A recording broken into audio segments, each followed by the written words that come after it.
What it do? What it do? Yeah, I just want to get on here and talk about these damn murders. Like, what the hell is going on in Houston? All these goddamn bodies popping up in the Houston Bayous. I'm not sure if you guys heard about this shit, but this is crazy. Let me go over some of these articles and these videos. So hold on just a second.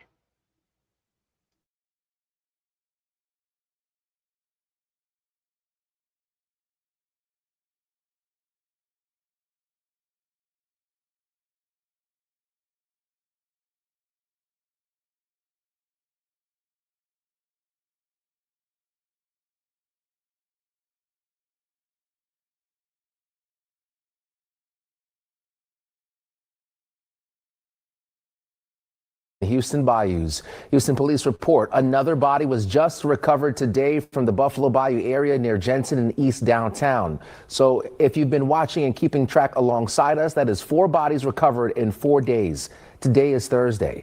And sadly, a U of H student has been identified as one of the bodies recovered from the Brays Bayou area on September 15th. That's Monday. She was reported missing days before. Sherman DeSell has been covering this story for a couple of days now. And Sherman, it is scary stuff here, but just kind of fill us in on what we know so far. Yeah, it's definitely a cause of concern for a lot of our viewers. And many have made some speculations online about something maybe more nefarious happening here, and that's understandable.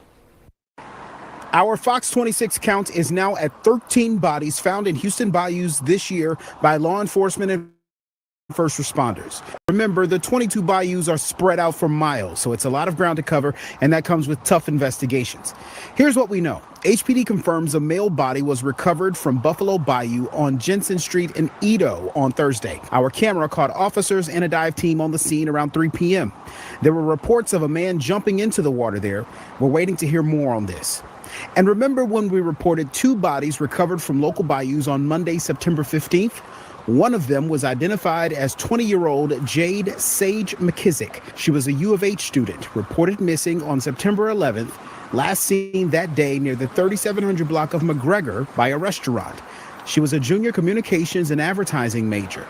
In a letter sent to students, U of H describes her as a campus resident and a student employee and a friend to many in their community. We're talking about a lot of bodies in a city where many people walk, run, and bike the bayou areas every day. So we visited an area near the White Oak Bayou to see how people have been reacting to the discoveries. A lot of people are just wondering, what's the deal?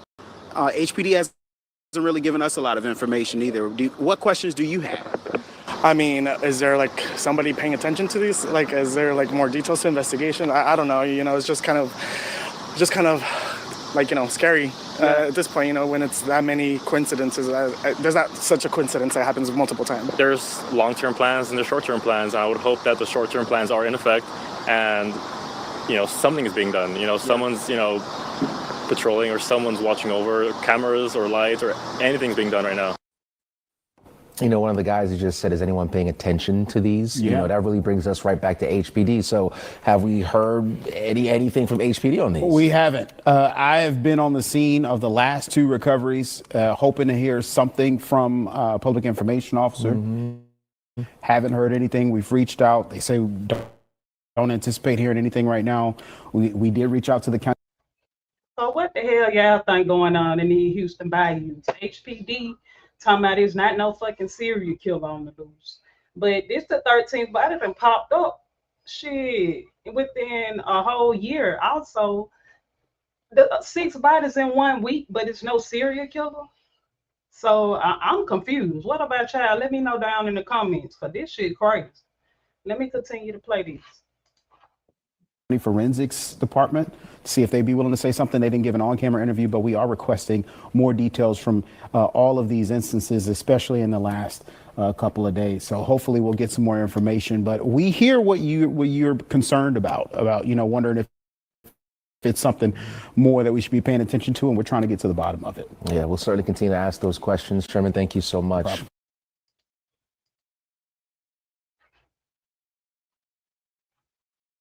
She came here, stayed for a minute.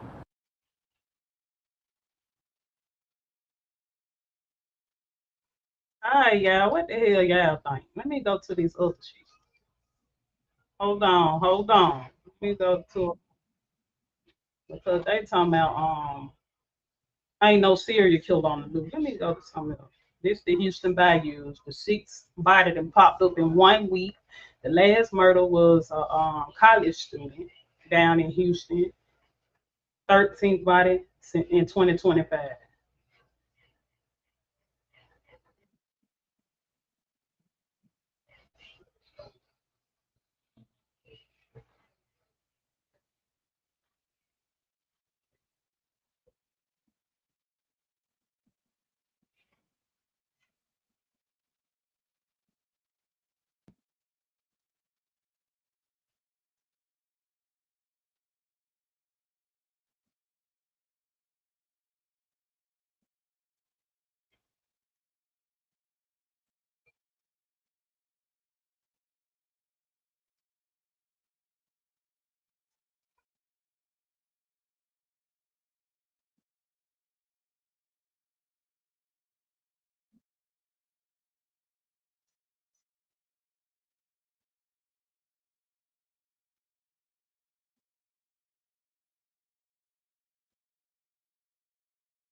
Is buzzing again after yet another body was discovered in a local waterway this week. Police maintain there is no evidence of a serial killer on the loose, but speculation online, it shows no sign of slowing.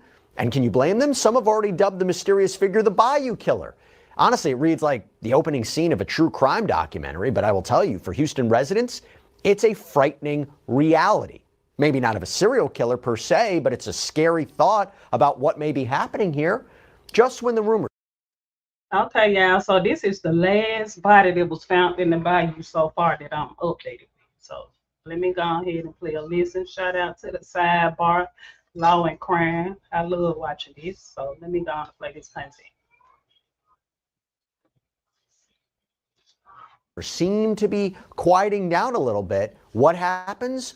Another body turns up. This is reignited fear and speculation across this city. That's right, this week, for at least the 16th time this year, and just weeks after a cluster of discoveries sparked a citywide panic, Houston police pulled another body from the waters of White Oak Bayou. This is a chilling development that has everyone asking the same question all over again. What is happening? What is happening in these bayous? Now, here's a situation that set the internet on fire, okay? In less than 2 weeks last month, 6 bodies were pulled from different bayous around Houston. The timeline was very tight. The numbers really alarming, that it was almost impossible not to try to connect the dots here. Social media did just that. There were viral TikToks and Instagram posts speculating about a serial killer on the loose. But from day one, city leaders and police, they've been adamant that there is no evidence of a serial killer.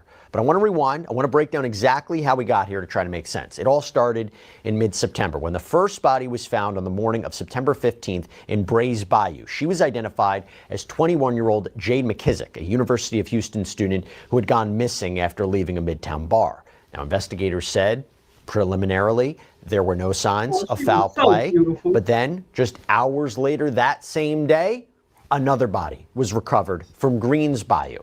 He was identified as 43-year-old Rodney Ricardo Chapman.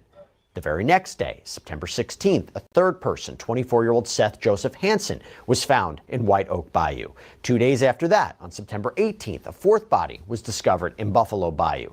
He was 63-year-old Arnulfo Alvarado. And then on September 20th, a fifth body was pulled from Buffalo Bayou. That victim was 66-year-old Michael Andrea Rice. The sixth body found on September 26th in Buffalo Bayou downtown, initially unidentified, and at the time the medical examiner asked for the public's help in identifying her, describing her as a black woman under 30 years old, about 5'3", 120 pounds, short black hair, widow's peak. She was found wearing a black and beautiful t-shirt and jeans, had a distinctive 888 tattoo on her wrist.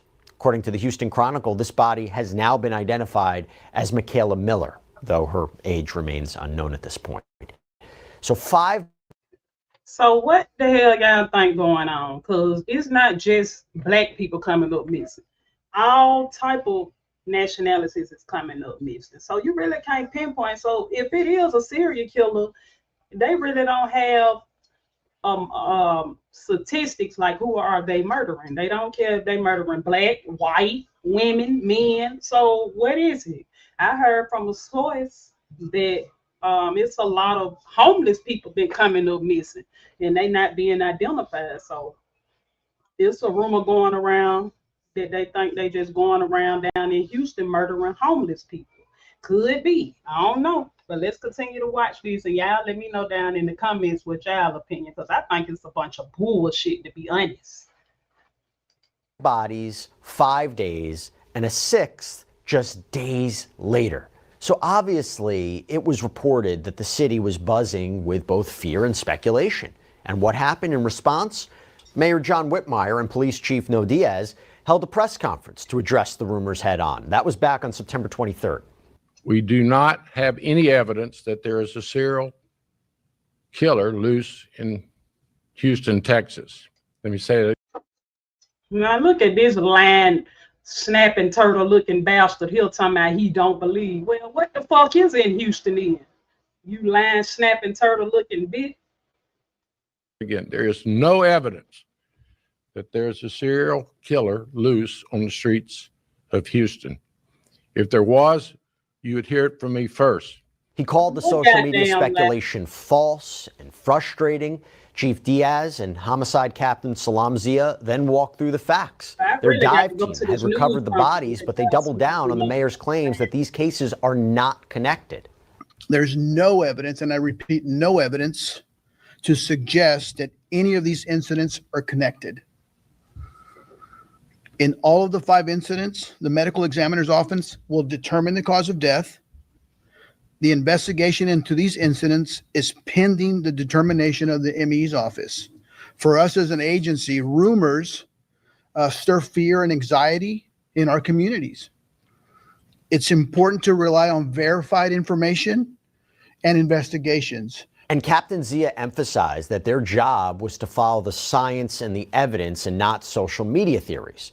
So to help us understand the psychology behind this panic, we actually spoke with criminologist Dr. Debbie Goodman on a previous episode of Sidebar, and she explained why these theories spread so quickly. First and foremost, the topic in and of itself of murder is so mysterious to people, right? As we know, it becomes very intriguing, very fascinating. So as soon as somebody thinks that there's any category of murder, whether a double homicide, quadruple, serial murder, mass murder, family-based, school-based, workplace-based, it really captures the attention. Now, in terms of the investigators themselves, they're really looking for fact patterns. First, they need to identify who are these victims.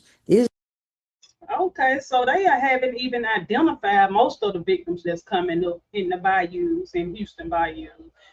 And also, I'm trying to see how would they rule out it's not a serial killer? Because all these bodies popping up back to back, back to back. 6 bodies in 1 week? Come on, man. Somebody killing them. Is it the police killing them? Who's killing people? And just throwing them in the bayou? Or is this a known place for murderers to discard their bodies?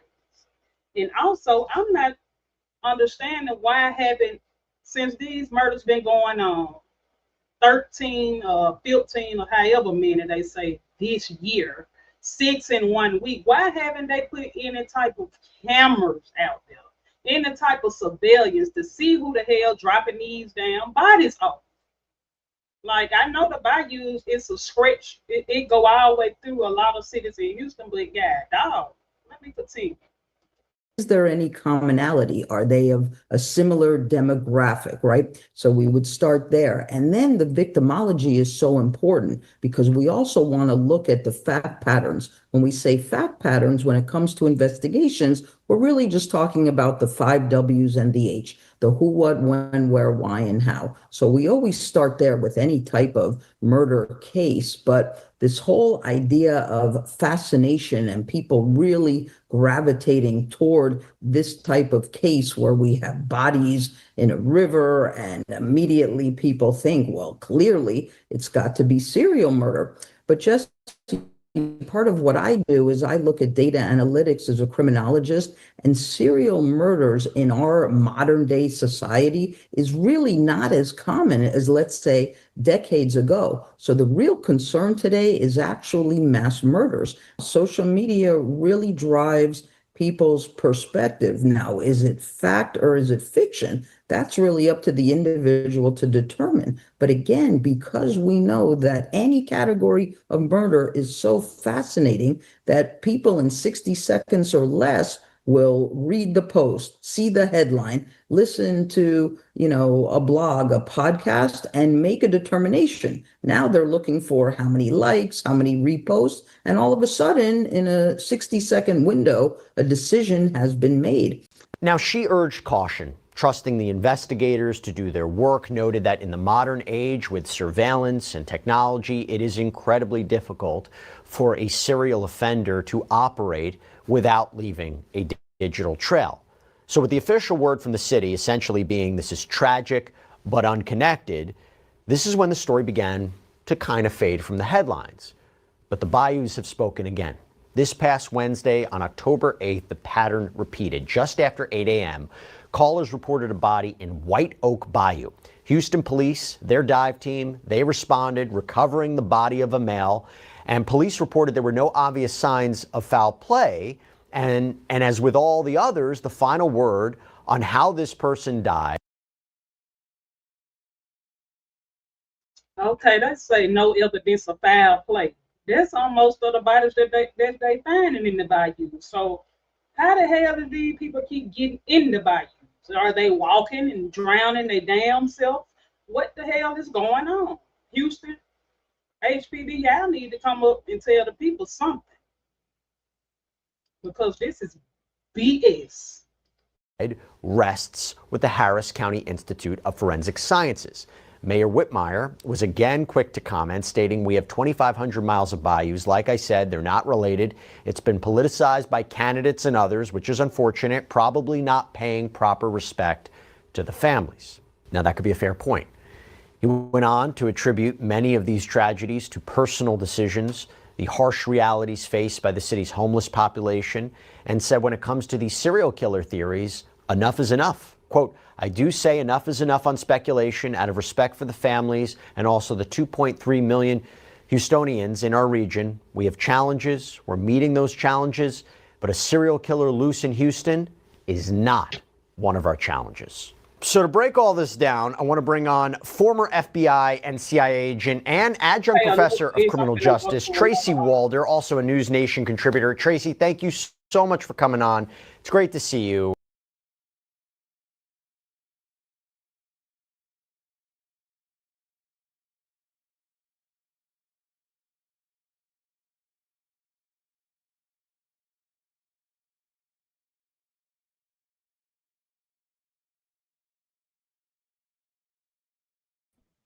Light up your CBD, THC, eat your noodles, whatever you eat. We can have a good story.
Hey, yeah, now how about they done pulled another body from the damn bayous this morning? Hold on, it's 18 hours ago. Now what the Helly? Then they talking about ain't no goddamn serial killer. Baby, go tell that to somebody else. I can't wait to play this news conference.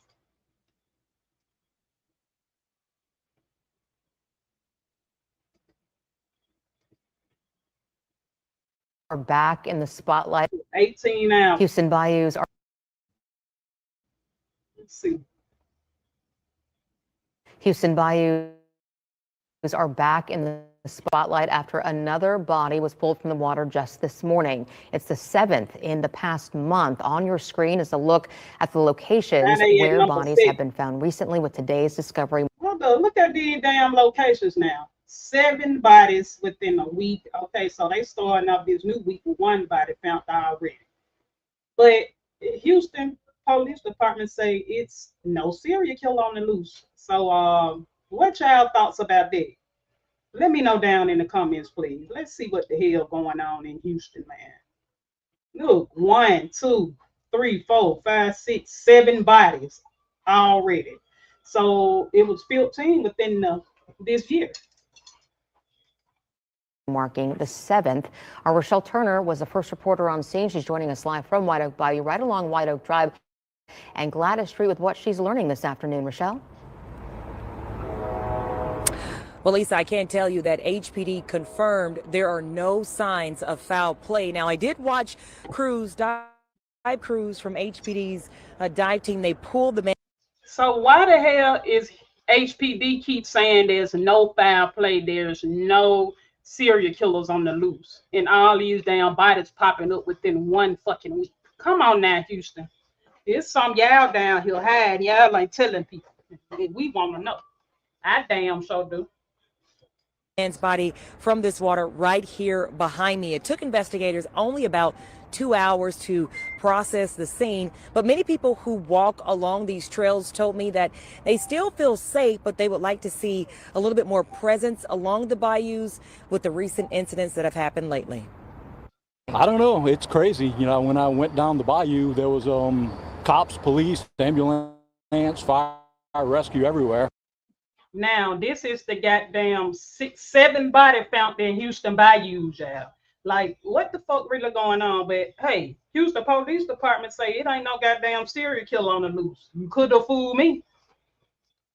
Kind of thought it might be another body. And it was. This time, a man pulled from White Oak Bayou, marking the 7th recovery in the past month and the 23rd so far this year in Harris County. Damn, sounds like something's going on. City leaders, including the mayor, have said there's no evidence connecting these cases or pointing to a serial killer. For something like a serial killer to happen, there needs to be commonality for It ain't got to be between no the goddamn victims. commonality. Serial killer no tends more, to focus on a particular age, race, gender, occupation when they operate. The mayor also mentioned that many of the victims are believed to have been experiencing homelessness. For bikers and runners. Okay, there we go. They said many of the victims might have been experiencing being homeless. So what y'all got to say about that? Is Houston somebody going around killing the Houston homeless people or what? Because that seemed like basically the only thing in common to me, and I think they just trying to throw little regular people in there to throw it off that they are not killing homeless people. It's something in common, homeless. Who use the trails daily, the news is unsettling. It seems like they could set up trail cameras and let us know either way. Am I concerned for my safety? No, but there are a lot of people who are at risk, and they deserve to be looked after too. HPD says it's too early to tell if foul play is involved. The medical examiner's office will make that determination. So whoever watching, my viewers, I got 52 viewers watching me right now. Tell me, how is there no foul play in all these bodies coming up thrown in these bayous, these body of water, all through Houston? And they say most homeless people. Our cameras captured homicide detectives arriving, taking photos, and speaking with witnesses. While the latest discoveries has some residents shaken, others say the growing number of cases is hard to ignore. It's really shocking. It's terrible. I'm really sad to hear about it every day. And right now, we're still waiting on autopsy results to determine who this man is and how he ended up in the bayou. Reporting live from the White Oak Bayou, I'm Rochelle Turner, KPRC 2 News. Rochelle, thank you. For joining us for KPRC 2 News at 10, I'm Keith Garvin. Good evening. I'm Daniela Guzman. Only on 2 tonight, the sister of a man found tonight demanding answers. 35-year-old Anthony Curry. Well, he is one of 23 bodies discovered just this year. City leaders insist there is no serial killer despite rumors swirling online. KPRC 2's Jaewon Jung spoke with Curry's family, who say they are not convinced. Jaewon. Yeah, good evening to you guys. The sister of Anthony Curry tells me she was shocked her brother's body was found in the bayou in May. And now, as more discoveries have happened in the bayou, she's demanding a full investigation. My brother was like my superhero. A brother, a son, and a father. Alexis Curry. Hey, they could be taking motherfucking organs, man. Yeah, I know organs is on the all-time high. Good young people, y'all better watch out. Curry is remembering her late brother, Anthony Curry. Can you show us your tattoo? I sat there and got that pain for my brother. He was really focused on being better for him and his son. Curry is one of 23 bodies found in the bayou so far this year. Since KPRC2's last report, we've learned the names of 3 more victims are Michaela Miller, Arnulfo Alvarado, and Seth Hansen. While 23 bodies, and most of them don't even have a fucking name. They John Doe's, and they saying they homeless. So what is really going on in Houston, man? Are they taking people organs? Is HPD killing these people? How the hell they keep coming up dead? They say it ain't no damn serial killer though. Come on, man. Let's be for real. It don't take a fucking rocket scientist to see this shit. many causes of death remain pending. Curry's death was ruled an accidental drowning with PCP and ethanol found in his system. That ain't my brother. He'll come to my house, go to my sister's house, so he'll go somewhere and chill off before he just go jump in some water. Alexis tells me she's still trying to piece together what happened, and the last time she's heard from Houston police was in July. So far, autopsies have not shown any evidence of foul. In Houston, baby, I don't trust them, and if they are doing autopsies, I wouldn't trust shit anybody in Houston say at this point. Nobody that's in, I wouldn't trust nobody in power at this point, because clearly HPD is concealing something from the public down there. They know what the fuck going on, or they trying to see what's going on, because this is ridiculous. Y'all ain't even getting back to these people about their loved ones just mysteriously ending up in these bayous. Come on, man. Last month, city leaders shut down rumors about a serial killer being connected to the bodies. Many victims may be from vulnerable populations, including unhoused. And your brother wasn't homeless? No, he was not. Alexis tells me her brother was living with his girlfriend about 5 minutes away from where his body was found. She says he was working as a barber and also in construction. We still don't know nothing, and it's been months. Do you feel like you're left in the dark? I really do.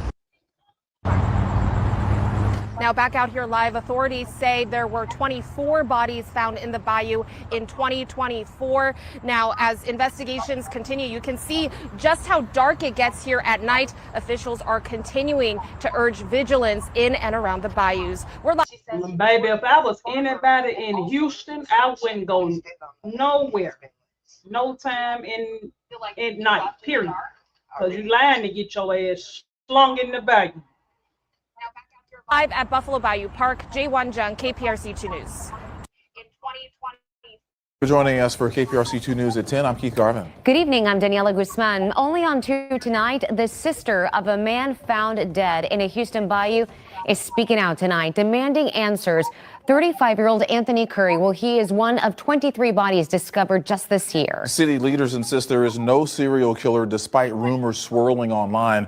KPRC 2's Jaewon Jung spoke with Curry's family, who say they are not convinced. Jaewon. Yeah, good evening to you guys. The sister of Anthony Curry tells me she was shocked her brother's body was found in the bayou in May. And now, as more discoveries have happened in the bayou, she's demanding a full investigation. My brother was like my superhero. A brother, a son, and a father. Alexis.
Hold on, guys.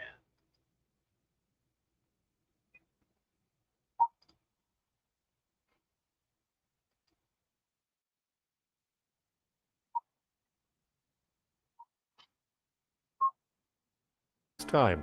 Fox 26's Andrew Rodriguez reports. At around 8 this morning, Houston police say another body was recovered from Buffalo Bayou this morning. It marks the 5th body found in Houston Bayous in just a week's time.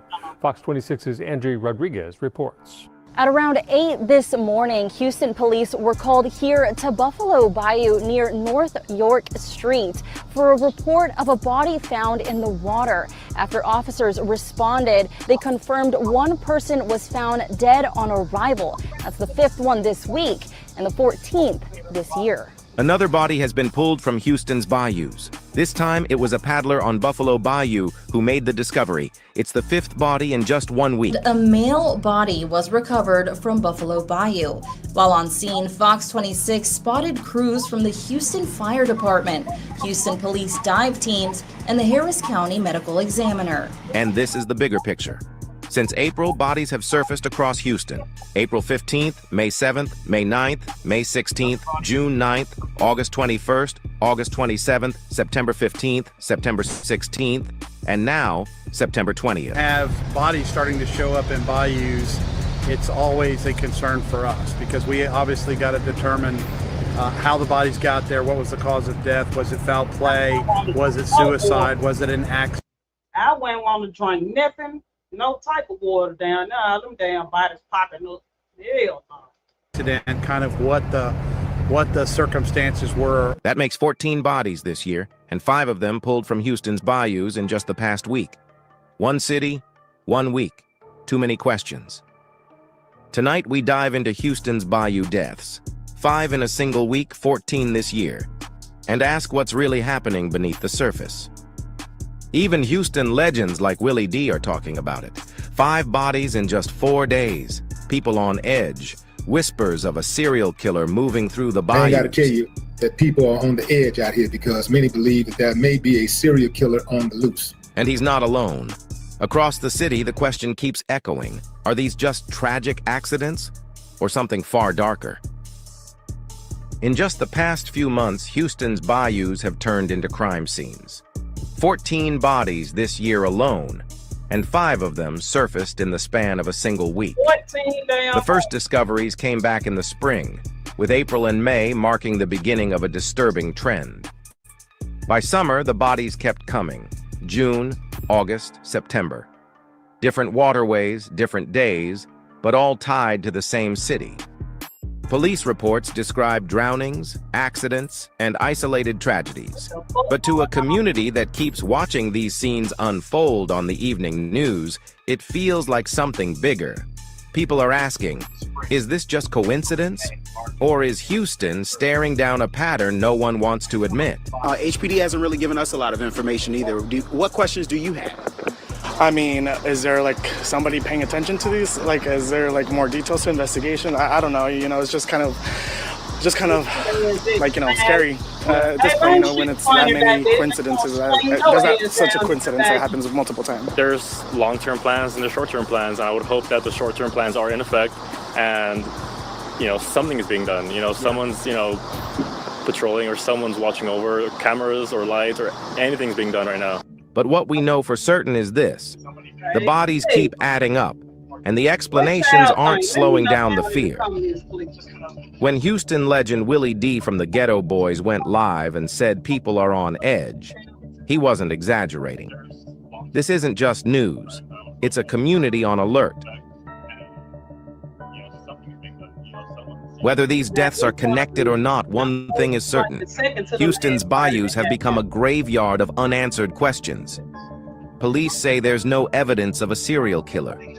But for the families watching the news, for the people who paddle or jog along these waters every day, that reassurance rings hollow.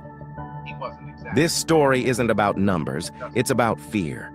Fear that the next headline could be closer to home. The trial room will keep following the bodies in the bayou because somebody has to ask the questions that others won't. All right, we're going to get started. I want to acknowledge a couple of people that are here. I'm your council member, Letitia. These motherfuckers look lost as we is. They're listening to this shit. Plummer, City of Houston at large, position 4. Councilmember Shabazz is here. This is her district. We are here. Can you stand closer to me? She's here. I did get a phone call this morning for Representative Jolanda Jones. She is in District 147. She currently had a conflict, so she was not able to attend, but she wanted me to explain to the public that she understands the urgency of this conversation, and she will be in touch and ensure that we get some answers out of this. Tamara Bell, Super Neighborhood 83, McGregor President, she is present with us. Al Lloyd, South McGregor Civic Club President, he is present. Travis McGee, he is the South Park Super Neighborhood President and Sunnyside Civic Leader. He has joined us today as well. We have Minister Tyrone Price, Community Engagement Director of City Cathedral Church. We have Charlene Jones, Precinct 136. We're in her district right now, in her precinct.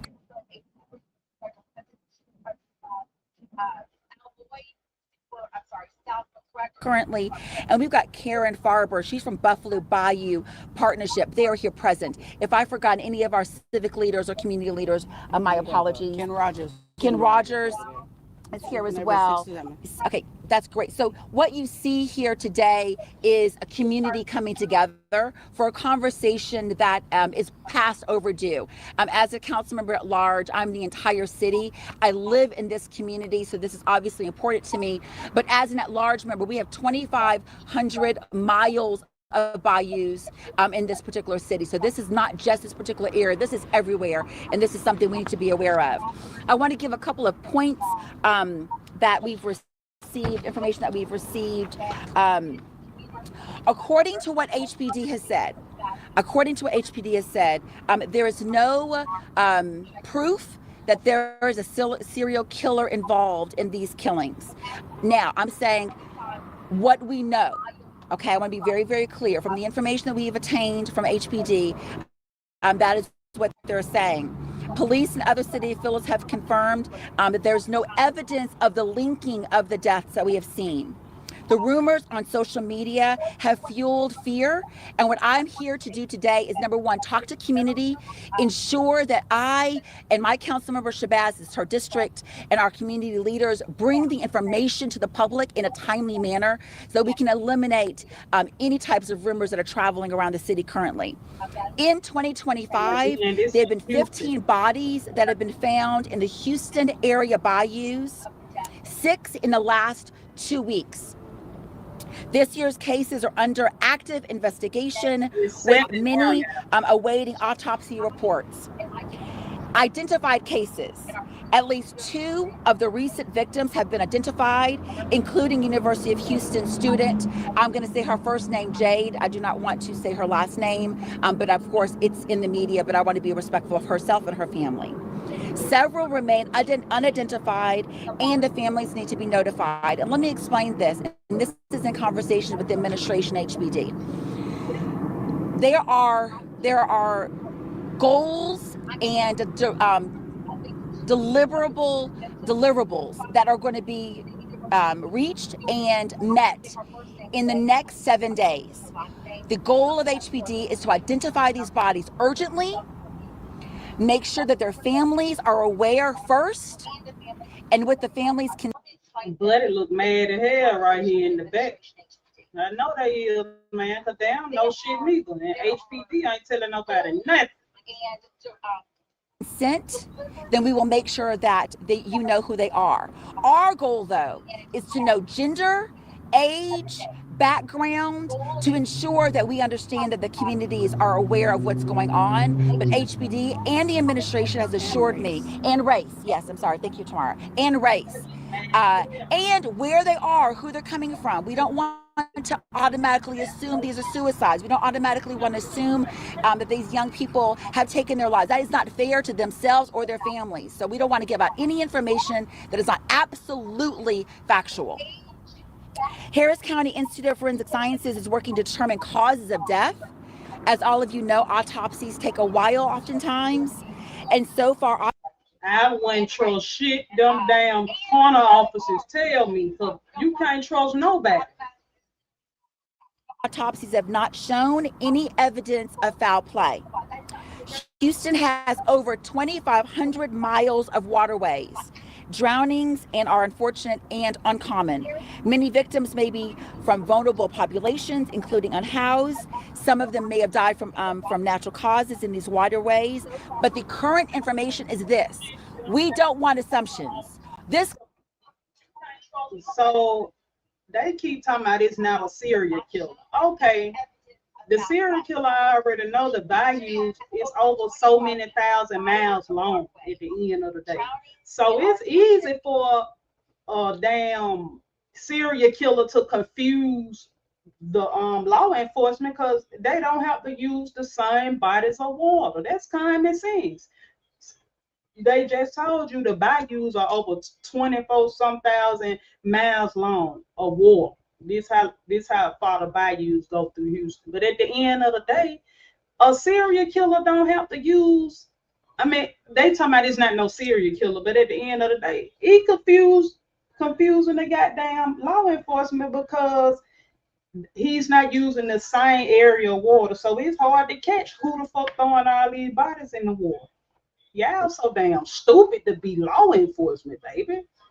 Community wants to know what is going on, what is being done, and ensuring that the factual information is given to us in a timely manner, because there's a lot of concerns. A lot of young people are feeling unsafe, and we have to give them the support that they need. Bayous may look calm, but they're extremely dangerous. There are strong undercurrents in these bayous. There's hidden debris, there's sharp objects.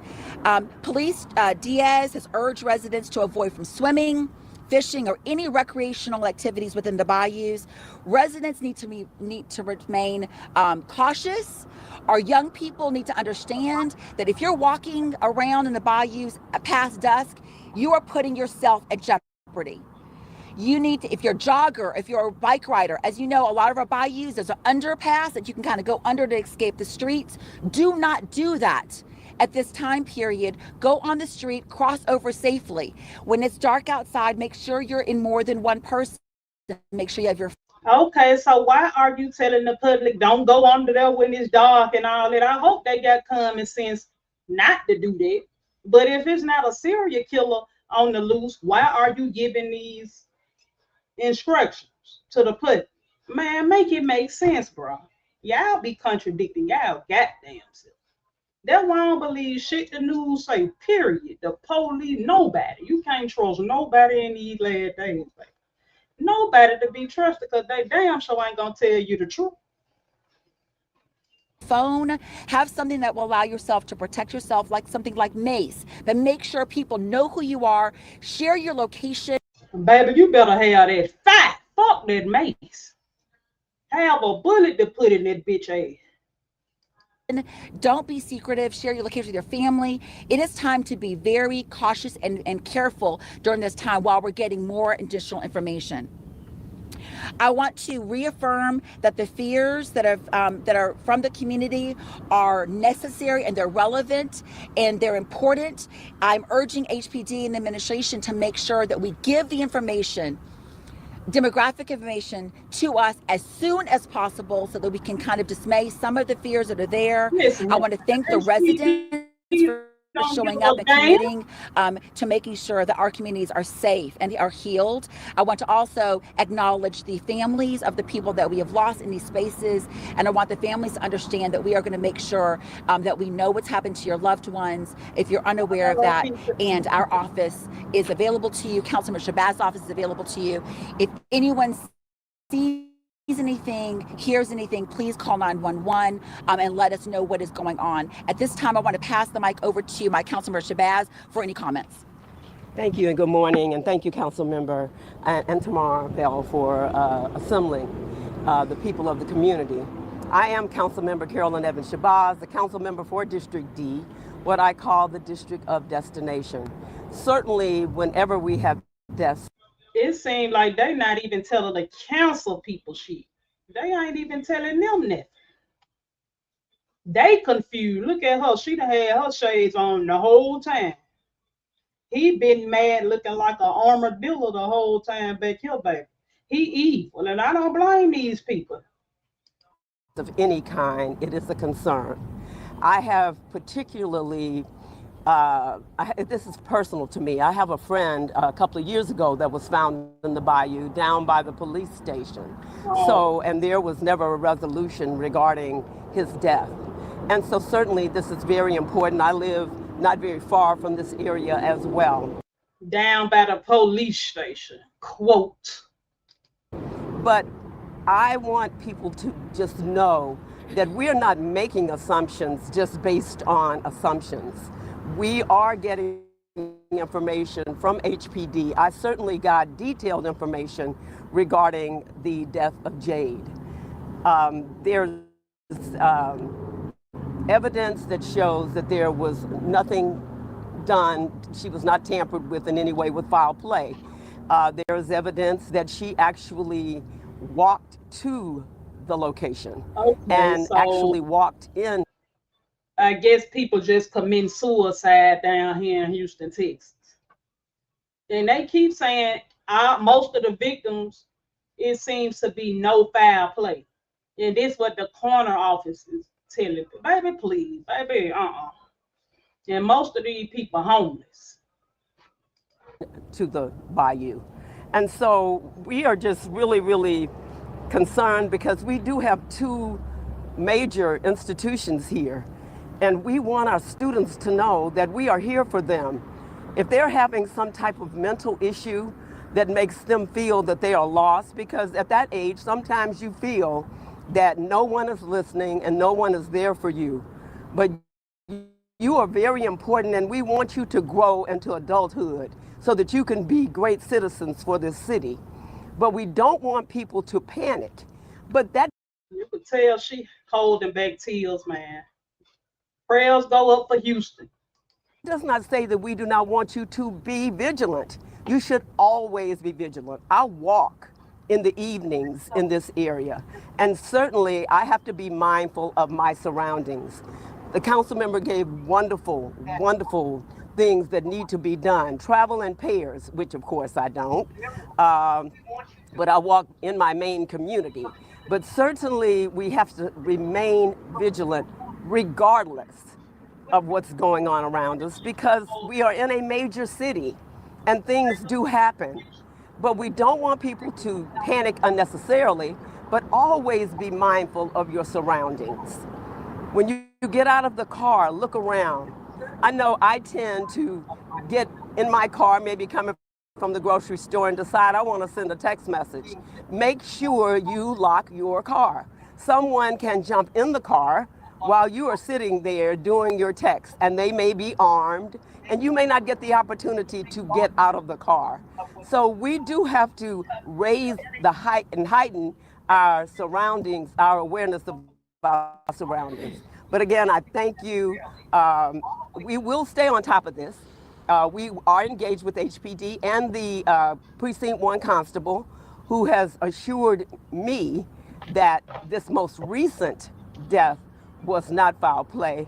But we don't want anyone to befall a tragedy, regardless if it's at their own hands or at the hands of someone else. So certainly I do thank you, and I thank the community for coming out. And I see Deloy Parker over here with the Shape Center, and he's already aware of things. And we have our seniors. It's not just young people that can befall criminal activity. And so certainly I am thankful that you all are here, because this is how we get the word out. You know, we can do the social media, we can do the Facebook, we can do all of those things, but we rely on the media to get the word out to people that these things are happening. Baby, the media is lying. The mainstream media is like goddamn lie. They only telling you what the hell they want you to know. Now, there were several deaths last year, so they're saying that this is not unusual, but we don't want it to happen at all. And so certainly we're going to do what we can. So it seems like Houston been having a problem with these murders slung in the bayou. It's just beginning to be too much now. To stop criminal activity, period. And so again, I thank you, Council Member, for allowing me to have a few words. Thank you. Okay. And I want to acknowledge former District B Councilmember Dwight Boykins. He's present as well. And thank you so much for being here too. Tamara Bell. Good morning. I'm Tamara Bell. I am the chairman of McGregor Super Neighborhood 83. I'm former chairman of the Super Neighborhood Alliance for the whole city from Clear Lake to Kingwood. And I appreciate Letitia helping get this to collaborate this, and I appreciate the presence of all of you all here, because you see the community that I'm talking to, they're not happy at all, because you may not know some things, but there are some things that they feel they should have been told. Because, for example, the young lady at University of Houston, I went to her vigil. I don't think there's a student on that campus that's going to believe what was just said. Over 400 kids attended that vigil. This young lady was an honor student. She was a leader at the school. She was multi-talented, and they were like, she was a friend to everyone. So when people hear this, and then they hear initially this, before the autopsy's even done, there's speculation about the death and all of this, it does not give them any comfort. And then you have a total of 14 people, 6 in the last. I get it. You are still working on the last 6, but there are some things you could tell the community, because the bodies were pulled from the bayou. They were not burned. You could tell, was it male, what approximate age, what was their race, because people are alarmed. 6, I don't care what happened last year. You had a hurricane last year, so if you found people in the bayou last year, it wouldn't have surprised people. But 6 on clear days in less than 2 weeks, people are alarmed. People are concerned. Tell them, girl. You goddamn tell them, baby. You the only one got up here and spoke your damn man. I like you. I knew you was some with them goddamn glasses on, girl. Yeah. And they want answers, okay? Because there are answers you could give without doing any forensics. You could look at them and say, just like the young lady they found in U of H down, the first thing they said was that it was a woman. So people want to know. Facts.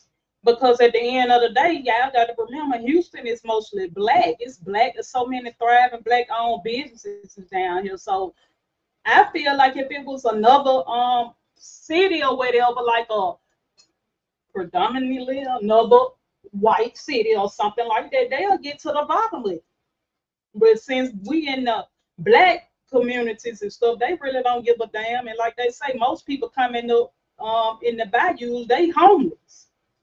I attended University of Houston, and I attended University of Houston downtown. Hell, you can't go to class at U of H downtown without passing the bayou. You got to park at the bottom and walk over the hill. U of H, you got the bayou right here. You got bayous all over this city. We call them McGregor. People know it's Braves. It's Buffalo Bayou. They call it Grease Bayou. Look, Right. this is alarming to people. That's why I say it's so. They talking about it's not a fucking serial killer. Yes, it is. You can't narrow it down because he's killing all type of nationality and age group of people at the end of the day. So that make it easy for people to overlook that it's not a serial killer, but you got to be a damn fool or hiding something to think it's not a goddamn serial killer on the loose in Houston. Come on, man. You tell them, girlfriend. I don't do social media. None. Zero. All my imaginary friends I left in pre-K. I have none now. This is lit up social media around the country, around the world. This is a concerning event to occur. I mean, it is. So you got to tell us something, because if you don't, people's imagination is going to run whether you get on board or not. Right. Now, these the leaders and council members of Houston right here. I'm going to go to the, after this, I'm finna go to the damn HPD press conference. And they are not nearly concerned as these people. You had a press conference Wednesday with the mayor and the police chief, and then the next day, Thursday at 11:30, you find another body. What comfort level are we left with? So I am here to say, tell us more. We want to know. Hell yeah. Letitia is right. Young people, I was that way when I was young. They feel they're invincible. They don't even think in their ramifications. With all that's going on, they don't. You do need to be more vigilant. If you see something, say something. Other than that, people, they won't know. But it may not look normal to you and shouldn't look normal to you if you see a car parked right next to the bayou. Why the hell are they over there? So say something if you see something. It takes a village. It takes the whole city. And I don't care where you live by a bayou, whether you know it or not. So I'm asking Houston and the surrounding areas, because I had no idea. They found 4 bodies in Channelview. Did y'all know that? My friend was at the beautician with one of the mothers of a kid. She said they had ate lunch and he left. 28 years old. 20 days later, his body come up and she don't know what happened. And this was months ago. So it is alarming. You cannot keep silence. You need to protect the citizens here. That's what they want y'all to do down in Houston, baby. Keep silent. That's right, baby. Speak up, girlfriend. Yeah, motherfucker down in Houston. Yeah, I mean, I just think it's a serial killer. Shit, period. And started worried about the ones that won't come because this is going on. Thank you. Thank you so much. Yeah, do you want to say something? Okay. And that's one of her friend's sons came up missing. So I know it's hitting hard to home at the end of the day, bro. Look at these folks, look like they back here finna sell pro. Houston is hurting y'all. This shit is crazy and scary. And I have family in Texas. Good afternoon. Good morning. My name is Travis McGee. I'm the super neighborhood president for South Park and also the civic leader for the Sunnyside area. This has been very alarming to us because we have been lacking the who, what, when, where, and how from our elected officials. It's very alarming to have 15 bodies this year, 24 bodies in 2024, and 26 bodies in 2023. That's a total of 65 bodies total in the last 3 years. So it's a whole lot to be alarmed about. The lack of transparency. We just want the basic things that we learned in elementary. Who, what, when, where, how. Hello, it can't be that goddamn hard. That's what y'all taught us coming up. Who, what, when, where, and how. Let's get to it. Houston, PD. So we don't want any assumptions. We want all 65 bodies. We want to know who they were, how they died, and things like that. We want everyone to be dealt with dignity and respect. At this point, baby, HPD could be throwing their ass in there and taking organs and selling them on the black market. We don't want to hear they were just homeless. They was in an encampment. We don't know who killed themselves, who drowned, but we want everything to be properly investigated. Everybody ain't killing their goddamn self. That's a damn lie. Here in the city of Houston. So it's very alarming when we hear the word don't be alarmed. One body is too many. One body is too many. So we want everybody to come together and really find out what's going on here. But we really want transparency here in the city of Houston. In this particular political climate, nothing should be off the table. Thank you. Exactly. Thank you. Do you want to say something? I would like you've been stable in our community. I just want to say that everything that I've heard makes sense. And I support us doing something. But the most important thing is for us to be consistent. I hope you understand what I'm saying. Let's not wait to find a body to deal with self-defense. Don't wait to find a body to deal with changing the condition. We got to move on it. We got to be active. What is the word? Proactive. You got to help me with them. I know that's right. Hey, we always having a senior moment. Yeah, we got to be proactive. Don't wait until you find a body. We know the conditions exist in this community that permit this to happen all the time. That means we have to move on that proactively. The civic groups, the organizations, what you're doing, what you do, all of us need to come together and move on it and do it proactively. Don't wait until something happens. It's going to happen tomorrow. So we have to be prepared to deal with the next day. We have to work on that. And I say this on behalf of the Shape Center family. We have family, we have children, we have mothers, we have grandmothers, we have elders that meet at Shape every week. And they're potential victims if we don't do something about it. Right. So we have to collectively do something about it. And no naming, shaming, and blaming. But let's get on board, all of us on the same ship, okay? In the same direction, okay? We can do it.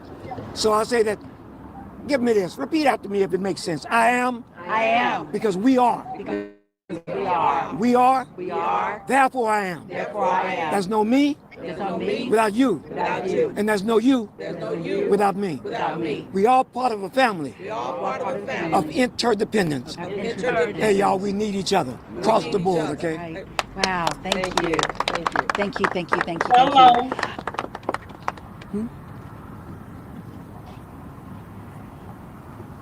I don't know what you're saying. Okay. With that being said, let me give a couple more points that I got from the administration HPD. When a body is found, obviously they have to identify the body.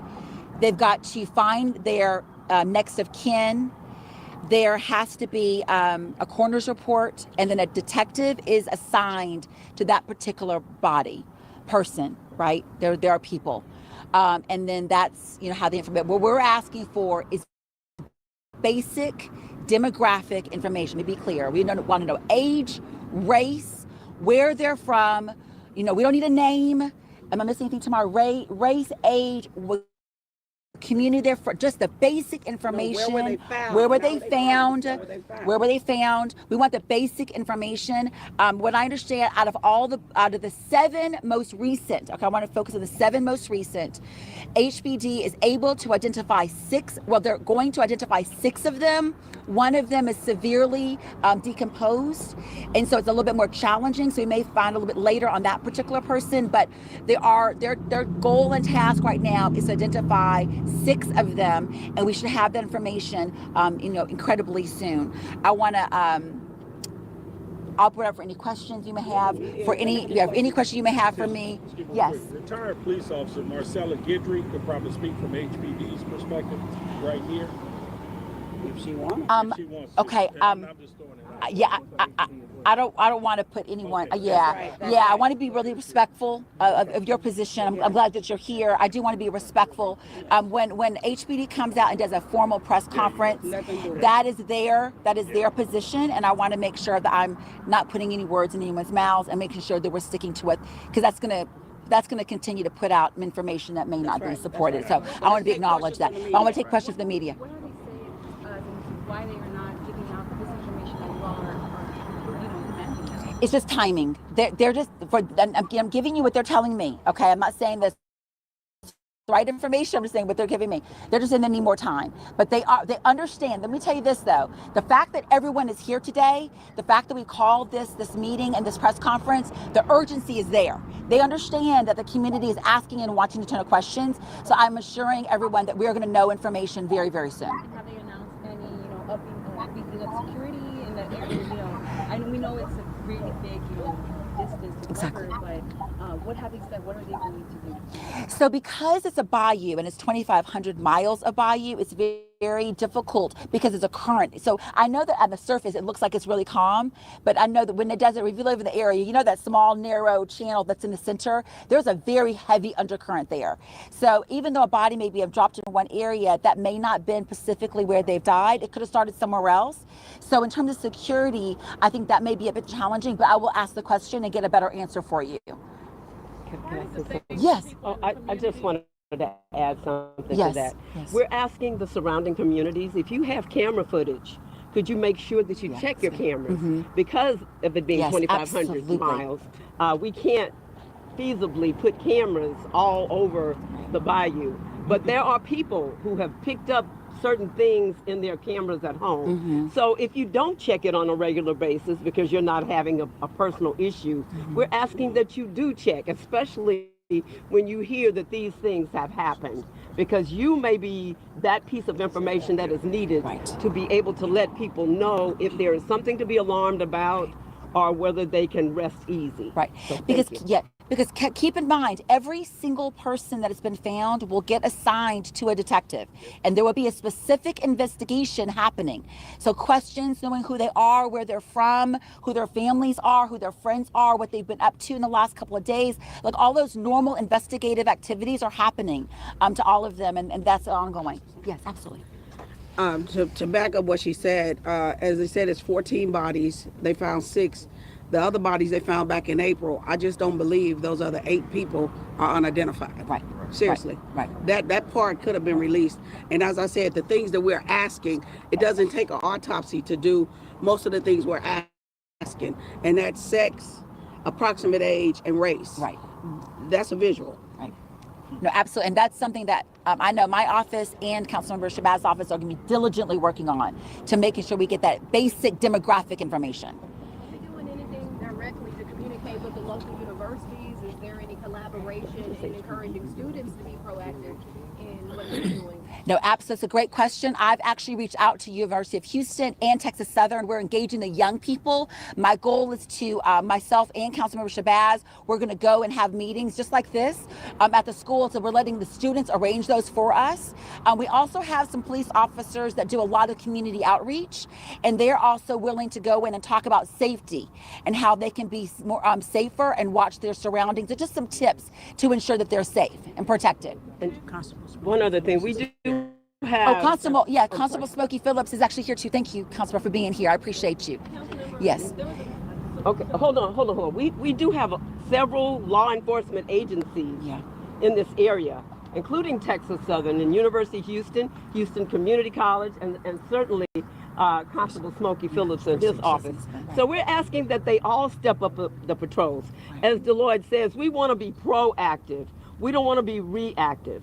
So we're going to engage them as well, not just the students. We need the students to certainly know how they should operate safely. They're in college now, and some of them are spreading their wings, but we need them to know, even though we want you to enjoy this experience, you must be vigilant about your own safety. Absolutely. What do you say to the people in the community who are saying the city doesn't want a stain on it right now? The World Cup coming. What do you say to those people? Well, I will say that you have council members like myself and Councilmember Shabazz, and that's just not going to fly. No, we need to understand, we don't care what events are coming to the city of Houston. Our responsibility is taking care of the citizens and the city of Houston. I'm an at-large member. That means I'm in charge of everybody. And I know that what my charge is, and that's not acceptable. And I want people to know you've got people on that horseshoe that care. You've got community that are supporting us and making sure that we get the answers for you. And so I want to let you know that's not going to happen. Absolutely. One was Storm mentioned 14, someone else mentioned 15, 16. Is there a consensus about how many bodies have been found? Fifth. And the second question is, what kind of security or anything is in place for those areas where it's really dark? This is actually out in the open, but there are places down in Buffalo Bayou that are very scary. Yeah, no, I understand. I can't specifically answer what's happening in those particular areas. We have 2,500 miles of this. It's a lot of space. So it's really a point to where a community has to be aware and they need to know what they need to do to protect themselves. So the sun's going down earlier. We know when dusk happens. Like I mentioned before, don't ride your bike underneath the underpass. I mean, there are areas in the underpass. I'm a cyclist. I know there are areas people can hide. So you have to be diligent yourself and be responsible in terms of making good decisions when it comes to traveling on our Bayou Greenways. And it would be And a the good 15 is in. And it would be a good idea if you carry mace or something that you can help defend yourself. Okay. And certainly in regards to the question about the World Cup and all of that, as council member said, we're not concerned about all of that. Sure, that helps the economics of the city, but we want the city to be safe. And we don't want just a false picture put forward. And we're not trying to politicize anything. We certainly want all of this to be done on a regular and consistent basis. Right. And so if there is an unsafe environment, then the people need to know where they're going because we need them to be vigilant as well. Right. You all are kind of saying these are the safety measures people should be aware of. Don't go under bridges. Be aware of the timing. Bring mace. It could lead people who are listening to this at home that there is somebody being hiding under the bridges, trying to grab people at night. So you guys kind of affirm that that's not what. No. Yes. Right. No, I am saying what we normally should do living in an urban city. We are living in the 4th largest city in the nation. Okay, and so these are things, I have 3 sons. I tell them the exact same thing every single day. We have to be responsible for ourselves and our own safety. So I'm absolutely not saying that there's any reason to be alarmed. If there is a reason to be alarmed, we will be the first ones to let you know.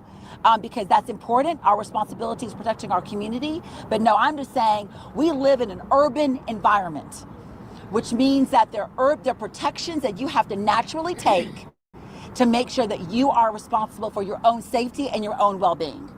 And we have National Night Out coming on Tuesday, October the 7th. We're asking all of the Civic Club leaders and the media to come out so that we can let people know who may not know what's going on. But that is a perfect night. How best to help.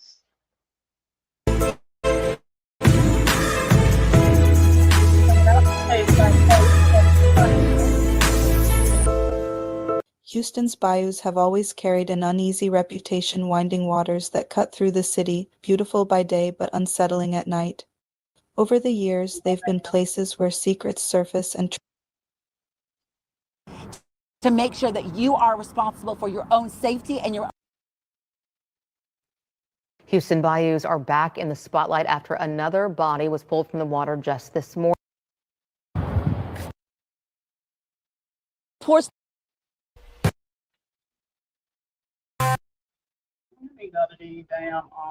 And Jen.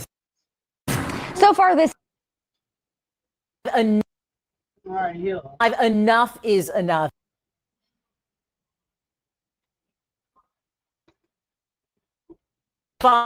Enough is enough. That is Mayor John Whitmire's response to rumors spreading on social media that a serial killer is on the loose in Houston. The rumors started flying after word spread that 5 bodies were pulled from local bayous in 5 days last week. Katira Winfrey is live at HPD headquarters where the mayor and the police chief try to put the rumors to rest. Katira. Yeah, Lynn and Mia, the mayor and the police chief say the misinformation and speculation is stoking fear and anxiety unnecessarily, and says there is no clear evidence, and was clear there is no evidence of a serial killer. Now, those 5 bodies pulled from the bayous in the last week, he says, is just a unfortunate circumstance.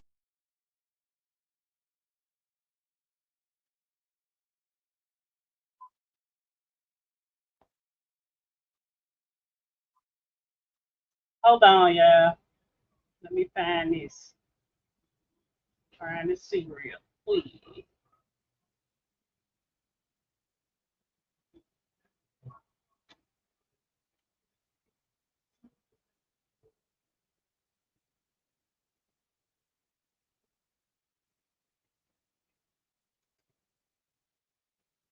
Weather impacts everyone.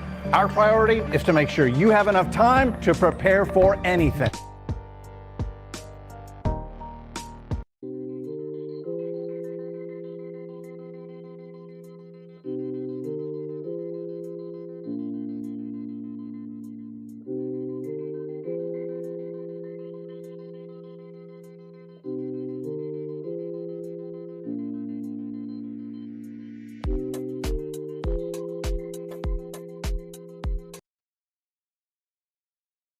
That everyone knows we operate in my administration and HPD in total transparency. What we know and can release to you, you will know as soon as anyone. But at some point in time, we have to let HPD complete its work, give you the facts, look at individual cases. These 5 tragic drownings discovered over a 5-day period is alarming. One is too many. But if you allow HPD to identify the individuals, Baby, we don't trust do their y'all. investigation, you will see why we have the best police department in the nation. Our dive team regularly assists other agencies. So I'm before you today to let you know that enough is enough of wild speculation. It's very frustrating to me to be at home, watch the news or social media, and see people spread what I know to be false. And so today we brought the chief, captain of homicide, to inform you at what stage the investigations are. Now, I grew up in Houston. Unfortunately, drowning in our bayous is not a new phenomenon. Very frustrating to me. It's an alarming watch the news or social media discovery. We have 2,500 miles of bayous or waterways in Houston, Texas. We have homeless living underneath the bridge. What do you think when a homeless person dies from an illness, diabetes, or cancer? What do you think his friends and associates do? They do not take him to a funeral home. Unfortunately, the homeless, when they pass. Man, please. So you mean to tell me that the homeless people just damn near slanging folks in the goddamn bayou? It also, so basically, y'all saying most of these people that's coming up slunging the bayous are homeless. It sounds like to me that it is some type of vendetta on the homeless in Houston, because that's the only thing I'm coming up with. I'll say it's not a serial killer. So who's going around killing homeless people in Texas, in Houston? That's all I'm getting out of it. What about y'all? Often end up in the bayou. Reason why we're working so hard to get the homeless off the streets of Houston. Alcohol plays a major role. Mental health plays a major role. Yeah, you working on getting their ass off the streets by slinging their ass in the water down there. Yeah, probably getting them some food with some type of drugs in them or something and sling their ass right in the water. Boo-hoo. Unfortunately, there are 2,500 miles of bayous, and people are exposed to them. Sometimes foul play, often not. Accidents. So I'm here today to thank HPD, its investigators, and to make certain that the community knows that while you're working, raising your family, sleeping at night, 24/7, 7 days a week, HPD is doing some of the best investigative work in our nation. Makes me proud to be mayor of Houston. We do have challenges with public safety. One of the reasons I ran for mayor. But a serial killer on the loose is not one of our challenges today as it relates to public safety. Yes, recruitment is at an all-time high. The cadet class are full. We're headed in the right direction. But today we're here to allow the chief and the captain to let you know exactly what the facts as we know them to be today. Chief Diaz. Thank you, Mayor. First, I want to thank our media partners for showing up and reporting the facts with us. Our dive team has recovered 5 bodies from bayous across the city of Houston between September 15th and 20th. There's no evidence, and I repeat, no evidence to suggest that any of these incidents are connected. In all of the 5 incidents, the medical examiner's office will determine the cause of death. The investigation into these incidents is pending the determination of the ME's office. For us as an agency, rumors stir fear and anxiety in our communities. It's important to rely on verified information and investigations. So I'm going to bring up Captain Zia. He's going to cover the 5 that happened in the last week so that you can have the facts as we have them at the moment. All this stuff is preliminary. Again, we're not doctors up here. The medical examiner will make the final decision on the cause of death. Captain Zia? Thank you, Chief. Good afternoon, everyone. So I just want to reiterate that in all 5 instances, the ruling in regards to the manner and cause of death are still pending. So the first incident was September 15th. A body was recovered in Brays Bayou at 4998 Spur 5 Freeway. That's Brays Bayou before 10 a.m. The ME's office identified the deceased as Jade Elise McKissick, 20 years old. Preliminary investigation indicates that there were no signs of trauma or foul play.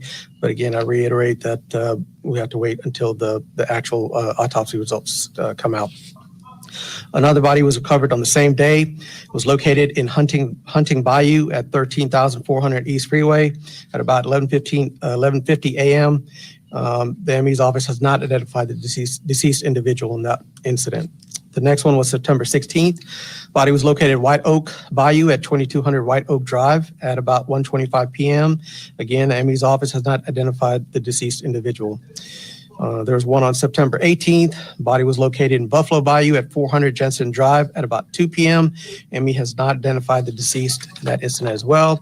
September 20th was the last incident. Body was located in Buffalo Bayou at 900 North York Street at about 8:25 a.m. The ME's office has identified the deceased in that individual, but because we don't know whether the next of kin have been notified, it wouldn't be right for us to identify that individual at this time. And I just want to reiterate that I understand social media is the medium of communication in today's age, but a lot of times there's a lot of unverified information that circulates. And our job as detectives and as an investigative body is to follow the science and the evidence. And that's what allows us to be able to do our job. And that's what we're focused on.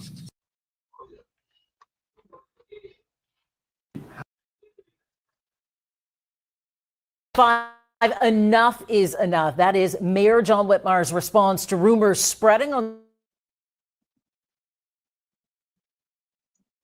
Give me just a minute. Be right back.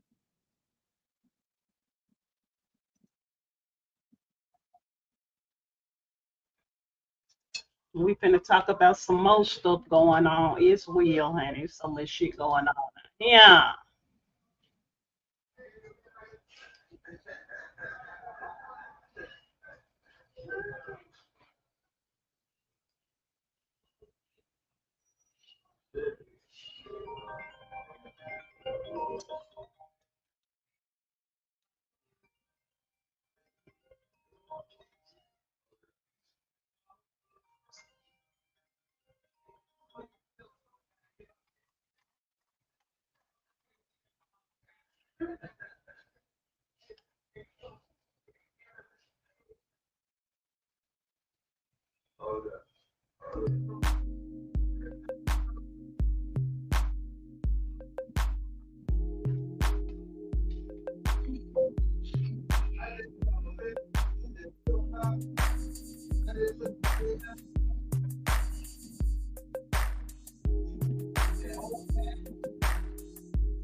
Man, I'm finna play some of my homeboy. I'm finna play one of my homeboys' videos up on here. Shout out to Goldmouth, little ugly.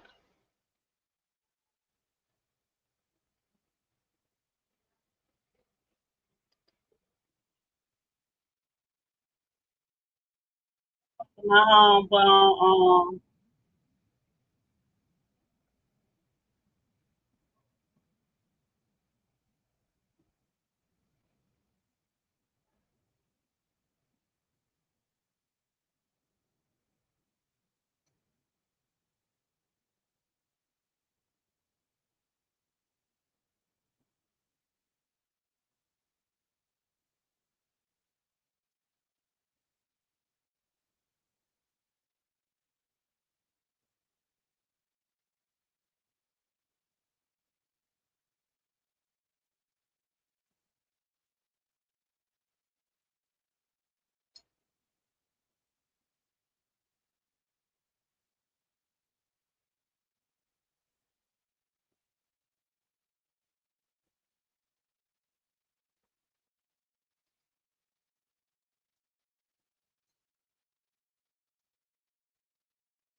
walk, I was doing it till I got involved in this shit for real. You gotta get this shit so hard, dedicate your heart. Cause if you play with this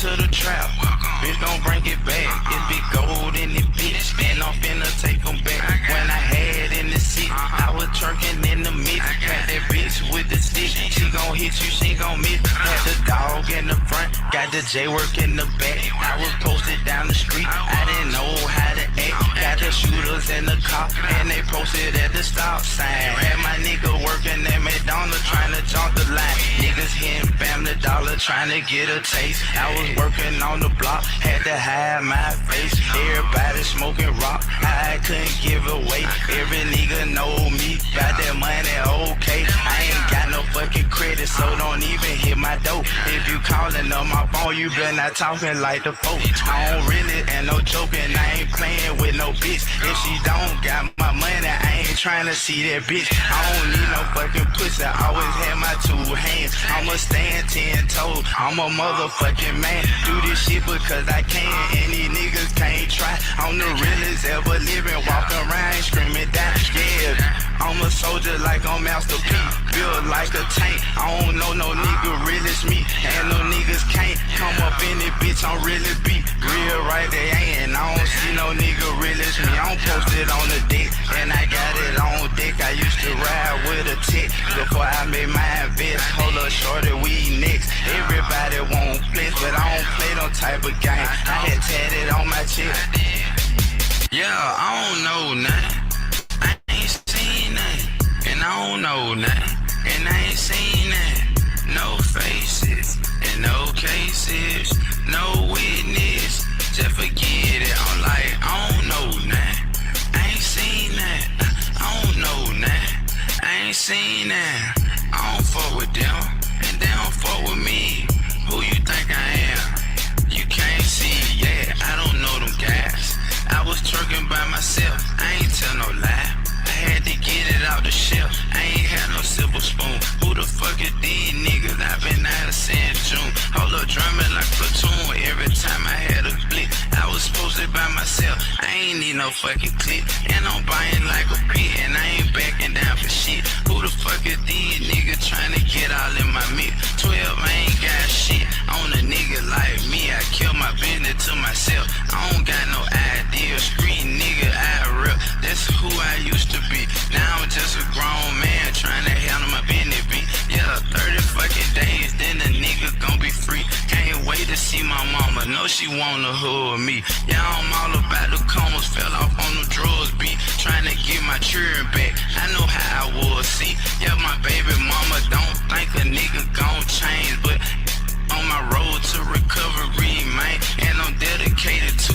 Don't know who they talking to. See through, but I ain't transparent when it come to you.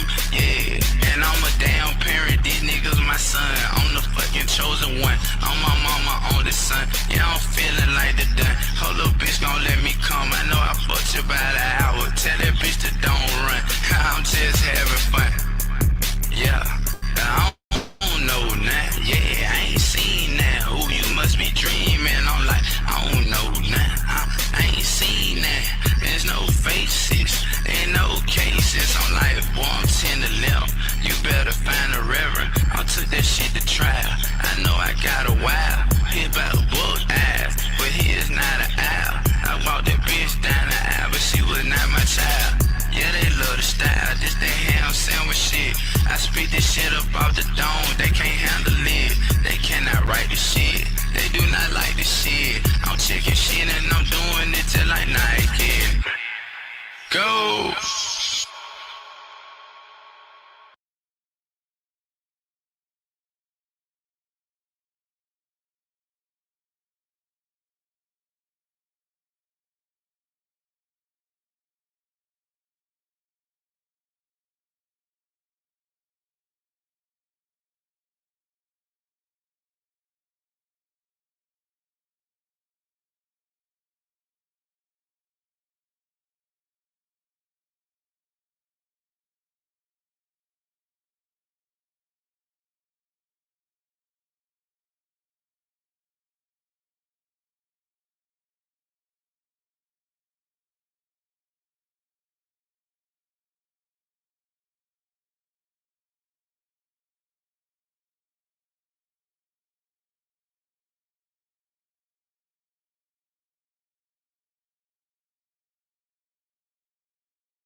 I done been through it all. I done been through it all. I done been through it all.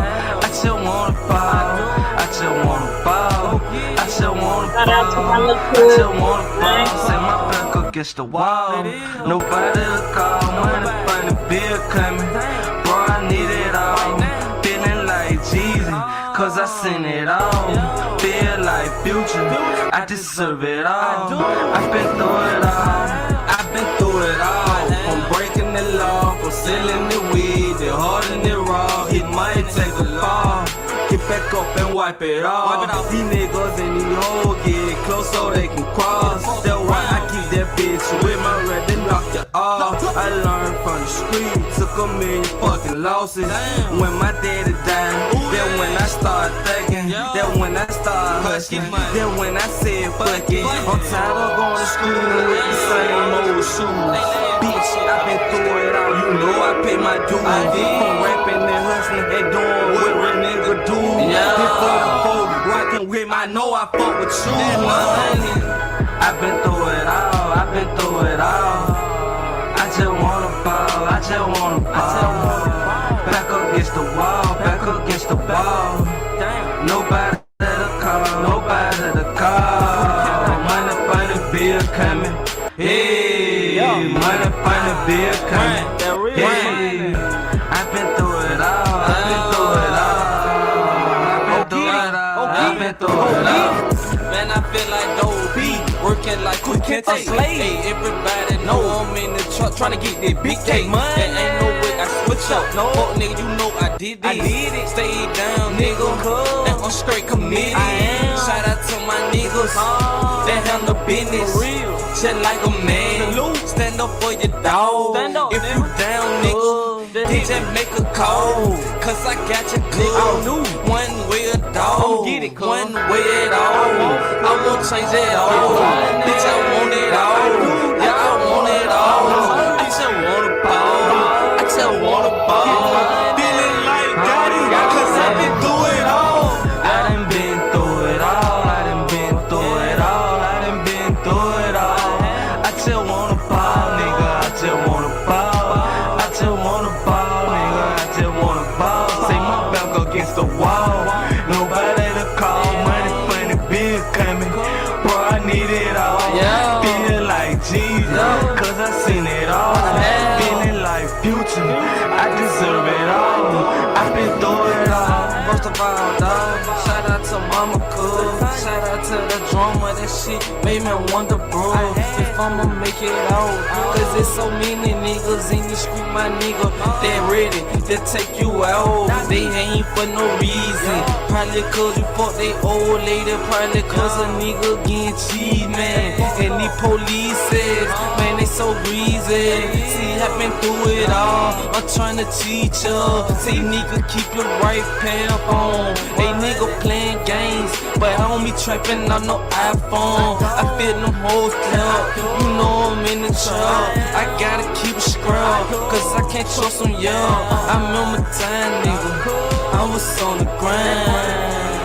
All day, ain't no wasting time. And nigga, hear my line. If you ain't talking about the money, I'ma call you back, cause I ain't got the time. Jim me the nigga, nigga. Honey, nigga, y'all already know. Jill me, we ain't playing with these fuck niggas. Bang, bang. Everything. Get money and tea, bitch. Get money on the time. Y'all know what to do. No more fans. 29. Shit, right here at the park, bro. Come through, nigga. Yeah.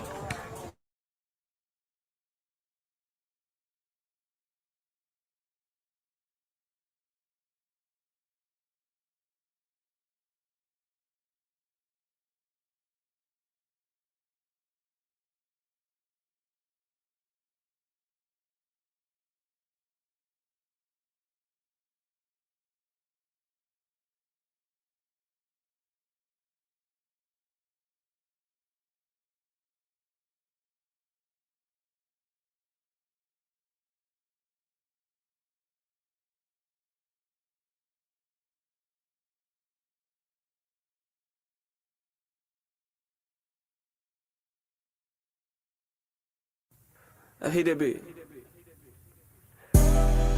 Don't ride like I ride, cool. Don't slide like I slide, bro. Don't get high like I get high, bro. This song make me wanna ask the Lord why, oh. Yeah, we came from the struggle, but we gon' make it, bro. A lot of days, a lot of nights, I felt like giving up. I see my turn face, I had to pick it up. I can't go back to the way that I was living, bro. Focus on my music, cause this my dream, bro. GME, God mean everything to us. This for the people in the world, they gon' through it, bro.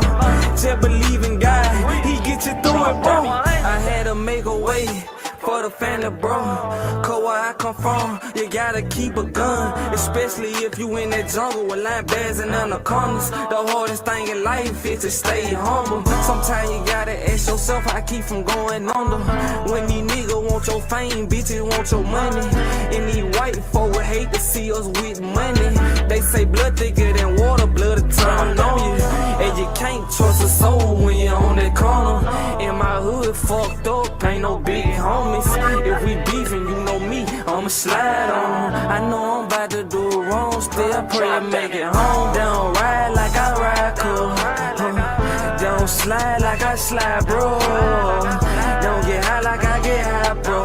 This song make me wanna ask the Lord, man, why, oh. Yeah, we came from the scroll, but we gon' make it, bro. Lot of nights and days I want to give up. Now I see my turn face, I gotta pick it up. I can't go back to the way that I was living, bro.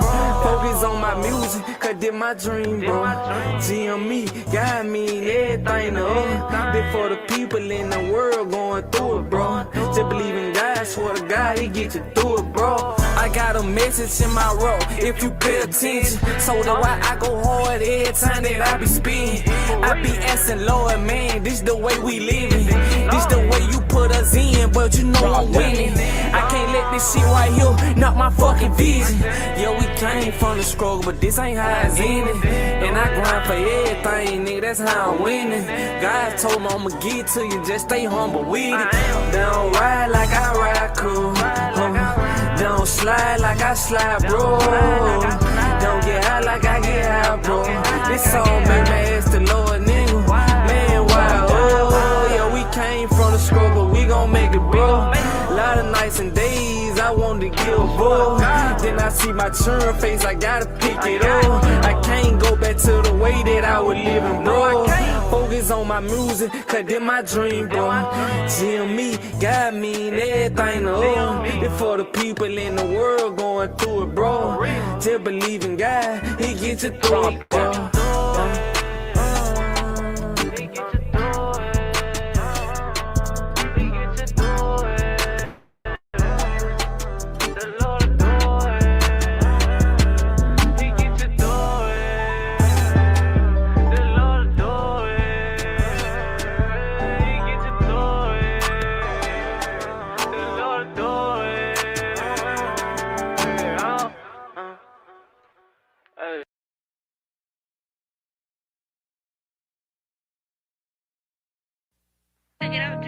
My fault. 205. Retro counting up the guap. Outside shit. No soul. Yeah. Fuck everybody talk about. Yeah, me, want my hood like a dope hole. Then I side get the dope so. I can't trust a nigga or no hoe. But you know that's a no. Stay down, nigga, up on go. Yeah. Stay down, nigga, up on go. Yeah. Hey. Want my hood like a dope hole. Stand outside, get the dope so. I can't trust a nigga or no hoe. But you know that's a no. Get your money and stay on go. Fuck your bitch and let her go. They ain't wanna see me with the dope. Rather sit a nigga down, bro. I never ever sell my soul. Independent guy, show me the road. Young nigga, just stay on hold. I'm about to give you a whole load. Please, Lord, cause I'm tired of selling all this goddamn dope. Man, I'm stuck in this dope hole. Man, I'm stuck in this dope hole. Man, I'm stuck in this dope hole. Lord, why I had to be like this? Real shit, I had to get this shit. Man, I'm tired of this goddamn shit. Man, I'm stuck in this goddamn shit. Feel like it'll never switch. Feel like I never change. Man, I'm really in love the game. Man, this shit brought me so much pain. I don't know why these niggas change. I don't know why these hoes ain't the same. I don't know how I'ma stay in my lane. Real shit, I'ma run up the chain. Know these niggas can't stand me, dawg. Rather see me fucked off for dead. Nigga, I'ma send shot to your head. I ain't never been the one that been scared. Young nigga, I been chasing the bread. Ever since I was like 15. Daddy died, man, it felt like a dream. Real shit, I had to go get that cream. Man, I can't trust none of these hoes. They'll change when you ain't got dope. Please, Lord, get me out the dope hole. On my hood like a dope hole. Stand outside, get the dope sold. I can't trust a nigga or no hoe. But you know that's a no. Get the money and stay on go. Fuck your bitch and let her go. They ain't wanna see me with a dough. Rather sit a nigga down, bro. I never ever sell my soul. Independent guy, show me the road. Young nigga just stay on board. I'm about to give you a whole low. Please, Lord, cause I'm tired of selling all this goddamn dope. Man, I'm stuck in this dope hole. Man, I'm stuck in this dope hole. Had it up in this spirit.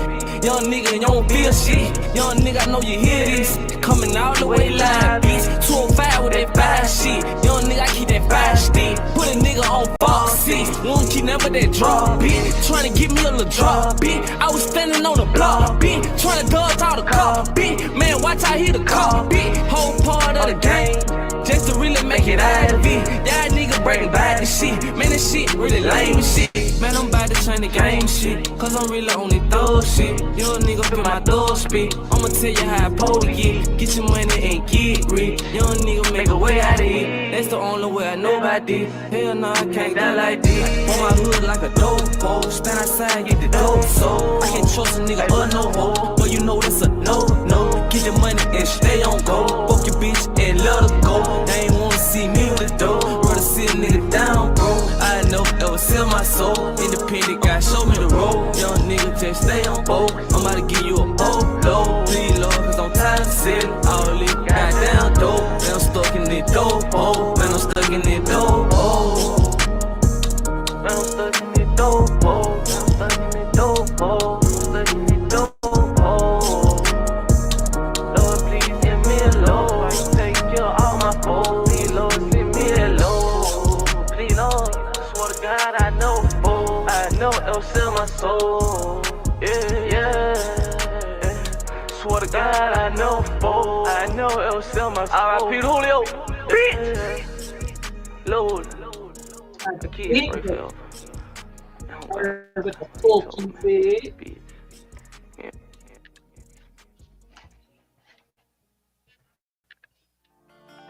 Damn, I let you play me. I can't let no nigga slay me. Hey, bitch, what it is, nigga? Y'all nigga keep on talking all that bullshit, nigga. Lord, how I get on. Yeah, nigga. I ain't with all that bullshit, nigga. But y'all niggas already know, bitch. If I feel threatened, I'ma let that bitch go. I swear. Yeah. I can't let no nigga play me. I can't. Yeah. When I'm done, I'm be the greatest. I swear, nigga. I'm going in on them, baby. No. I'm going in on them, baby. I hold it down. I know that little nigga, he gon' hate me. Yeah. But I can't let none of that shit fade me. Thought you were gon' stay down with me, baby. When you love it, I'ma drive me crazy.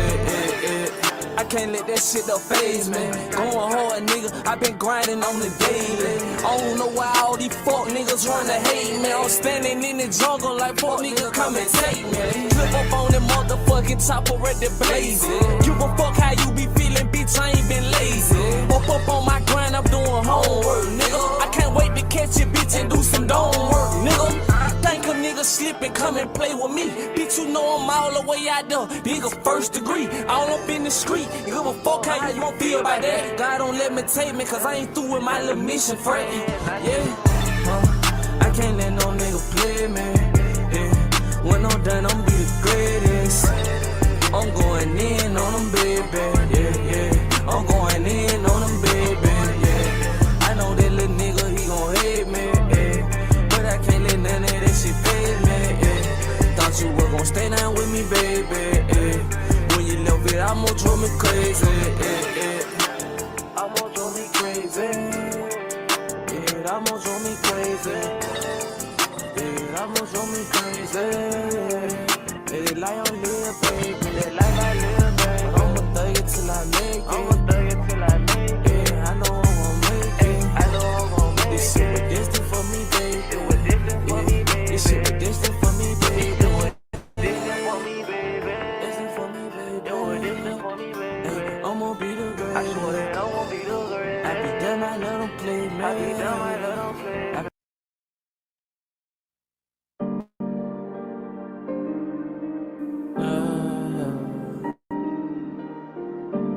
See me, Lil Hooligan mode, huh? You don't really won't get murdered, nigga. Catch your ass slipping on murker, nigga. I ain't with all the beefing, cause I'm killing, nigga. If it's up there, I get to chillin', nigga. Solo dolo, hop out with the pistol, nigga. My little nigga begging to do it, he don't want no figures. If you really won't get touched, I come and get you. I ain't saying I can't get hit, but you better come with it. Cause I got some on my side and it be a whole stitching. So the thing gon' be the case unless you fucking with me. 223 with a drum, couple cane in me. I just pray nobody else try to play with me. Cause I don't mind working your family, ask the Lord forgive me. Cause he understand my heart and know the way I'm living. So just let a nigga chill before it get ignorant. And ain't no nigga fucking with me, I'm the sickest with it. I'm the sickest with this shit, nigga, hands down. I don't do no drive-by, nigga, I walk down. I don't need no nigga with me, I'm give a fuck around. 100 shots up in the stick while you playing around. And when it be, we don't sleep till we lay him down. And if he high and hit his mama, bet his ass come out. It ain't no sympathy for these niggas, cause they playing foul. These niggas always speaking on shit they don't know about. So when you catch them, put that pistol load up in his mouth. They got me mad, even catch it hoe up at the house. I'm trying to chill, but they just wanna see the savage out. My little niggas keep on begging, let me air them out. We from that note, where the murders don't get solved, dog. So cut though, man, your dog will knock your ass off. And that money be a fool, you can't trust your bro. She'll trade the price tags and get your ass a load. You don't really won't get murdered, nigga. Catch your ass slipping on a worker, nigga. I ain't with all the beefing, cause I'm killing, nigga. If it's up there, I get to chillin', nigga. Solo dolo, hop out with the pistol, nigga. My little nigga begging to do it, he don't want no figures. If you really won't get touched, I come and get you. I ain't saying I can't get hit, but you better come with it. Cause I got some on my side and it be a whole stitching. So the thing gon' be the case unless you fucking with me. 223 with a drum, couple cane in me. I just pray nobody else try to play with me. Cause I don't mind working your family, ask the Lord forgive me. Cause he understand my heart and know the way I'm living. So just let a nigga chill before it get ignorant. And ain't no nigga fucking with me, I'm the sickest with it. I'm so sick with this little shit, and you know that, cuz I be riding solo dolo with my shit, bro. Pop a bean, roll my blunt, and you geeked up. And go right back to the trench to get my bread up. It's like it never stop. Pain. It's like it never stop. Trying to get that I promise I'ma get off this block. This for them niggas that got it out the jungle. Yeah, you got the money now, but you gotta stay home. You get caught slipping, they'll put you under. And the judge hold a grudge, he won't give us 100. And it's kinda fucked up when we weren't born with nothing. And this shit right here'll make you feel like fuck it. And she ain't got no money, so she'll fuck it and suck it. Say the money motivate the drug, take the stress away. I done seen so many people throw their life away. They ain't had no faith, that's all I gotta say. Because they did, they know Lord to make a better way. Up to my good or bad, just blessed to see the day. Why hate when you can be the one doing it one day? Just pray, have faith, he'll guide you that way. Yeah, they say they want me dead, don't do nothing but pray. I done seen some nigga dead, I looked them in their face. Yeah, I feel like TK, but bitch, I beat the case. All I'm trying to say, you can't lose when God with you, baby. You can't lose when God with you, baby. I swear to God, like this shit right here will never stop. But I won't stop my nigga till I get up out this block. Till I get up out this block. Hooligan. I'ma get up out this block. Growing up, all my older cousins getting it, man. Knew right then, man, I had to get some fucking bang. My daddy ain't see his daddy. His daddy died an old savage. I'm just trying to say this shit, he'll run up in my family. They hated on all them, so I know they can't stand me. But God with me, he won't let me fall, but he'll let me stumble. See, I know Lord ain't my attention right while I begin to chill. I done seen so many niggas fall victim to the street. I have. Bitch love you, she just love you for your T. Bitch, you up and got you killed. Now your ass a memory. Be like that sometime. I don't need like to speak. Now I'm feeling like Pimp C. Digging suit on getting cheap. Do this shit for nigga that did before me and under me. Every time a nigga eat, I thank Lord for the feast. Thank you, Lord. We were crushed up together, nigga, feed the feet. Man, scoot over. Man, it like this shit right here will never stop. But I swear I'ma get up out this block. Nigga, focus on my rubber, send me to the top. Them nigga ain't focus on the rubber, gon' send me to the top. I done did a lot when I been on that block. It like it never stop. It like this shit right here gon' never stop. It ain't gon' never stop. It ain't gon' never stop. No, it ain't gon' never end. Real shit, game make you lose a lot of friends. Lot of pain in this shit when you won't get them ends. That know what you sign up for before you jump in. Cause if you go the robber route, then nigga get up in. Man, nigga, I already know you better not have no friends. Cause you done cross so many niggas for them fucking ends. Can't trust you, don't give a fuck, you ain't cross again. That shit crazy, bro, I rather take the hustler route.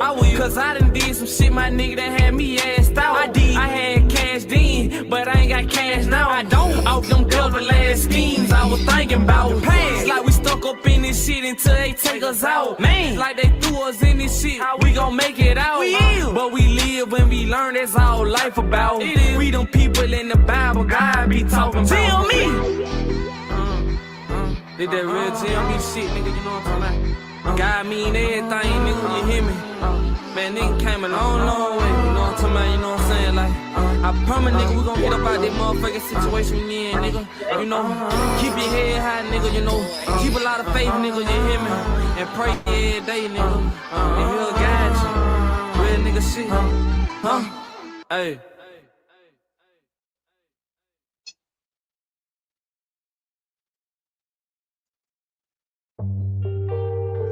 She about to fly me no in this cat. She about to take me no in this cat, nigga can't.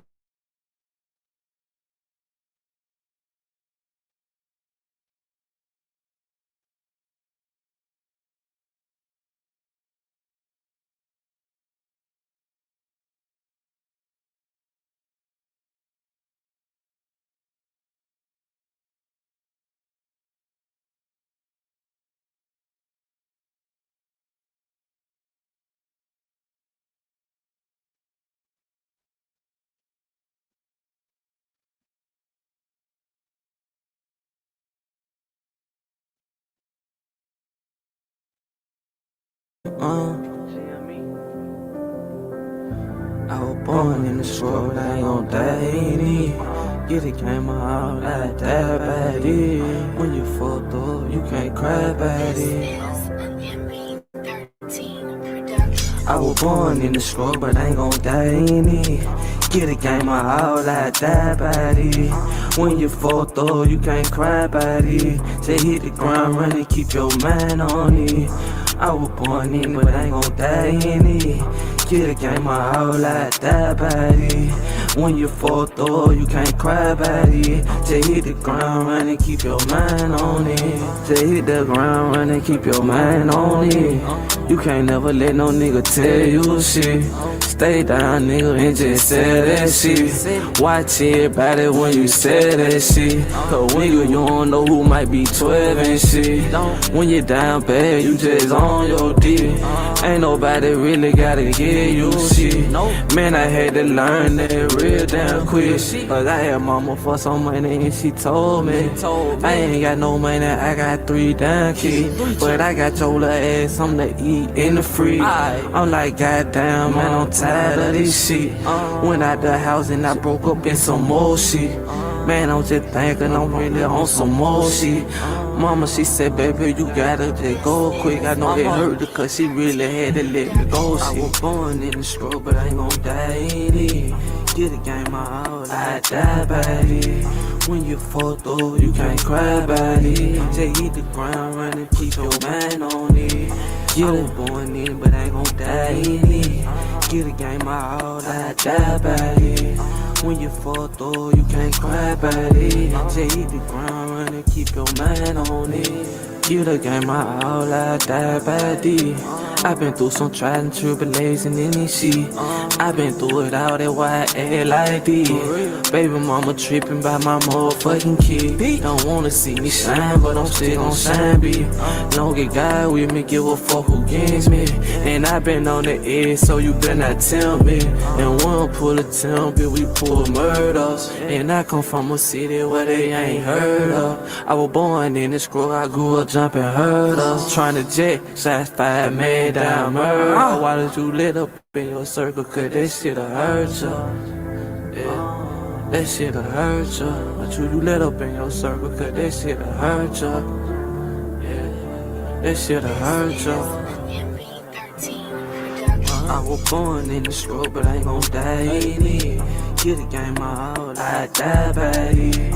When you fall through, you can't cry about it. Just hit the ground running, keep your mind on it. I was born in, but I ain't gon' die in it. Get the game my all, I die by it. When you fall through, you can't cry about it. Just hit the ground running, keep your mind on it.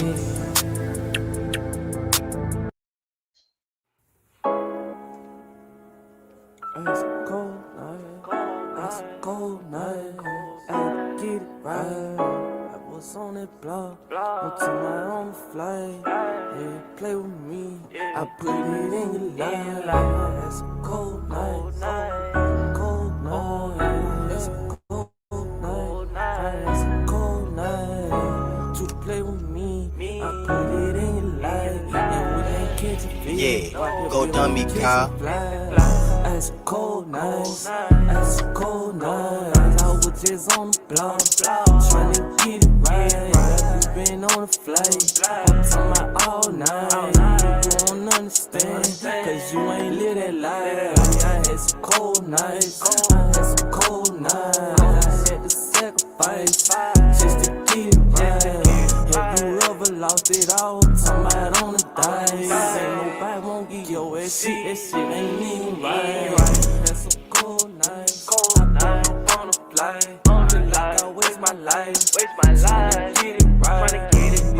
Still ain't right, and it can't be life. They wanna take my life, that's why I keep that fire. I put good bitch on you nigga, and that ain't no lie. If I feel threatened, nigga, don't let them fly. I put down my let you niggas see me to the sky. Oh, pussy ass nigga, it's not a wise guy. I don't really need no friends, I know that they trade sides. I'm just focused on my end, put my feelings to the side. I had lost so many times, I had done and lost my mind. I say fuck all that day, and just stay up on my grind. It's a cold night, it's a cold night. I was just on the block, trying to get it right. Have you been on the flight? I'm talking about all night. You don't understand, cause you ain't live that life. I had some cold nights, I had some cold nights. I had to sacrifice, just to get it right. Have you ever lost it all, talking about on the dice? Ain't nobody won't give your ass shit, that shit ain't even right. I lost it all, dawg. I thought you were my dog, when I was fucked up. You couldn't even make a call, that shit that crazy, man. I came through every time you needed me. I dropped my leg down, shit that hurt my soul. I swear it hurt me, bro. I thought you was no foe, now you act like a hoe. Can't let it get to me. I keep my mind on T. I came from the street, but we gon' die like this though. I keep my mind on this though. I know these hoes they slick though. That's why I fuck 'em, kick 'em out the house. You gotta go. I'm still up on my mission. Niggas keep it trippin'. You know I keep it with me. Fuck nigga, you can get it.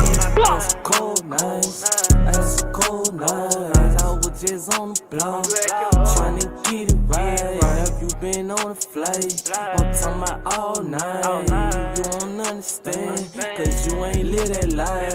I had some cold nights.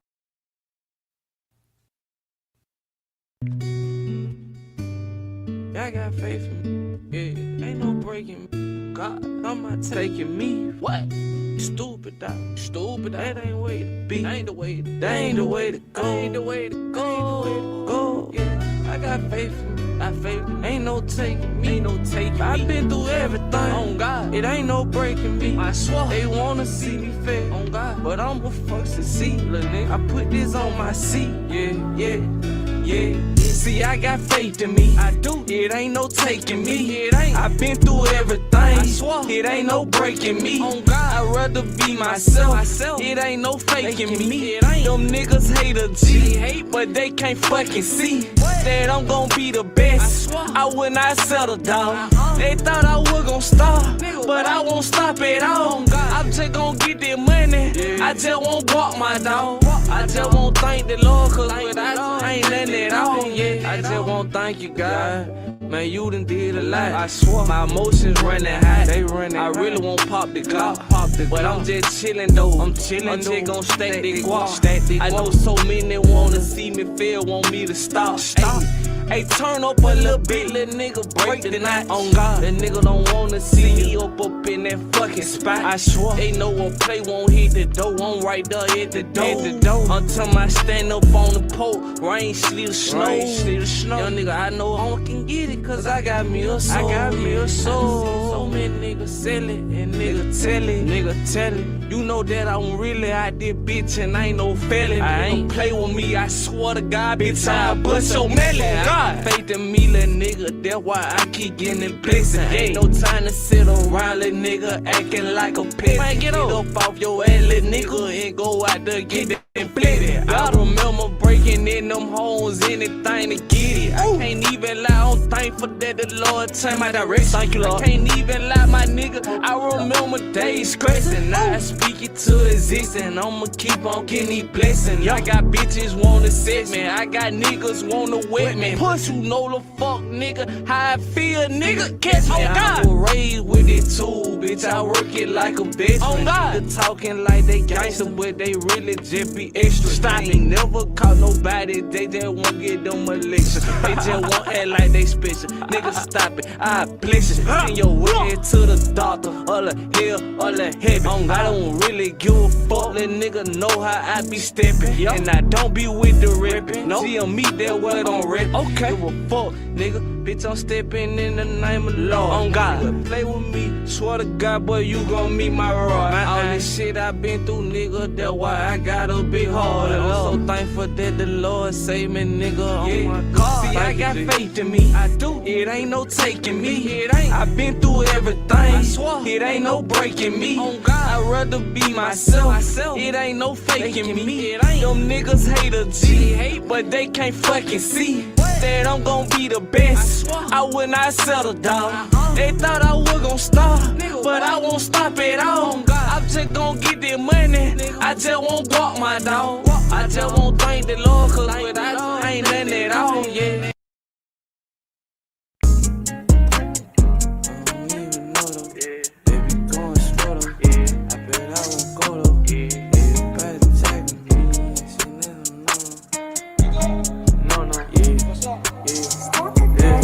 Keep on going, nigga, I'ma do it solo. Riding on these no, grinding it for solo. They told me give me the light, cause I'm about to blow though. I already know though, I keep it on go mode. It gon' be a murder scene if you try to blow ho. Just like you some dodo, I bet that I blow ho. I remember day, dawg, I was really bodo. Sleeping on that floor though, ain't had nowhere to go though. No day I woke up, nigga, when they hit that dodo. They don't make that dodo.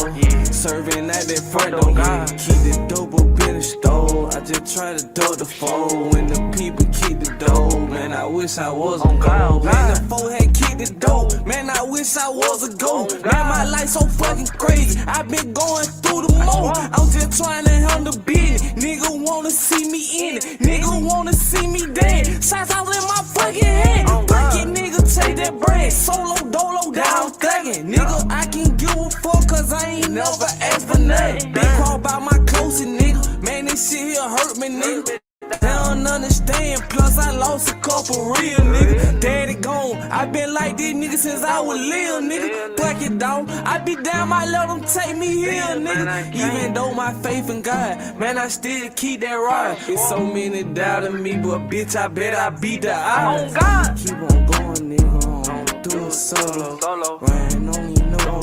Grinding niggas solo. They told me give me the light, cause I'm about to blow though. I already know though. I keep it on go mode. It gon' be a murder scene if you try to blow. Just like you some dodo. I bet that I blow. I remember day, dawg. I was really broke though. Sleeping on that floor though. Ain't had nowhere to go though. And no day I woke up, nigga, when they hit that door though. Man, don't make that door though. Serving at that front door, yeah. Keep the dope up in the store. I just try to do the fold when the people keep the dough. Man, I wish I was a gold. Man, I wish I was a gold. Man, you put this on my soul. I ain't never tell a soul. I'ma take it to the grave. These niggas ain't really brave. Try to work it like a slave. I would not go for that shit. Man, I got for me beat. And I know what for me be. That's why I go for that shit. I was blocked by the little devil, but he cannot stop this shit. Man, don't really rock it like a motherfucking rocket beat. Take off this like 1, 2, 3. Nigga, they ain't seeing me. Put this shit up on the set. Nigga, never GM me. Swear it ain't no fear in me. Do this shit here from my heart. I know I was gon' be great, little nigga, from the fucking start. Nigga wanna play with me, little stinking like a fucking fart. I'ma keep on going, nigga. I'ma do it solo. Riding on you, no. Grinding niggas solo. They told me give me the light, cause I'm about to blow though. I already know more. I keep it on go mode. It gon' be a murder scene if you try to blow. Just like you some dodo. I bet that I blow. I remember day, dawg. I was really broke though. Sleeping on that floor though. Ain't had nowhere to go though. And no day I woke up, nigga, when they hit that dodo. Man, don't make that dodo. Serving at that front door. Keep the dope up in the store. I just try to dodo.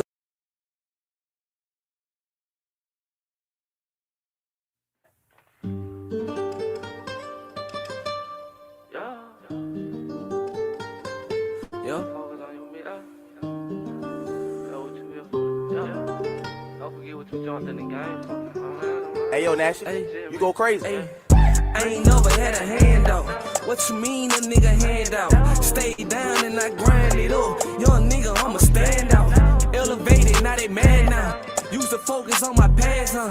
Yeah, that shit made me mad, huh? Now I'm focused on my cash, huh? I be thinking about my dad, huh? Man, that shit made me sad, huh? Make me really wanna crash, huh? But I think about my little son, and I know I'm gon' be the one. And I do this for my little girl. Man, she getting so old, though. Man, the world feel like it is up on my shoulder.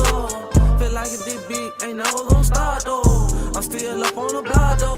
I'm hollering fuck all the cars, so I'm tryna do my little thing. Them niggas won't hate me, but why you won't hate, though? Them niggas really be snake, though. I keep them up on my way, folks. Them niggas say I'm up in it. Nigga, you know I'ma get it. I'm like Emmett. Fuck nigga, I'ma give it touchdown. Nigga play game, get fucked round. I don't give a fuck about the nigga. They ain't give a fuck about me, young nigga, when they come round. They ain't even know how Hula was feeling, my nigga. I ain't gon' come round. I wanna lay a little fuck nigga straight down. I'm feeling a little like play. Damn, I look like for all you niggas. I even bought you some J. But I don't give a fuck about none of the money, my nigga. I feel to play. Damn, I had to go back to the pad, but damn, I remember some days. Damn, I remember some days. Remember them days when I ain't base. Tryna just give me some money. I only know that time I ate. Nigga, you remember that day? You ain't even had nothing but that Honda. But you had to get you some dope. And you already know you had to come on. Damn, I feeling like fuck. I'm right up in this spot. Damn, it be so hot, but I know I gotta hit the top. It be hard, but you can't flaw. You can get that shit the fast way. Same way you got that money, you just gotta hit your knees and really pray. Damn, I had a long day. I'm feeling like I'm losing faith. Lord told me, boy, better keep your head up. I'ma lead the way. Come on, hard like every day. Can't let this CC be the fate. Boy, I gotta use my faith and let that shit just lead the way. Trapping hard like damn, I know the people trying to look for me, but damn, I'm like a ghost to them this shit over for me. Boy, I'm coming stupid hard, can't no nigga fuck over me. Bitch, I give a fuck about a hoe, I do this globally. Man, I'm taking off, but I know they feeling locally. Crazy.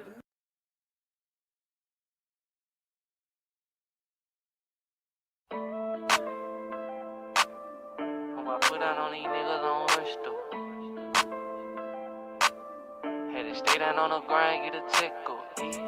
Put down on these niggas on rush though. Had to stay down on the grind, get a tickle. Yeah. The whole put on these niggas on rush though.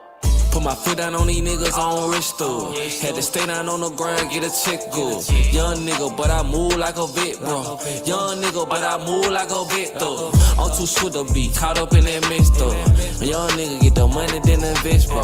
I know God watching every day a test though. I know God watching every day a test though. Get the money and just stay up on their neck, bro. Ain't nobody ever gave me a check, not a check. But I know one thing, they gave me respect, bro. I'ma be the last standing, we can bet, bro. When the eyes against a nigga, I don't sweat, bro. Cause I know God got his hands in his mess, bro. They say pressure bud pipe, but I'm a diamond. I had to stay up on my grind, put it all in. Got that dirt up off a nigga, now I'm shining. It was days I could spin, had to stack it. Cause I was on my day down to my lab, had me fasting, had me assin'. God, is this the life for me? Why you really got me out here thuggin'? Why these heady niggas really wanna get me? But I know you with me, so I ain't trippin'. Put my foot down on these niggas on wrist though. Had to stay down on the grind, get a check go. Young nigga, but I move like a vet, bro. Young nigga, but I move like a vet though. I'm too swift to be caught up in that mess though. Young nigga get the money, then invest, bro. I know God watching every day a test though. I know God watching every day a test though. I know God watching every day a test though. Gotta keep my heart pure and my attention good. I give a fuck if you got a lot of money, cuz I ain't gon' treat your ass different than the junkie, bro. I done seen a lot of niggas act funny, cuz especially when them niggas really get some money, bro. Heart evil, so them niggas lose it quick though. God give and he take, can't forget, ho. Just keep a nigga straight while I'm on it road. When your friend turn foe and they break the code. When your family try to cross out for some change, you going through that pain, you abuse the things, but you gotta be thankful and make a change. But that shit in you up, you want some straight to main. But I feel your pain, you gotta let it go. Everything happen for a reason, that for sure. Put my foot down on these niggas on wrist though. Had to stay down on the grind, get a check go. Young nigga, but I move like a vet, bro. Young nigga, but I move like a vet though. I'm too swift to be caught up in that mess though. Young nigga get the money, then invest, bro. I know God watching every day a test though. I know God watching every day a test though.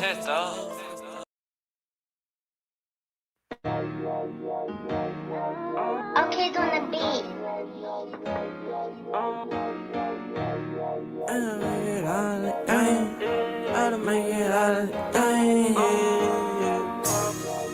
Tell me why they had changed, tell me why they had changed when I was stuck in the rain, yeah. Tell me why they had changed, tell me why they had changed when I was stuck in the rain, yeah. Tell me why they had changed when I was stuck up in the rain. I was doing so much shit, I was going through that pain. Young nigga, I'm addicted to the motherfucking game. I never ever switch, go hard for my chain, stand up for my name. Young nigga on the truth, I go hard in the boot, put my heart in the tube. Yeah, they changed on me, but I won't change on you. Yeah, you changed on me, but I won't change on you. I swear to God, my nigga, I never changed. Yeah, they had changed on when I was in that rain. Yeah, I had really seen the change coming through. That's why I kept on going for that money, whoa. I can't stop on go, niggas talking slow. Yeah. Nigga, you don't want smoke, boy, you know you a hoe. I pull up, let it go, yeah, nigga, I do the most. What you mean, nigga, I'm tryna go coast to coast. Fuck nigga playing, I'ma keep selling it dope. So I gotta sell no more, yeah, yeah. I took a whole lot of shit, I did a whole lot of shit, yeah, yeah. I might just be what you be, I might just be what you be, yeah, yeah. I took a gram, got rich, I took a gram, got rich, yeah, yeah. I really beat the eye, I really came for shit, yeah, yeah.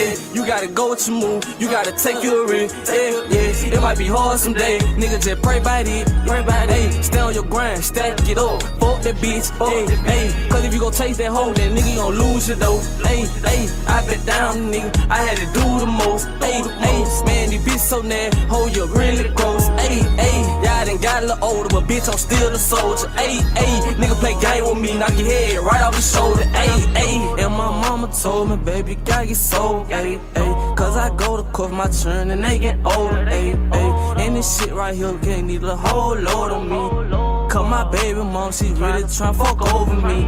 She got me on child restraint order, can't even see my C's. Man, that shit fucked me up, judge told me don't call them G's. Man, what you mean I can't even fucking speak to them? That shit be fucking with me, cool down and you feel me, pill. I ain't seen my kids in 2 years, they fucking with me. My baby mama moved away, it's hard to see my seat.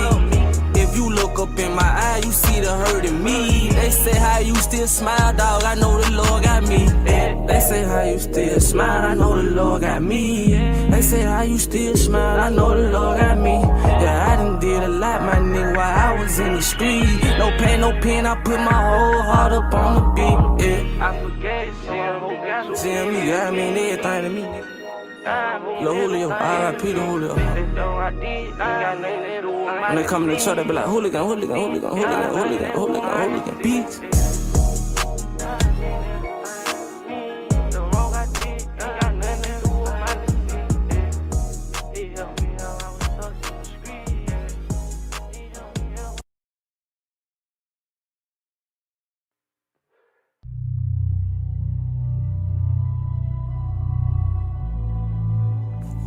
Is you dead enough? Is you still alive? You been waiting too long, bro. You need to wake the fuck up, man. I don't know what the fuck they got into you, man. But people depending on you, man.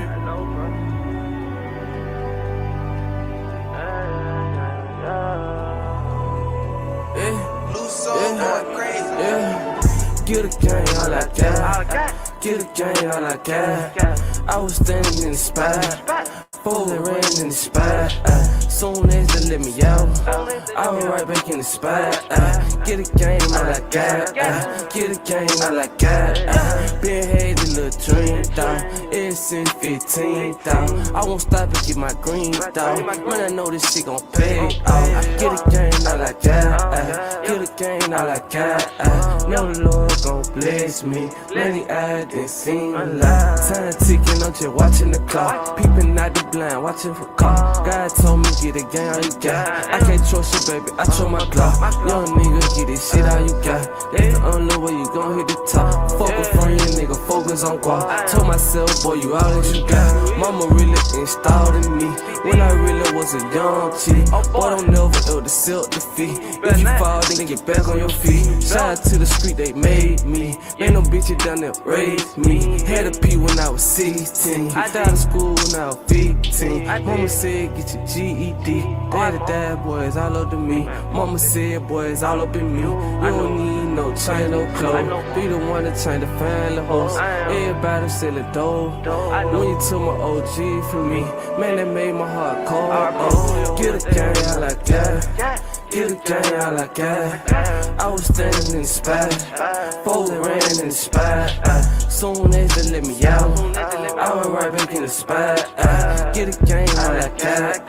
Get a gang all I got. Been had a little dream, dawg. Ever since 15, dawg. I won't stop and get my green, dawg. Man, I know this shit gon' pay, dawg. Get a gang all I got. Get a gang all I got. Know the Lord gon' bless me. Many eyes done seen a lot. Many eyes done seen a lot. I was the one that hit down the spot. I ain't need no nigga with me. Until cooking that number that draw. I was standing right up by door. Young nigga, I was sitting that door. Uncle right on the side of me. Know that nigga gon' ride with me. Man, this shit like a family business. I'm just part of the family tree. Man, you niggas can't stop me. Cause I really got the recipe. Knew that shit when I was 16. Got a P and I made it 3. But it really ain't surprised me. Knew I had to look grind in me, cause I started with a half a C, worked my way up to a whole P. Man, that shit just had reminded me when I really was a young G. Ask myself, you gon' starve for E. Watch the hand and she prayed for me. Man, I really fell in love discreet. I was broken and fed me. Get a gang all I got. Get a gang all I got. I was standing in the spot. Foes that ran in the spot. Soon as they let me out, I was right back in the spot. Get a gang all I got. Get a gang all I got.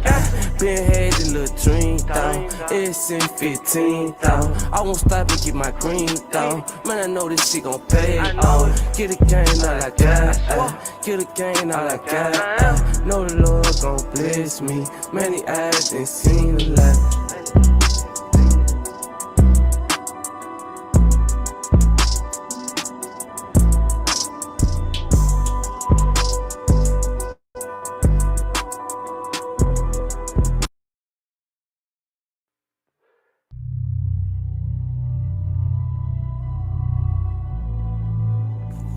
Is you dead enough? Are you still alive? You been waiting too long, bro. You need to wake the fuck up, man. I don't know what the fuck they got into you, man. But people depending on you, man.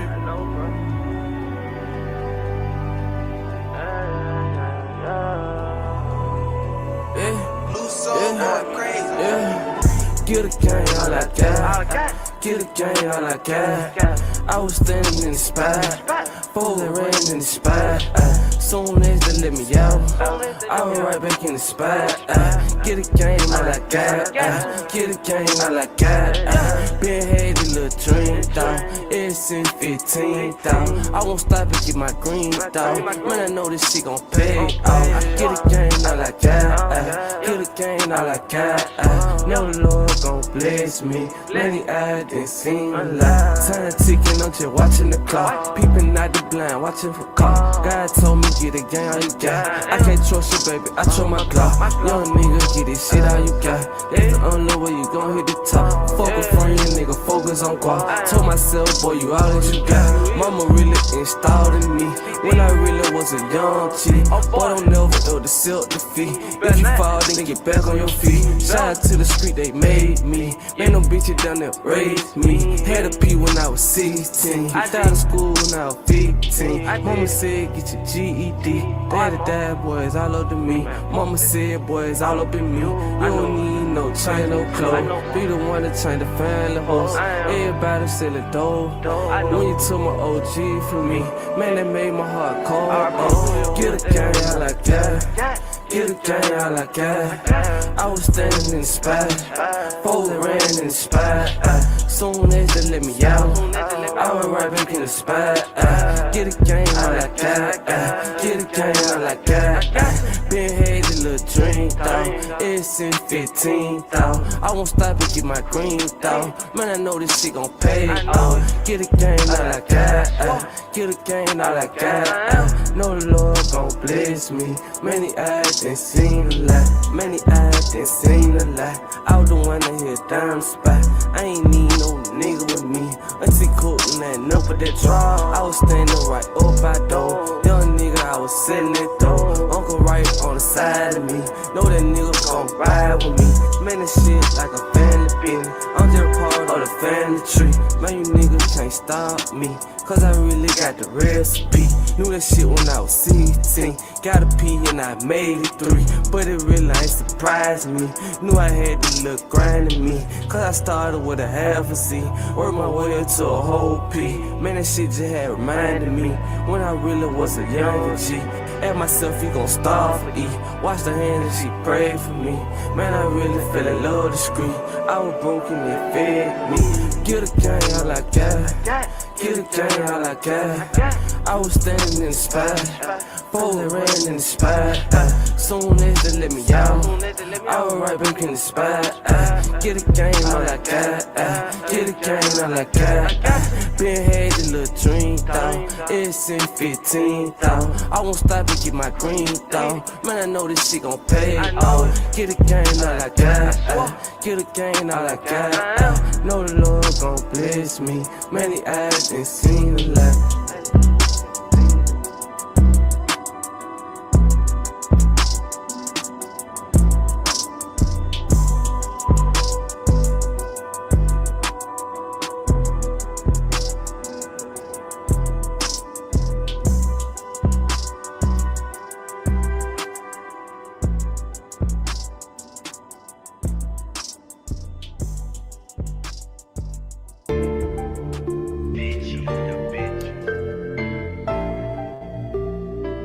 Outside shit, huh? Real landlord. 205 Birmingham. Yeah. I'm in the brick with the ski.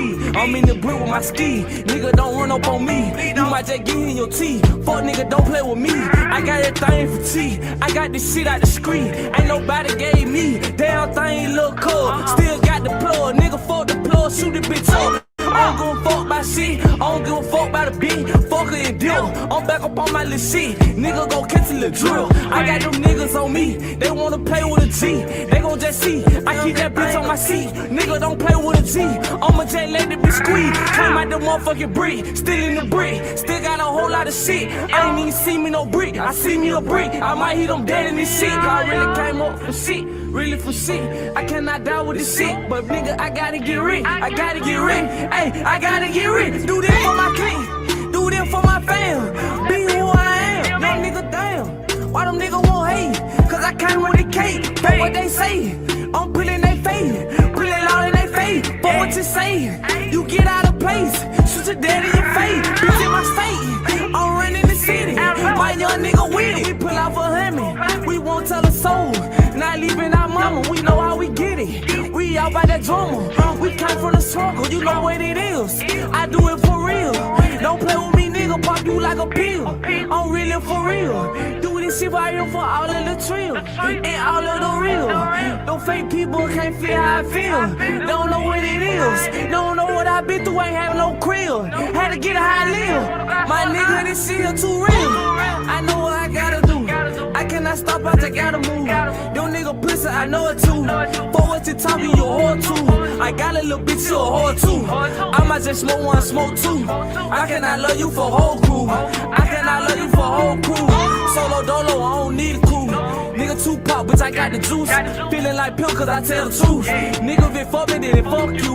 Nigga, if it fuck me, then fuck you. And nigga, if I said that, I meant that. You won't talk shit, I'ma sit in there. I'ma sit right where your kids at. I'ma sit right where your kids at. Nigga, that's just how I live free. You a fuck nigga, what it is free. Nigga, take one of mine, get back. I believe in some get back. I'm believing in some get back. It's a freestyle kick that. It's a just how I'm kicking.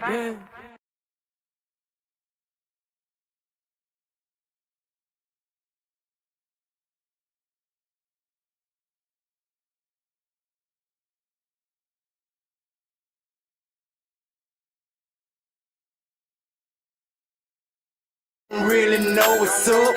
This G on me, we in the bitch, you know we booted up. We got that foul side for y'all fuck niggas. Better get in touch, nigga. Better stay in touch, nigga. Stay up on my way, I got that thing on my waist. Run up in my face, I put that 40 to your face. Let it touch, cause if it touch, boy, it's gon' bust, it's on my way. Now niggas need to cool down for a nigga catch a case. Don't make me catch a case, I got that thing up on my waist. A nigga talking like you want it, please don't say that to my face. Got a lot of young niggas on that boot with that case. Please don't make me feel threat, cause they might hide to squeeze a case. Man, it's ugly around my way, we been trapping all day. Niggas play them game cool, but they don't play it around my way. This is not the park, nigga, some just like a goblin, nigga. Cause we fuck with robber, nigga. They just like my partner, nigga. Come into my apartment, nigga. You gon' see nothing but killers, probably snitches. And you know I keep the drugs in my system. You already know my nigga. I'm just tryna stay out that system. Nigga tryna play me, then I gotta kill him. Real nigga shit, y'all put some gorilla. Fuck, boy. Fuck niggas, they don't really know what's up.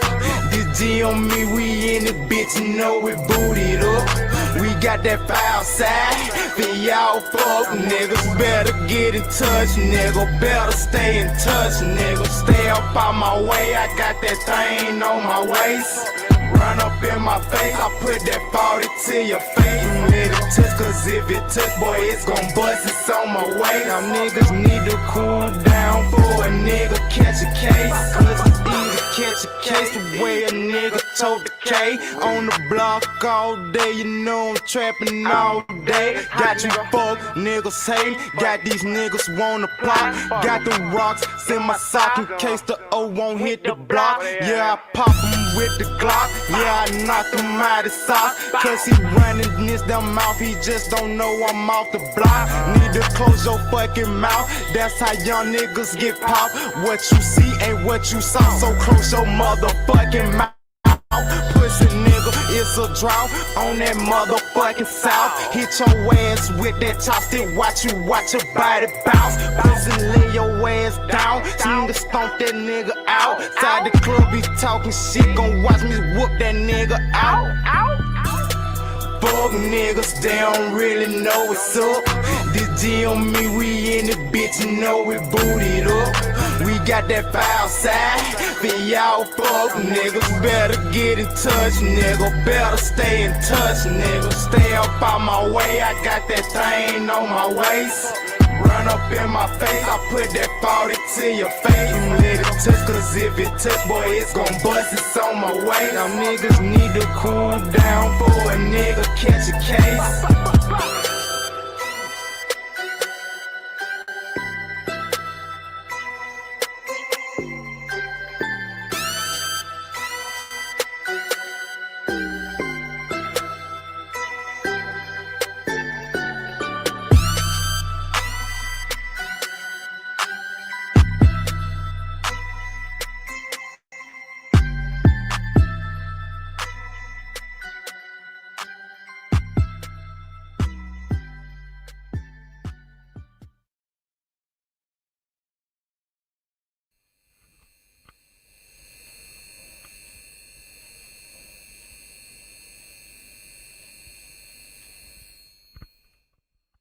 DJ Swift on the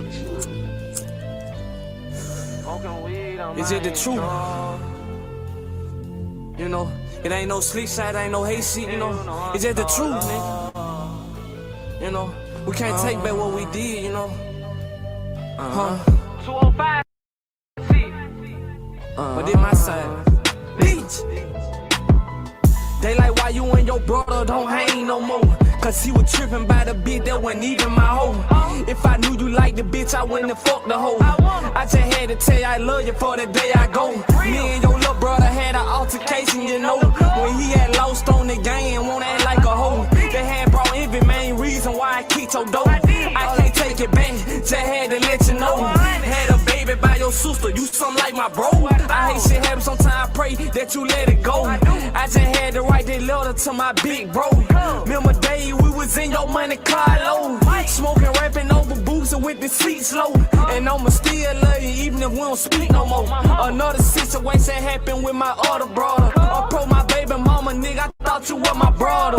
Just knew from that day that I couldn't trust her. Kinda crazy when I still see your little brother. It fucked up, nigga, I got love for your mother. Gave me half a boat, but nigga, I ain't paying nothing. You ain't keep that shit 100, you were playing 100. You were down on your back, I gave you a quack. Money don't make it, but I guess you niggas think that. It was never no beat, I'm just speaking fact. Putting it out on the line, it ain't looking back. I carry my fam, put my whole hood on my back. I love my little cousin, even though he stole that. Fucked me up when they had killed my nigga Joe Fred. But I don't know the situation, so I won't speak on that. I just know when you gone, ain't no coming back. I'm just in my zone, smoking weed, writing rap. 15, 16, raised off the crowd. Shout out to my nigga Quack, man, I ain't chain friend. Even though my cousin hit me, I forgave friend. Even though I could've shot him in his face, friend. God told me to chill, let me handle that. Man, that pussy got some power, some nigga can't handle that. Fuck your cousin, baby mama, that's some foul shit. This one's on my mind, speaking that loud shit. Blowing that loud shit. Yeah. You know, It's just some real shit on the real nigga mind. And nobody perfect, you know.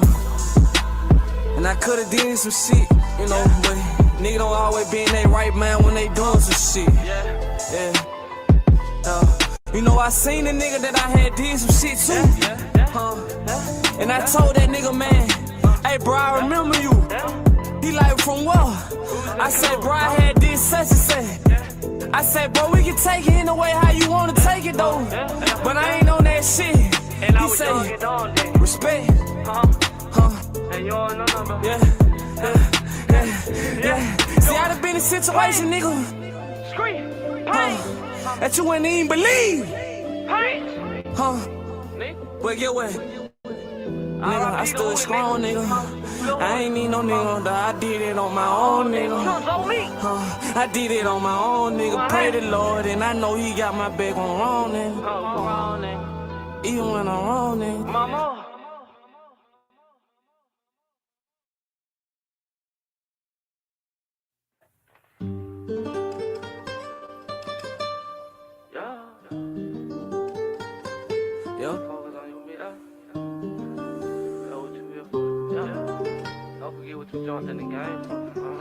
Hey yo, Nash, you go crazy. I ain't never had a handout.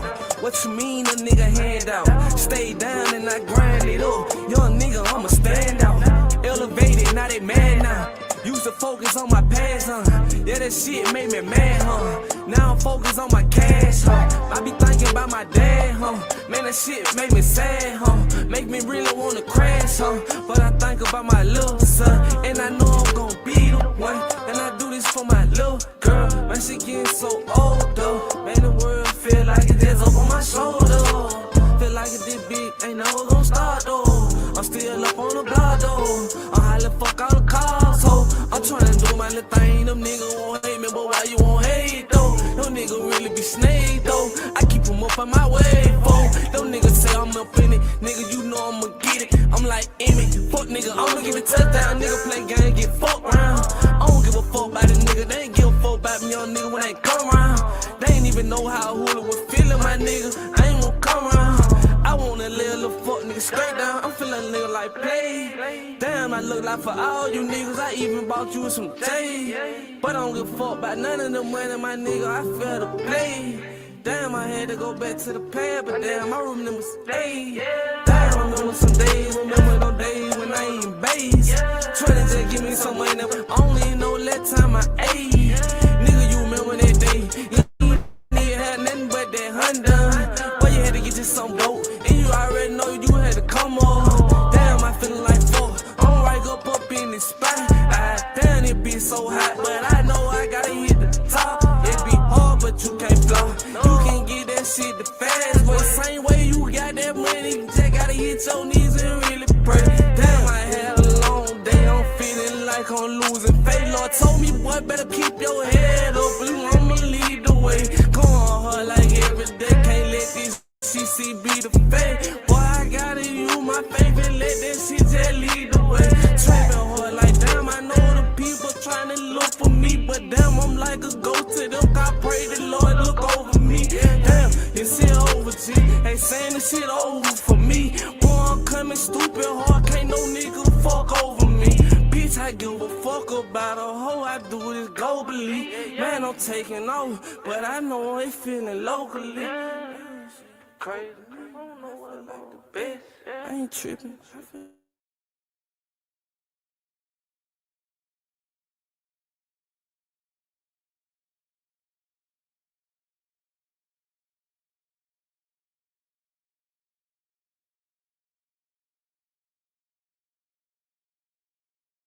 This shit. Hooligan. Smoke so much reefer to this shit. Yeah. Gone, ain't no home. When you gone, ain't no coming home. When you gone, ain't no coming home. I repeat it, everybody, I lost to the street home. They say when you gone, ain't no coming home. This for everybody, I lost to the street home. From my daddy to my cousin to my granny home. This song for everybody that ain't coming back home.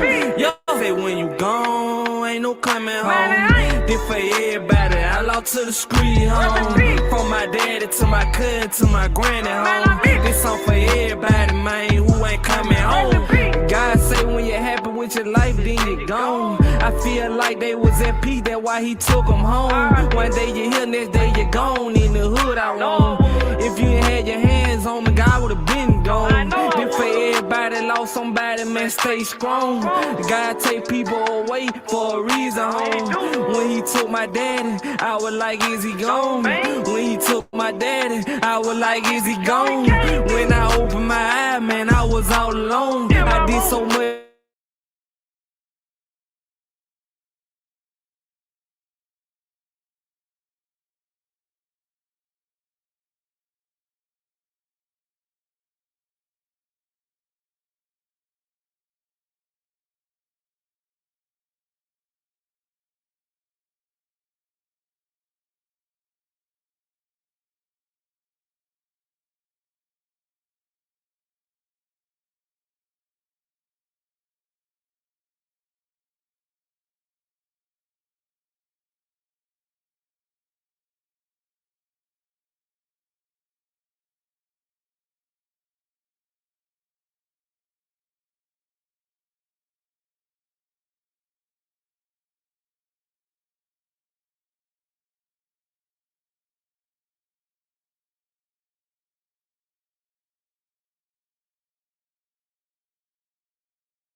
What the hell they doing in Chicago?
So what y'all think about this?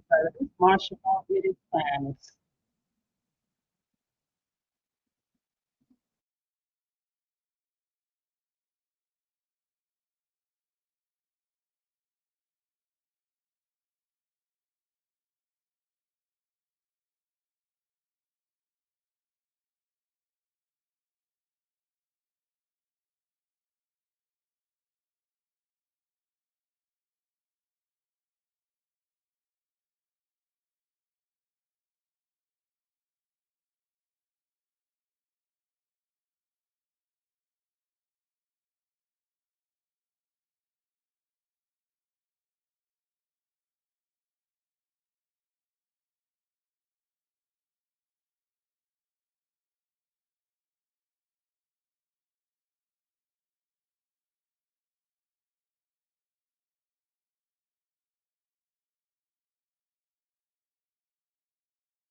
the hell?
Tracking down these people who are alleged illegal immigrants in our community. How are they getting their names? How are they finding out where they are?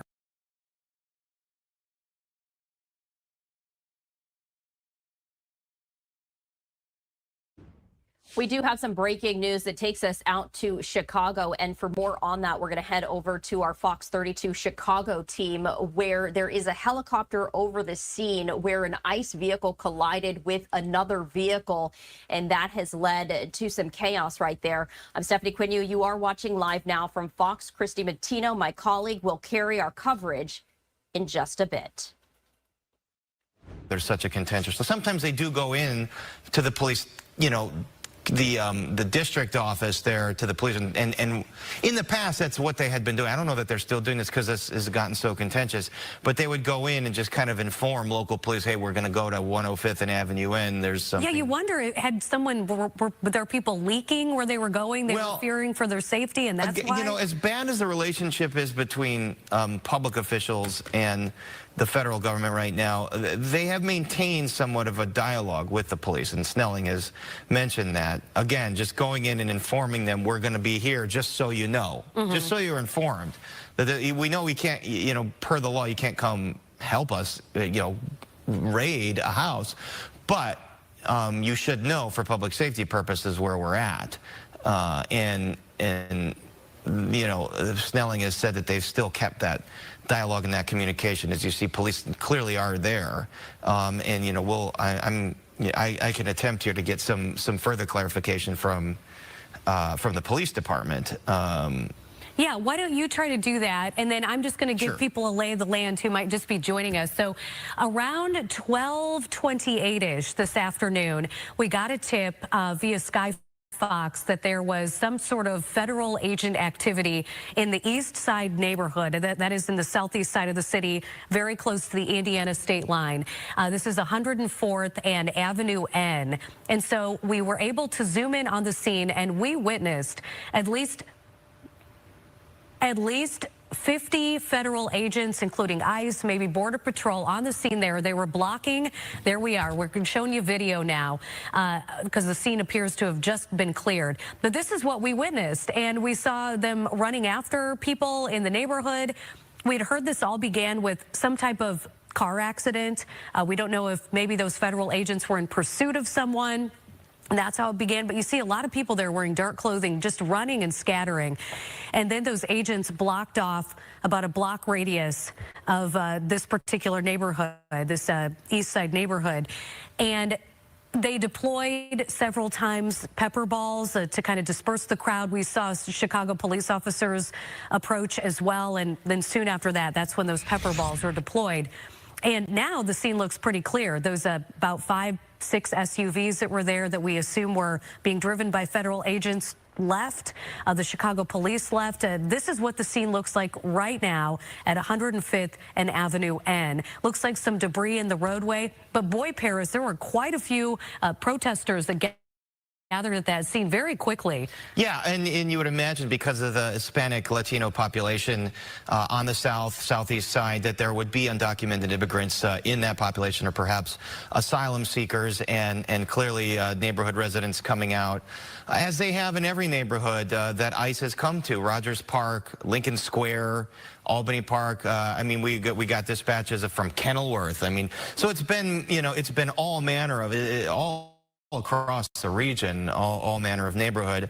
And ICE and DHS has been very clear that they want a show of force. They've videotaped, they've filmed everything that they've done. They put them out on social media videos, really sending the message that they are here and they believe they have jurisdiction to kind of go into these neighborhoods and conduct these raids. But again, a bunch of court rulings have kind of shackled them a little bit, you know, if they're following them again with. Oh, they raiding whole neighborhoods in Chicago, boy. This ain't nothing but martial law here. Deploying tear gas. You have to give 2 warnings before you deploy tear gas. And many onlookers have said they don't believe that that's happened. They cannot use any kind of violent or munition against protesters that are just standing around and protesting on a public way, on a public sidewalk, on a public street.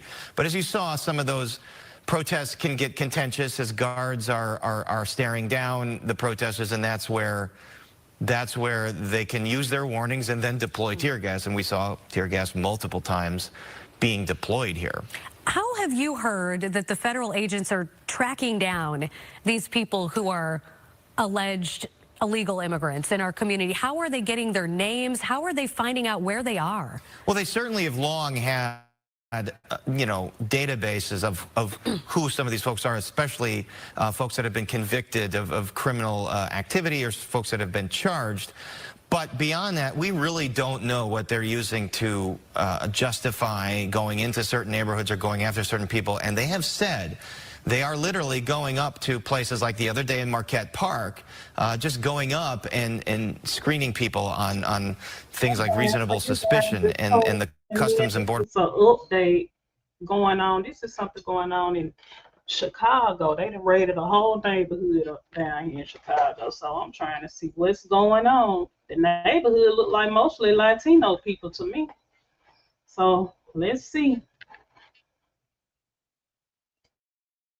Patrol Commander Gregory Bavino has said it can be based on look. It can be based on, well, they might be looking afraid or grip their steering wheel tightly when we come around, and that's how we use reasonable suspicion. Federal judges in courts have said not so fast. That's not necessarily a good enough reasonable suspicion to detain people, and we've heard anecdotally that they have detained U.S. citizens that didn't have paperwork or that looked like they were not U.S. citizens. And so there's all kinds of these stories emerging as Homeland Security has put out dispatches of violent criminals that they say that they have detained.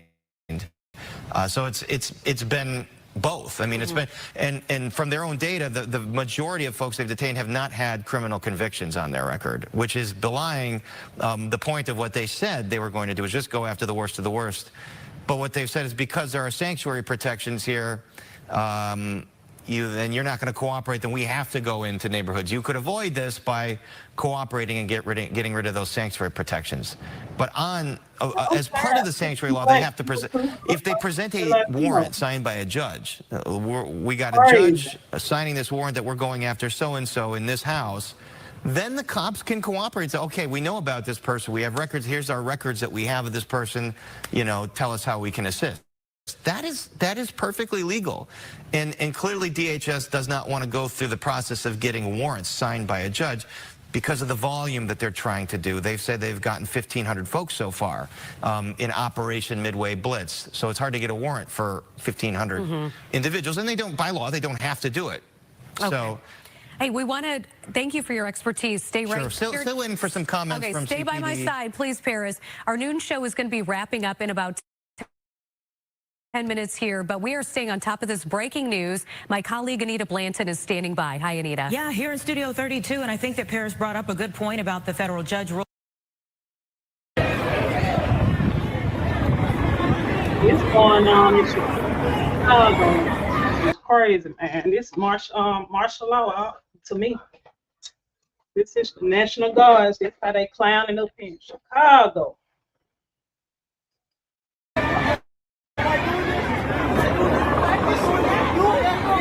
Yeah, like doing that.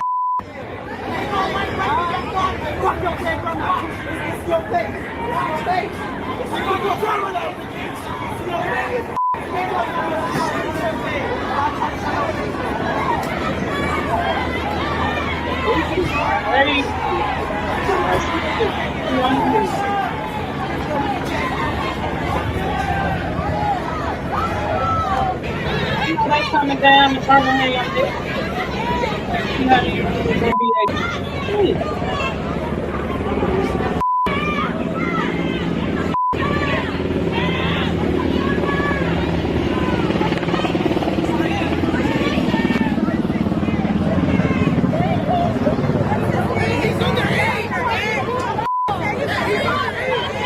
He's only 16. Oh, yeah.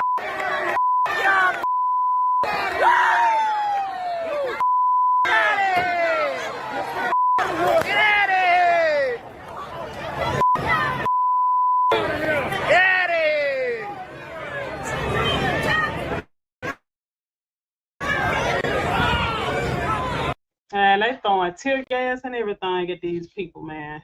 Mostly Latinos, so they just raiding communities and just putting warrants out for certain people. This is scary, huh? How much authority they have.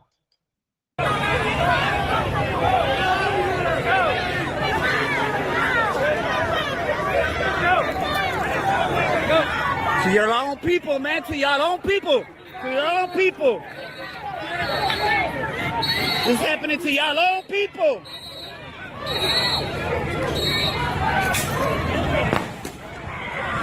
To your own people, man. To your own people.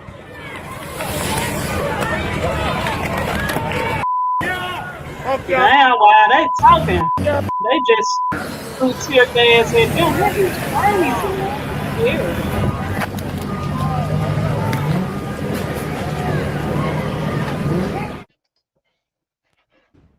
We do have some breaking news that takes us out to Chicago, team, where there is a helicopter over the scene where an ICE vehicle collided with another vehicle, and that has led to some chaos right there. I'm Stephanie Quinu. You are watching live now from Fox. Christy Mattino, my colleague, will carry our coverage in just a bit. There's such a contentious. So sometimes they do go in. We interrupt programming for breaking news from NBC Chicago.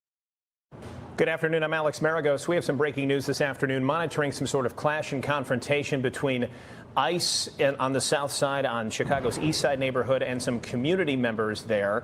There is a lot we still don't know about exactly what is leading up to this, but we're giving you a live picture here from Sky 5. This is the east side neighborhood near 105th Street and Avenue N.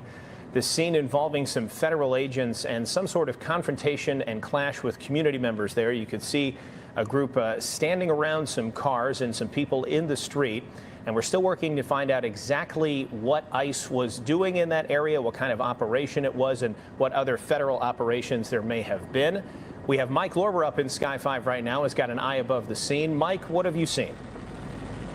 Alex, we're going to take this all in. We've been here for about 5 minutes or so. This is what we have seen. Right when we arrived in Sky 5, we saw some smoke, what may have been some kind of tear gas canister about a block north of the location that you're looking at right now, which is 105th Street and Avenue N. I can tell you in the sky that the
Okay, y'all, I'm back. We finna go down here to Memphis, Tennessee, and see what they doing down here. The National Guard.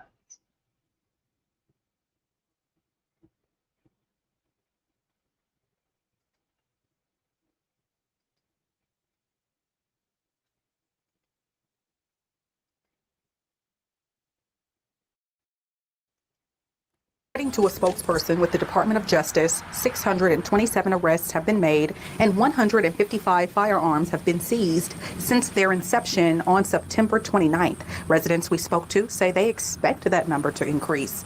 But I will say thank you to Trump for bringing these National Guards and doing what they're doing down here in Memphis right now.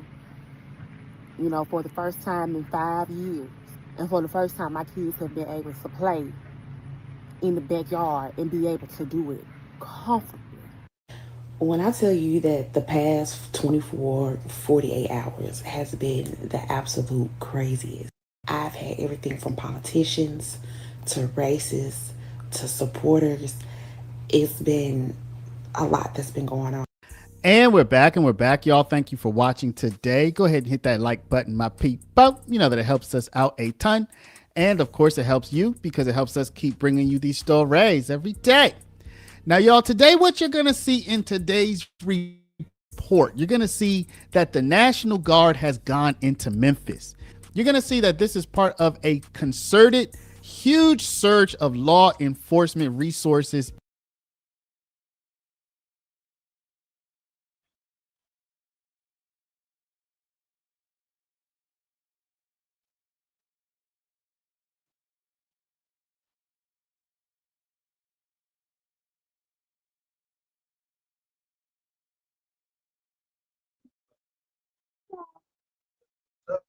But you know what dude about to say?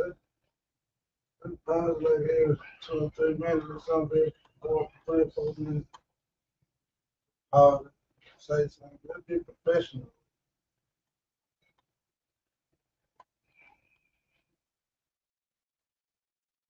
That be a little too country.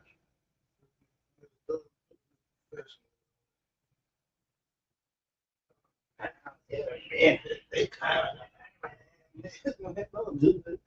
Just keep it professional, simple, solid. I feel.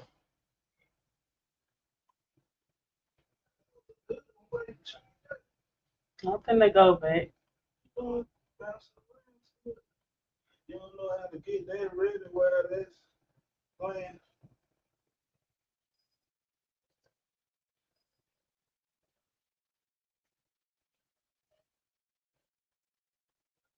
Saying everything on your fucking screen. I know that. It don't matter because it ain't mine. But still, like, don't do it. Don't shit it like that. Put your avatar up there instead of be right there.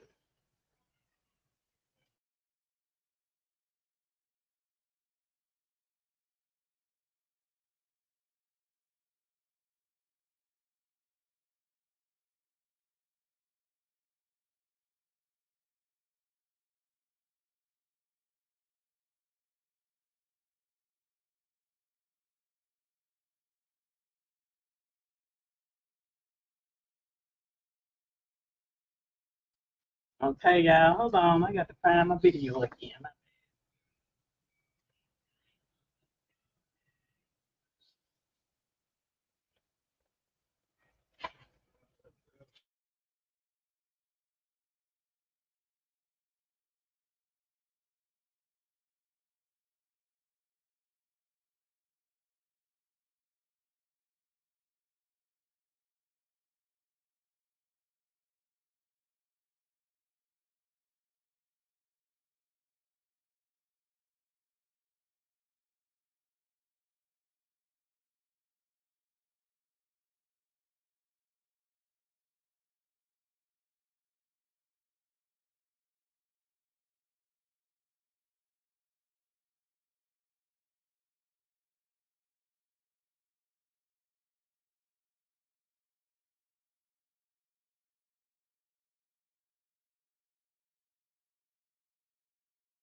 spokesperson with the Department of Justice, 627 arrests have been made and 155 firearms have been seized since their inception on September 29th. Residents we spoke to say they expect that number to increase.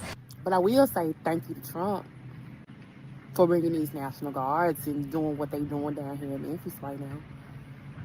You know, for the first time in 5 years, and for the first time, my kids have been able to play in the backyard and be able to do it comfortably.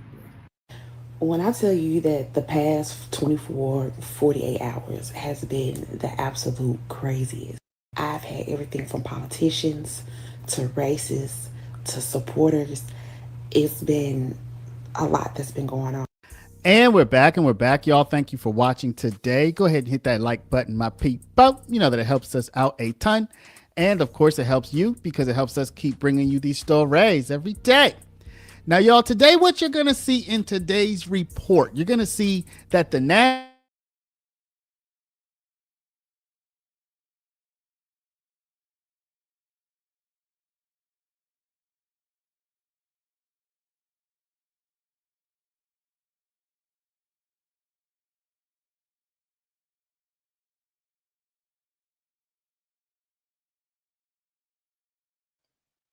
Okay, y'all. So we down here in Memphis, Tennessee.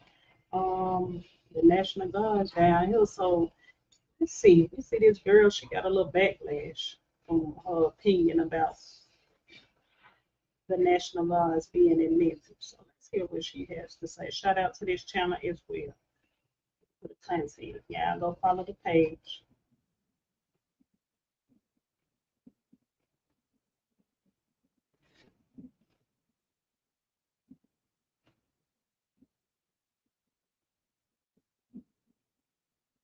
Over 1,000 arrests? Yeah, dog.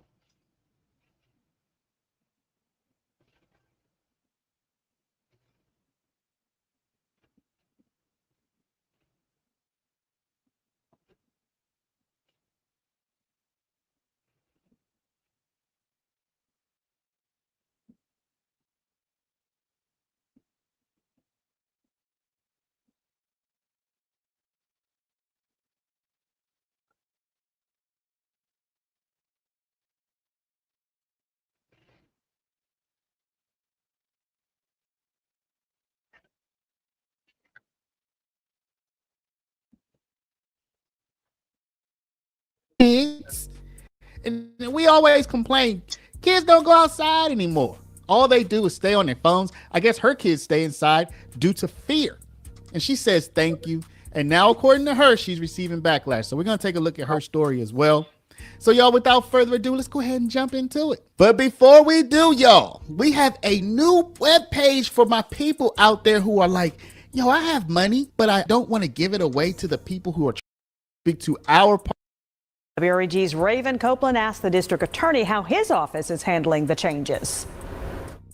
We have seen a noticeable, significant rise in the cases coming into our office, on the order of 10 to 15 more per day in each of our general sessions dockets. That's early on. It's difficult for us to attribute exactly how many of those are related to the task force and how many of them are just regular arrests. District Attorney Steve Mulroy says his office has been able to handle the recent increase in arrest. However, he does have concerns about the potential impacts on the jail population. Jail overcrowding has been an issue at 201 Poplar for years. And with the Memphis Safe Task Force reportedly making hundreds of arrests, it could potentially become a bigger problem. We already have an overcrowded jail. And if this pace picks up and then sustains for a significant period of time, that jail overcrowding problem will be way exacerbated. So I do have concerns about that. Once the federal task... So it sounds like they jails are already overpacked and they still making arrests and finna put more people in these jails. Where are they going to go? I would like to know that. Force leaves. DA Mulroy says time will determine if their actions had a long-term or short-term impact on Memphis crime. He tells WREG he hopes the federal agencies can eventually assist with the current backlog of outstanding arrest warrants. With the National Guard potentially arriving in Memphis on Friday, your news leader asked the DA about the type of presence he'd like to see. You know, I've said in the past that, you know, if we have to have National Guard, it would be great if they could help with blight remediation. We certainly have a blight problem in Memphis, and there's a definite link between blight and crime. The district attorney says he supports federal law enforcement assistance from individuals who are trained in civilian law enforcement. Reporting for your news leader from 201 Poplar, Raven Copeland, WREG News Channel 3. So, y'all, that was the first report before the National Guard even hit the streets. And that was just 5 days ago. Okay, that was just 5 days ago. Now we're going to take a look at a second report from the National Guard hitting the streets. And you're going to notice the number of arrested jumps from 300 people all the way up over 1,000 people, y'all. Let's go ahead and over 1,000 people arrested, 600 arrest warrants made.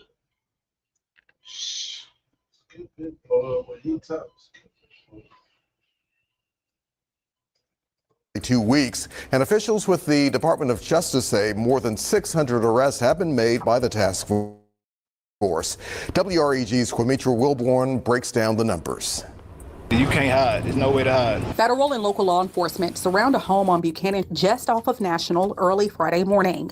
Those living nearby that we spoke to say several people living in the home were detained. It's unclear if any arrests were made or why federal agents were at the home in the first place, but our cameras captured agents removing several items from the house. It's one of the many Memphis Safe Task Force operations. According to a spokesperson with the Department of Justice, 627 arrests have been made and 155 firearms have been seized since their inception on September 29th. Residents we spoke to say they expect that number to increase as officials continue their fight to decrease crime. The only way it could be fixed is they get everybody off the street, but they got to catch everybody first. The DOJ breaks down the arrests as follows. 200.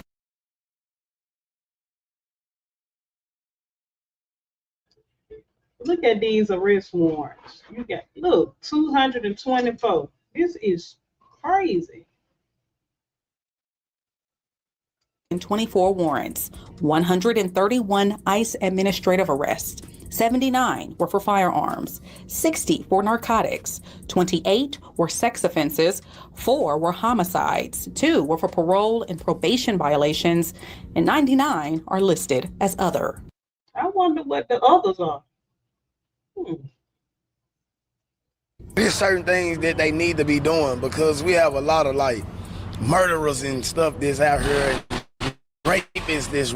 He put me in the man of Big Boogie. Talk like Big Boogie. Do all Memphis people talk like that? Running around and all this. Along with the arrests, more than 3,000 traffic citations have been issued. Devin Herndon says he understands the effort to get criminals off the street, but he wants to see resources begin pouring into his community to ensure that crime stays down for good. Hassling them about a tag that they really can't pay for when they got to pay light bill, rent, probably got 2 or 3 kids or more. Got to make food, make sure food on the table with them. It just make it harder on the people. Reporting for your... I agree. Shit, they always hassling folks about insurance, tag, and all that. And people, we already struggling when you got to pay rent, utilities, all this stuff not cheap. Then if you don't pay your insurance, they gonna come pick your car up if you paying the car note. I agree with Buddy right there, man. Yeah, I feel like they need to be focusing on the crime, the violent crime in the area. Everyone else, like them little petty crimes that they doing, like far as traffic violations and stuff like that, baby. That's why the jail's gonna be crowded and stuff and taking people cars. That's gonna cost people more money. So just focus on the violent crimes. That's how I feel. And it look like they just doing these traffic stops for money. Money home, in my opinion. News leader Quimitra Wilborn, WREG News, Channel 3.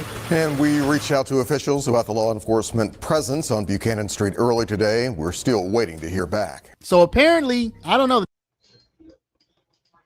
And at this point, And at this point, I don't give a damn. I'm not into politics. I'm not into all of that extra stuff that allowing me and my life. So basically, she got some backlash or where because she said she glad she thanked Trump for sending the fucking National Guards to Memphis because she said this the first time in 5 years her kids was able to play outside without hearing gunshots. And at this point, I don't give a damn. I'm not into politics. I'm not into all of that extra stuff that people be losing their life over. I ain't into all that. We human, whatever. But I will say thank you to Trump for bringing these National Guards and doing what they doing down here in Memphis right now. You know, for the first time in 5 years. I've been in my home for 5 years. And for the first time, my kids have been able to play in the backyard and be able to do it comfortably. I haven't heard a gunshot in 2 weeks. I haven't seen strange people walk up and down the street. Just a few weeks ago, I had somebody walk on the side of my house. None of that action's going on. Now, y'all tell. So, what y'all think about this? Like, she said her kids was able to play outside. She hadn't heard any gunshots in 3 weeks or so. So that's bad. People walking all in a yard looking suspicious, probably trying to peek in the window. So what y'all think about this? Could it be a good thing or what? But they need to send them. They probably gonna be sending them down here where I'm at. So I already know they are. Laid her and say, "Oh my gosh, that is heartwarming. I'm so happy, kid. Excellent. Good." The way I'm gonna put the link to her socials down in the description. To supporters, it's been a lot that's been going on. But the most surprising out of all of this is the black people. So let me turn my attention to my people real quick. It's always our people. It's always your own kind, baby. They said that there was a difference between black people and, for starters, I never said that I was a Trump supporter. I'm not even into politics. But I'm going to give credit where it's due. I live in a majority black city. Memphis is ran by blacks. And this place, for the last few years, has been a hole. Our local politicians and people in office have completely failed us.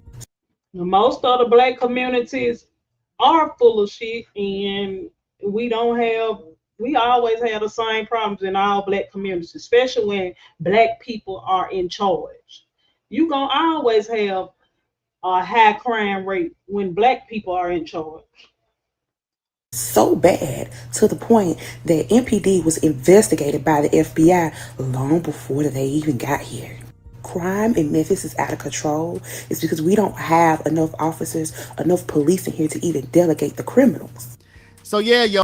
It's been out of control, and the reason why the National Guard is coming to certain cities is because a lot of police officers have been resigning anyway.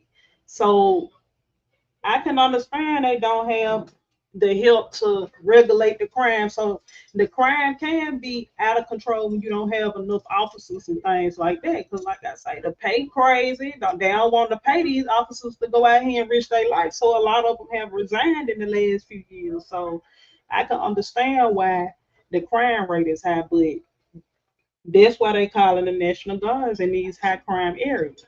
That's crazy though. And they ain't coming to play, baby. They gonna hook and book.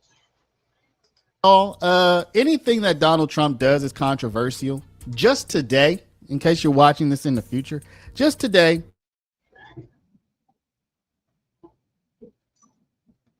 That's crazy. What y'all think about this? What y'all gonna do when they come to a city near you?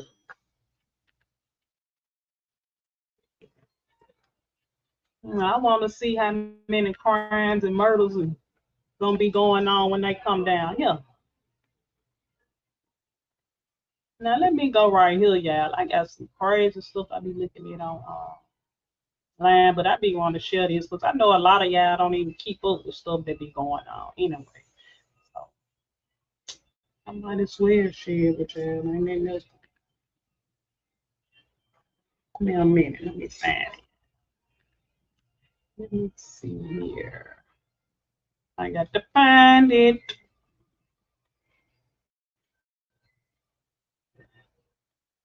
Oh yeah, yeah. I heard about that girl who shot like all four of her kids and stuff like that. That's crazy.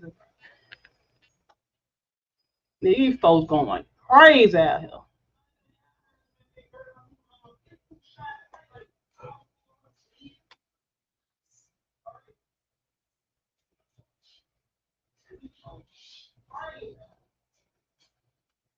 Let me find y'all. Let me see. This crazy investigation I've been watching the other day, man. These folks going crazy.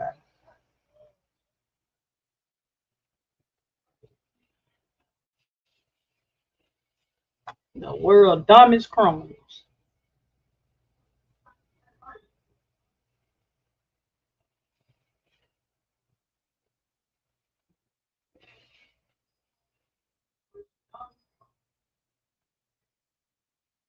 Okay, this food right here, man. I got to take y'all here right here. This investigation of real food here.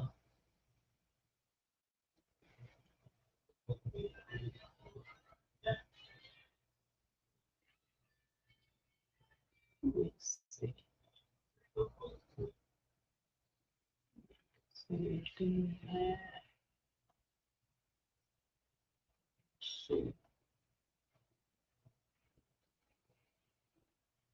I ain't what buddy. Hold on, yeah. I'm trying to find the video. Nice.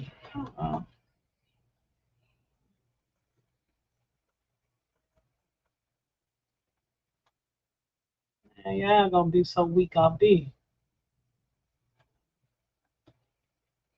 Cause I was like, yeah. Hold on. Yeah, I think this is it. Let's see.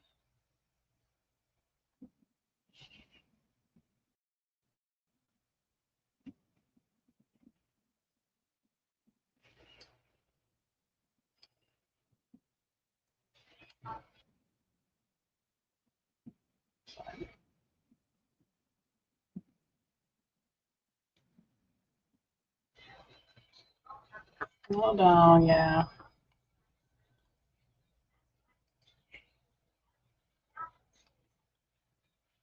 And whatever they do. So fun.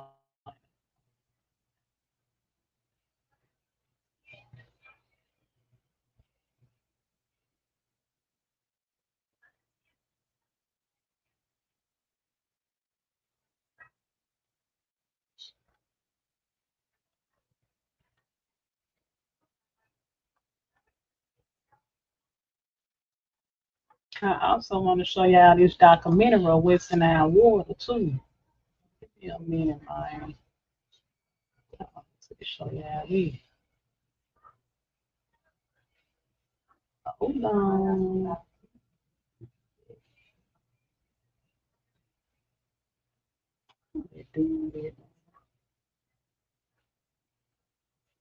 Yeah, here you go right here, man. Crazy. Shout out to Georgia Crime Files for this one. Funny.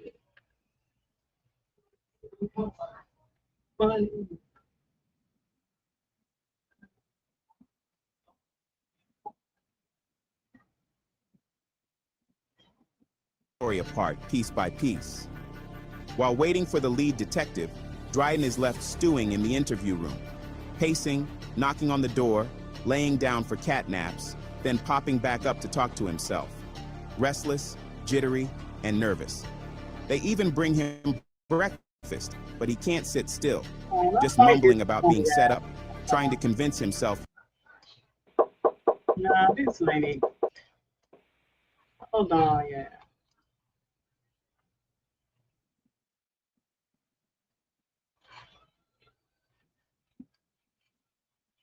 Man, what that nigga?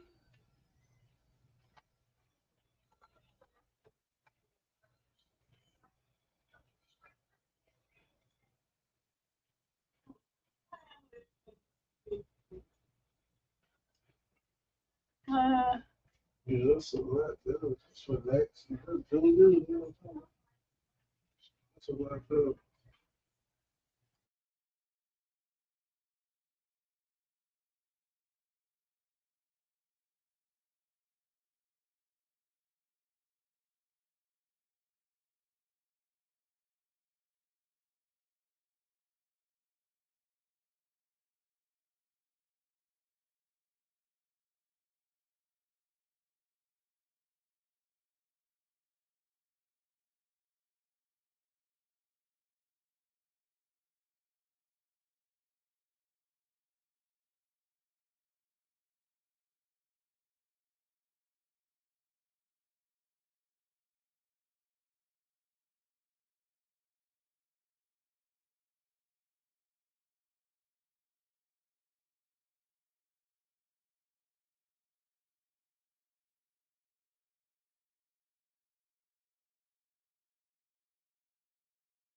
Okay, yeah, guys, I found this one, man. I definitely want y'all to watch this. It's crazy, man. This man that murdered a pastor's wife, yeah.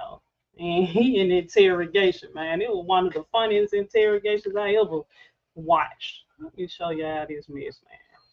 Shout out to Diamond for this video as well. Y'all go subscribe to the channel.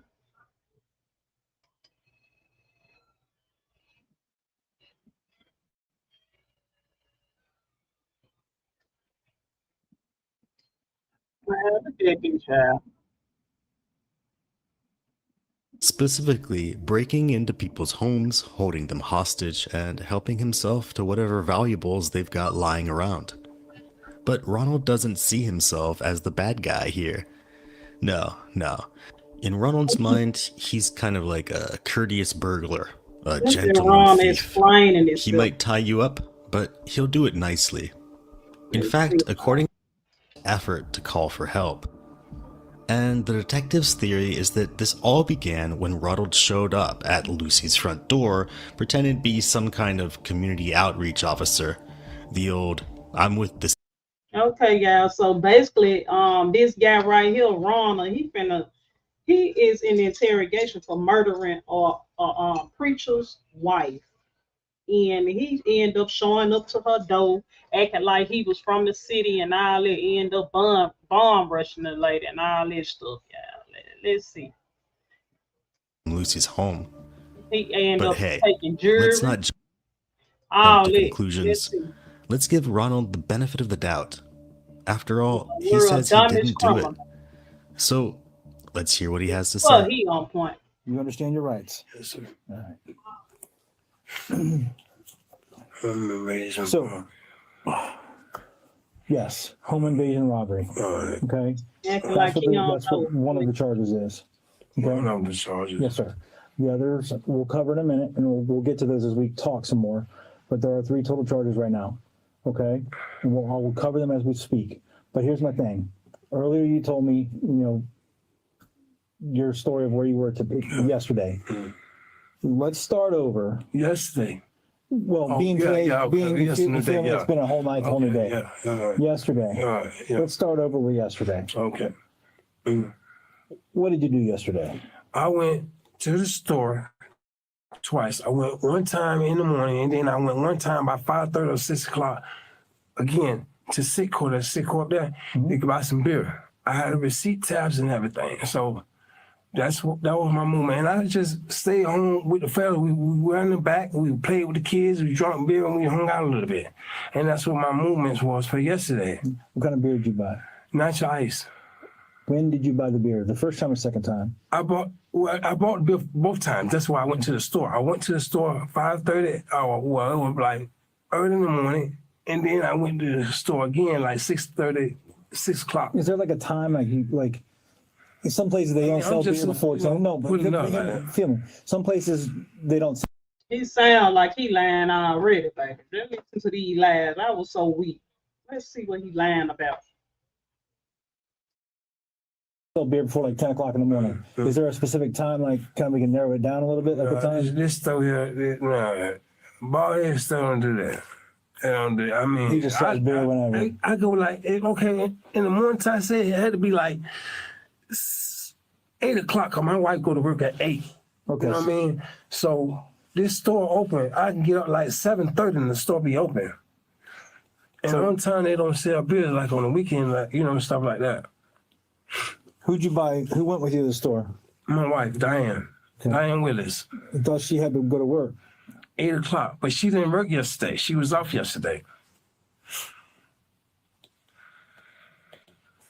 So once you came back, or I should say, once you bought your beer, where'd you go? I went back home. I went back to my house from the gas station to my house. Okay. Did you go back to? So, what's the address of where you live?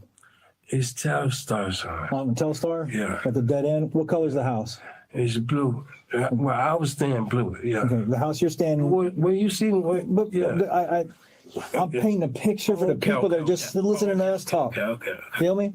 So, the house you're staying in is the blue house, like a really royal blue house. Yes. And there's a shed on the side of it. Yes. And is that where you live? Yes. In that blue shed? Yes. Okay. So that's where you went back to after you bought the beer both times? Yes. Okay. Hey, but he living in the shed. I thought he was living in the house. Look at him. He already lying. Let's see what else he got to lie about. When you went back there the first time in the morning, what'd you guys do? We didn't do nothing. We didn't come out the first time, right? We didn't do nothing. We just sat around, chilled, and drank beer. Okay. Between you getting back that first time and then later in the evening when you said you went and got more beer, what did you do? Come back home. Did you go anywhere? The second time, come back home. We get the beer, we go in the backyard, the kids out there, we playing our music, and we just chilling out, hanging out. Between the family two times. That's exactly my movements. Okay. So you didn't leave at all between the first time and second time? I was with my family the whole day yesterday. Okay. Who bought the beer both times? I did. I bought the beer. You bought the beer? Yes, sir. How'd you buy the beer? He just went in the store and bought the beer. With what? With my money. I went in the store and bought some beer. Like, did you go with your bank card? Did you go with your cash? Did you go with a check? Cash. My bad. I didn't have a bank card. Mind you, y'all, he how they end up finding this fool. He done left his damn wallet in the house after unaliving the lady. So that's how they found him. Now let's catch him in these lies now. And let's see what he said about what's happened to his wallet and all that. Card because my wallet got stolen and my bank card was in my wallet with my Oh, it got stolen. Okay. On my ID and stuff like that. So I didn't have it back. I had to use cash. Going back to your wallet real quick. I know you mentioned it was stolen about 3.5 weeks ago.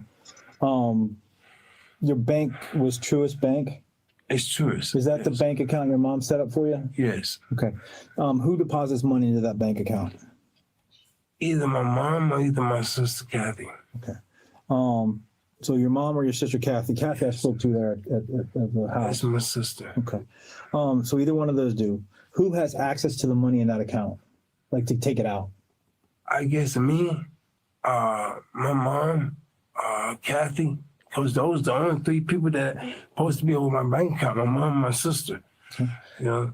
To your knowledge, does anyone but you take money out of that account? Not to my knowledge. Okay. I mean, like I say, my wallet got stolen, but far as I know, my account, I don't know nobody. You know what I mean? Your mom puts money in there for you. My mom put money in. Your sister puts money in there for you. And my sister. They wouldn't take it out, would they? I know. No, that money? no, they ain't gonna say, no. Okay. And in order to take the money out, you have to use your bank card, yes? You have to use a bank card. Okay. When's the last time you used your bank card? Well, to be honest with you, I haven't used a bank card. It had to be over a month. It had to be right over a month. So how do you get cash? First of all, my wife worked at Marriott. My wife is a supervisor at Marriott. She's been working there for 20 years. That's good. I got a very supportive family. That's awesome. All right.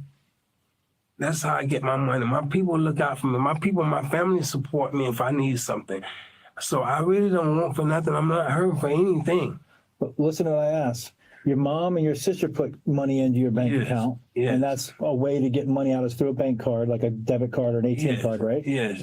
But you said you bought the beer with cash, and you basically buy things with cash. How do you get that cash? If they're putting money in the bank? Well, it's just simple like this. Okay, I can go to my nephew. Hey man, give me $20, bro. He gonna give me $20. If I go to my wife, give me $20, baby. She gonna give me $20. Okay. So that's basically how we going because it's family. You know what I mean? Take care of each other. And, no, I got you. I got you. It's good like that. I respect that. Like I said, I respect what y'all doing and everything like that. But I really don't know what's going on. We're getting there. Really don't. I promise you we're getting there. I promise you we're getting there. So when's the last time you checked your bank account, or how would you check your bank account to see how much money's in there, when money's coming out, all that kind of stuff? Well, my mom did come to me. She told me, she said, listen, she said, the bank called me and you don't took $500 at your account. I said, I tell her, Mama, I did not take $500 out of my account. She said, I wonder how in the world you gonna be able to take $500 out your account. And you ain't even have the card because I told you my card was stolen. When did she call you and tell you that? This was maybe Oh, he's sticking to maybe this about a card. month ago. Maybe about a month ago, if that. Okay, so you're saying about a month ago she said you took out $500. If it's been a month ago, yeah. Okay. With your wallet, what color was it? Black. Black. It was a black wallet. Was it a trifold or a bifold? So like a bifold would be something like you kind of fold in half. A trifold's like got three things that fold together. No, it was a straight wallet. Just to like fold in half and boom, bifold. Gotcha.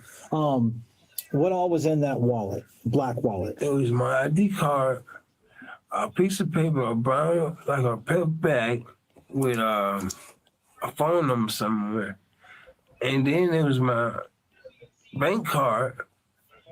I had another your Truist bank card? Yes. And I had a couple more cards for my doctor's office and stuff like that. Okay. Do you remember whose phone number was written on that piece of paper? Whose phone number? Oh, yes, I think I do. This was a chick that I met. She from I think she's from Atlanta, and she had to go back to Atlanta, but she knew my people, and we just had to meet up at So I asked, I said, hey, man, I said, that's pretty cool. Can I get your phone number? I said, I'm going to tell the boys, that I seen you. So I got a phone number, and I stuck it in my wallet. I remember. I stuck it in my wallet. It was wrote down on a brown piece of paper under my ID. Do you remember her name? Deborah Wilson. That's her name, Deborah Wilson. Deborah Wilson? My wife's name Willis, her name Wilson. I think it's Wilson, if I'm correct, but I know it's Deborah. So the brown piece of paper and the phone number on it was for a girl from Atlanta named Deborah Wilson. Deborah, yeah. Okay. And it was a black wallet. I'm not correct on that last name, but I know it's Deborah. Okay. So, interesting enough, we found your wallet. Okay. Look how he looked when they say they found his wallet. He like to die. Look at him. Look at that face. We found your wallet. You know where we found your wallet? No, sir. I'm gonna show you a picture of where we found your wallet.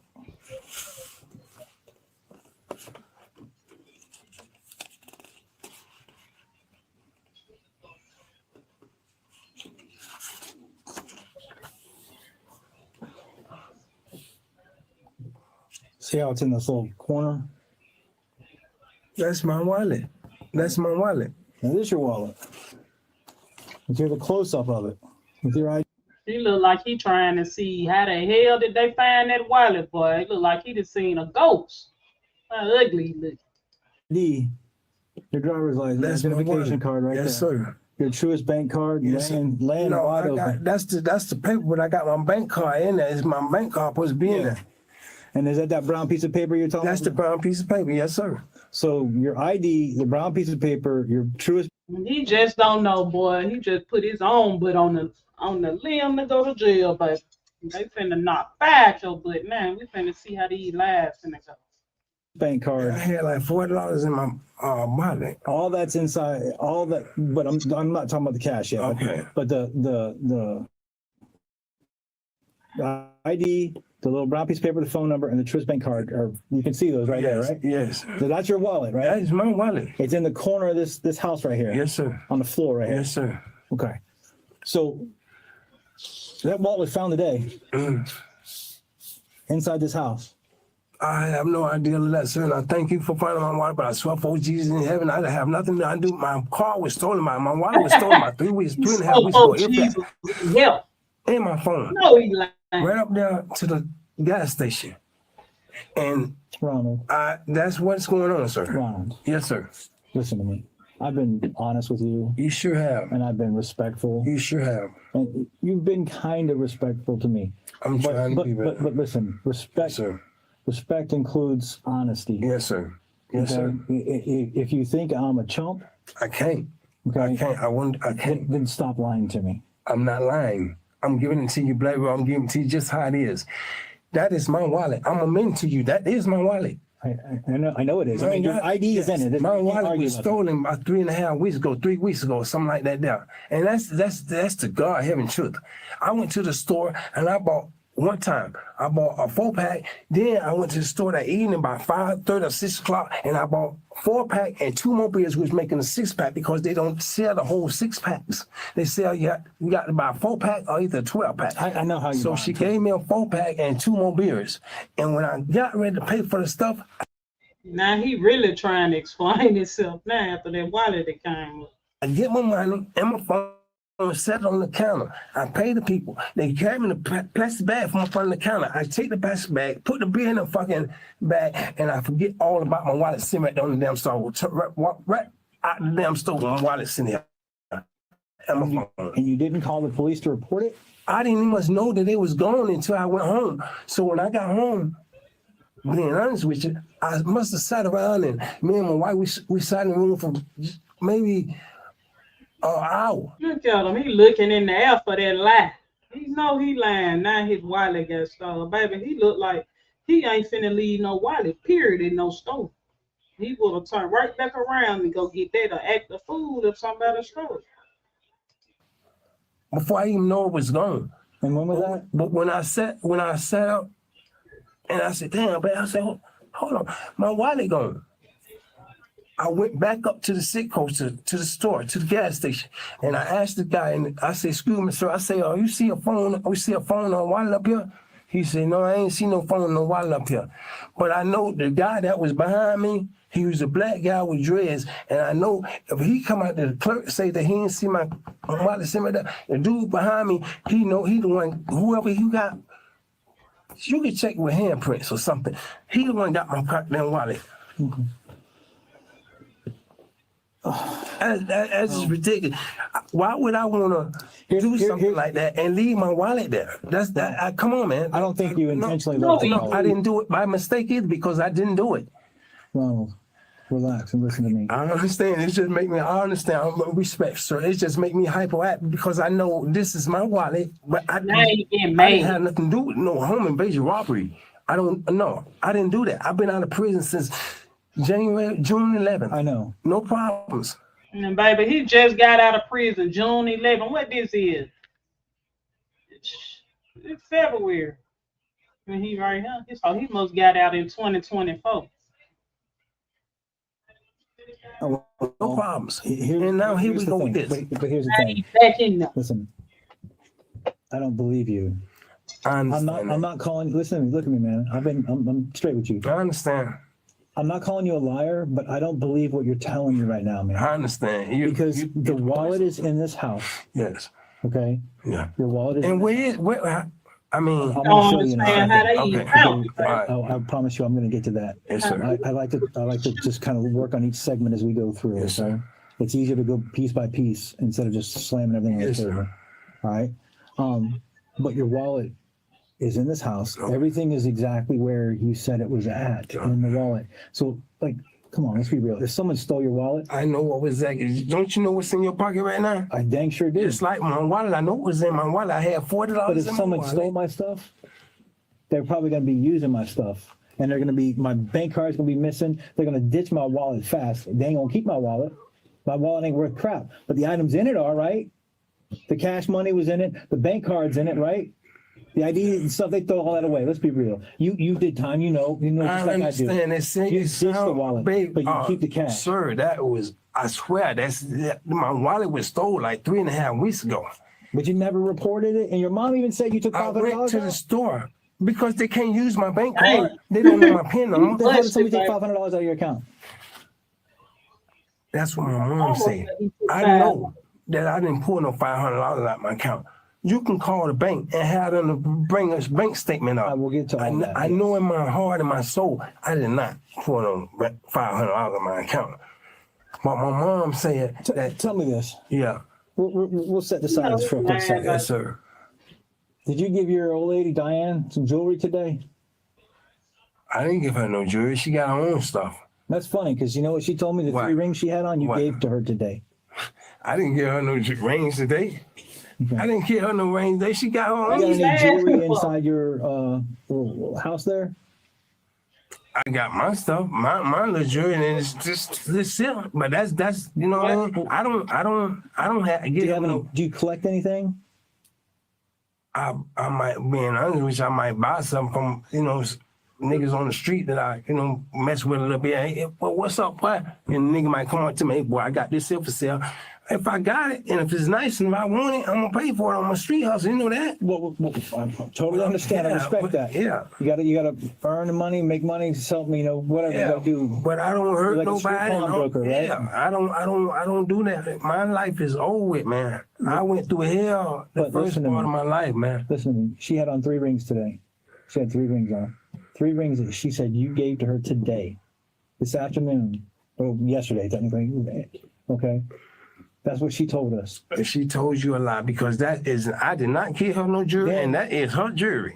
Then answer me this. When I asked you about collecting stuff, I'm not talking about collecting jewelry, necklaces, anything like that. Yeah. You collect anything else, like any other specialty kind of items. Like some people collect stamps. Some people collect coins. Some people collect cars. Some people collect, I wish I could collect cars. That's a lot of money. But, some people collect magazines. Do you collect anything unique? I have no collect. I do not collect unless I just be walking in or ride and I see something that somebody got something to sell. I say, oh shit, I'm gonna get this. I'm gonna hold on. You know what I mean? When's the last time you did that? I had a weed eater. The last time was a weed eater. Okay. But you bought or sold? No, but it had some stuff on the. That nigga say he had a weed eater. Now he talking about he done bought the doggone jewelry from somebody at the store now. Baby, clearly they found your wallet inside the deceased person house. The house that you robbed. Not only that,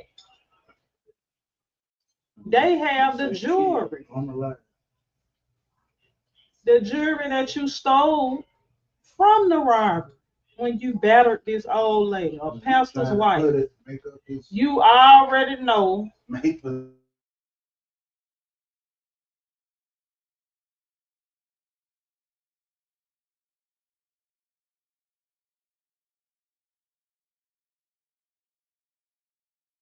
Side of the road where he was moving out. You know what I'm saying? And he said, man, if you help me move this here, you can have all this little shit in here. So that's how I got the weed eaters. How long ago was that? Not long ago. Matter of fact, it's the same house that's on the street. That's on the street that y'all came down. The same house right there. It's the when you go around on the street you live on. Or? Yeah, the same street. You know the little blue area right here, right? Now you're going down the street. You got a road right here that it go around. It goes around. Yeah. Okay, now that's the same road. That corner house right there. Covington is, I think, the street. You know what I'm talking about? Yeah, I know the street's name is Covington, I believe. It's the same road right there. And when you turn the first corner right here, that house right there on the corner is a white house. I remember, I think, seeing it tonight. Yeah, it's a white house right there. And I guess they say where the dude died in the house. They say the dude died in the house, and I guess they renovating the house or whatever to clean it out, you know what I mean? Yeah. And the dude say, man, hey, look here, man. You help me clean this stuff out, you can have anything in this motherfucker. I say, shit, I call that. And I'm not gonna lie to you. Check the house, check the people that came to move. Shout out to Double G's for that $25 cash out. I appreciate that. Thank you for supporting.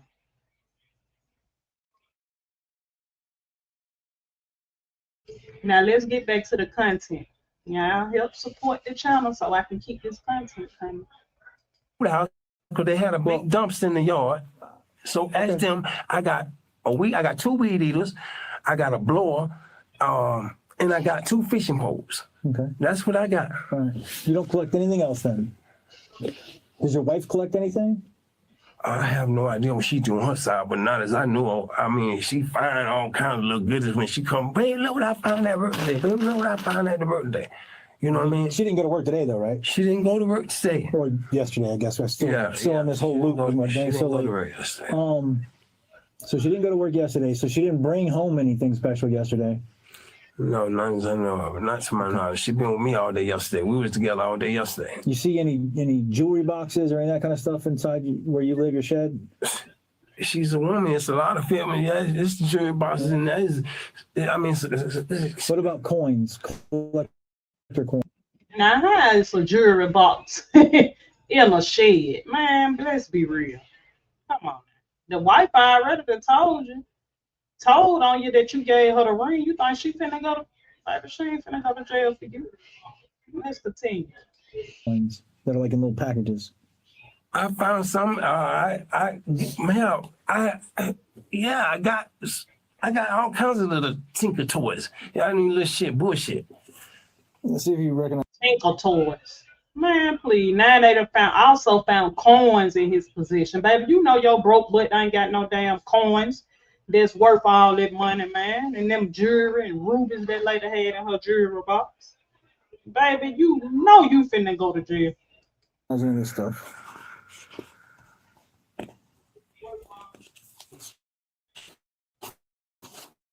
You recognize that? Jewelry box? Yeah. Yeah, I do. How do you recognize it? That's her jewelry box. Whose jewelry box? My wife's jewelry box. It's not my. His wife jewelry box. Man, please. Let's listen to this lie now. No, your wife, you ain't bought your wife a jewelry box. My jewelry box. That's my wife's jewelry box. That's what she keep her stuff at. Mm-hmm. And he just said he know that she had a jewelry box. Now you recognize the jewelry box. Baby, you getting caught in all type of lies now. You might as well just shut your fish mouth ass up.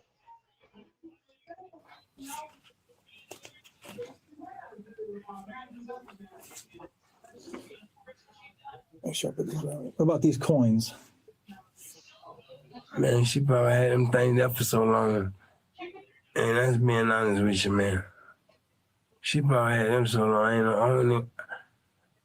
You know, if they was coins, don't you think they would have been spent by know they was one? Well, baby, you just didn't know where to go spend them in. No, baby, you just didn't get round to it. You just trying to wait till it cool down. Baby, please. Put your broke behind on. Let's listen to this lie, honey. Go on now. These fancy coins right here are from England. They're like a collector's style coin. Queen Elizabeth You know, Queen Elizabeth is. That's who like those coins are about.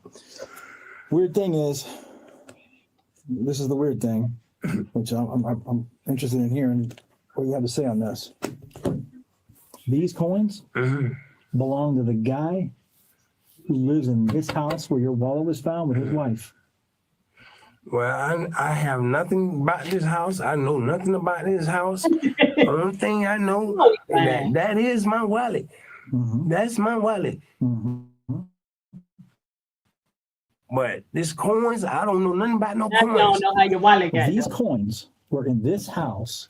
So by me having the coins made me break in this house or whatever I had to do to get in this house. I'm not saying that. What I'm saying is your wallet is so I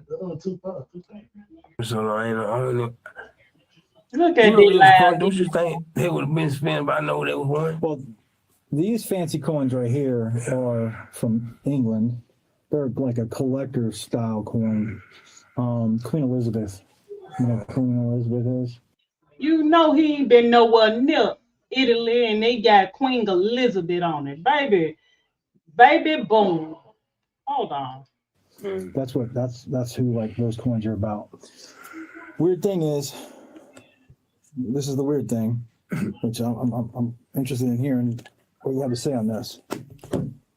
These coins belong to the guy who lives in this house where your wallet was found with his wife. Well, I have nothing about this house. I know nothing about this.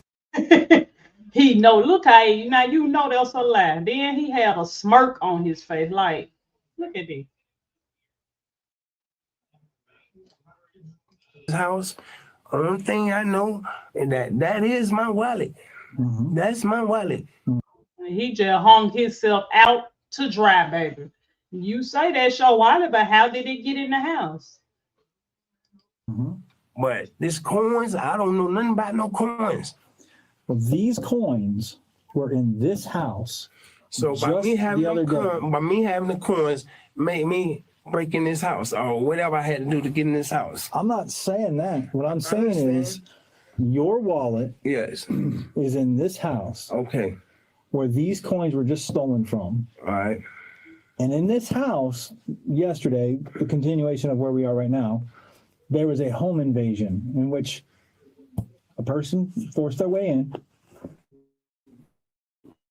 Okay. And ended up. He put me in the mind of my buddy Oscar, man. R.I.P. Oscar. He looked like Oscar in that line. Stealing these coins and some jewelry. And it just so happens that these coins, the owner, the husband of the lady that lives in this house, says, yep, those are mine. I just saw those the other day. They were in my office, top right shelf. Man, it can't be. I don't understand how it can be, because I know she had these, and it was in the drawer. We just opened the drawer and just throw the stuff in there. And I didn't want to pay no attention to stuff. Now he know his wife ain't had them damn coins. Now at this point, you putting it on your wife, bro. Like, you saying your wife had it, but the wife said that you gave her the rings. And you already got a history of burglary and stuff, baby. Stick a fork in you done. So when you really out there like that, you don't do that. Wrong. I know it sounds crazy, man, but man. I did not do this. I can't admit to you like that. Ronald, listen, man. They know he lying, baby. You might as well go on and admit it. It's not making sense to me. I know it's not making sense to anyone. I know, boy. Your wallet is found in the house where these things were just taken from in a home invasion. Yeah. Where the lady, the husband and wife that live in this house, they've been married for 64 years. Yeah. She is 85 years old. The husband is the lady, 85 years old, man. He ought to be ashamed of himself. They're too roguish. I know he had to be fiending for a hot rock or something, because he damn sure look like a drug addict. You can't tell me he ain't. Look like he's sucking down something.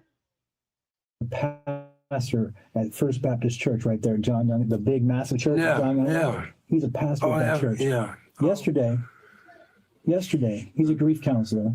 He was with families who had just lost their loved one, and he was providing grief counseling to those families while his wife was at home getting ready to go get her hair done. And then somebody knocked on the door, beat on the door, forced their way in, and then hurt her, and then stole their stuff. That someone right there left their wallet inside. No, so let me. No, I didn't do this, sir. I can't tell you and look you in your eyes and say that I did this because I didn't do this. That is my wallet, and I'm telling you the truth. Yesterday, I was with my wife and my family all day yesterday. I went to the store twice. One time in the morning, I got a 4-pack of beer. The second time I went back, it was like 5:30 or 6 o'clock. I bought a 4-pack of beer and 2 beers, which made me have a 6-pack because the lady didn't sell 6-packs. And that's what I got at the store. And from the store, I came back home and I stayed in the store. I stayed home with my family. All us in the backyard, we fucking drinking beer and just chilling. Listen to me, a family just hanging out, family. I hear what you're telling me. But I did not do this. I'm not done yet. Trust me, I'm not done. Okay, you saw us take some stuff out also, other stuff out of there. I understand. A jacket. Like a gray jacket. A gray jacket. With some bluish black color to it as well. Okay. So the person who did this, there was a description given and there was some video actually of it. Okay. The person was wearing a gray long sleeve like jacket or shirt. Yeah. Okay. In your shed that you live in, hold on, listen. Go ahead. We found that article of clothing I'm gonna drop the link down in the channel if anybody want to call in and talk about this line behind man here with his fish mouth behind. On that article of clothing was blood, human blood, presumptive positive human blood on the collar. Can I show you something? I'm sorry, and I hate it like that. But sometimes, sir, coincidence is a motherfucker. So I'm sitting there showing you something. It is a motherfucker. Yeah. Say you seeing some blood right on the collar, right? Look at my neck. You see my neck? Or is it on this side right here? I had got stretched on my neck, and I apparently that's my blood. Okay. All right. That's a lot more blood than what your little scratch on your neck. How'd you get scratched on your neck? She did it. Who's she? My wife. When did she do that? Well, it was in a section where we got into a little incident and altercation, a little fight. I mushed in the face like that, and when she was trying to grab me, she scratched me. Okay. You know what I mean? And I was bleeding from my neck. But, sir, I'm going to show you one more picture. Thank you.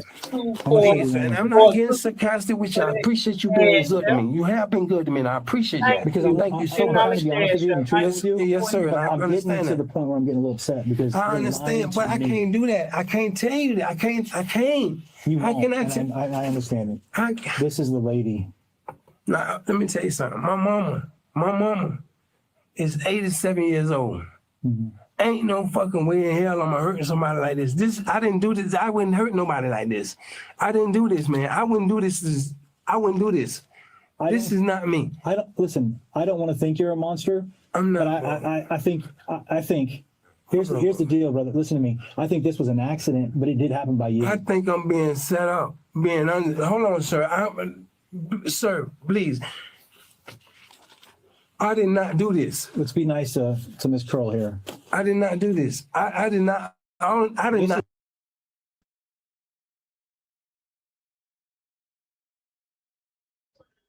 Damn, look what he did to Miss Pearl Head and an 85-year-old woman. Talking about he didn't do this.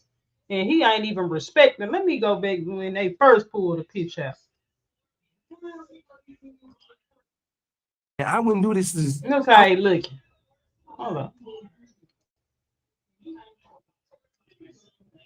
Well, it was in a section where we got into a little. And why he keep smiling? Look at that little evil grin he keep doing. You know he did.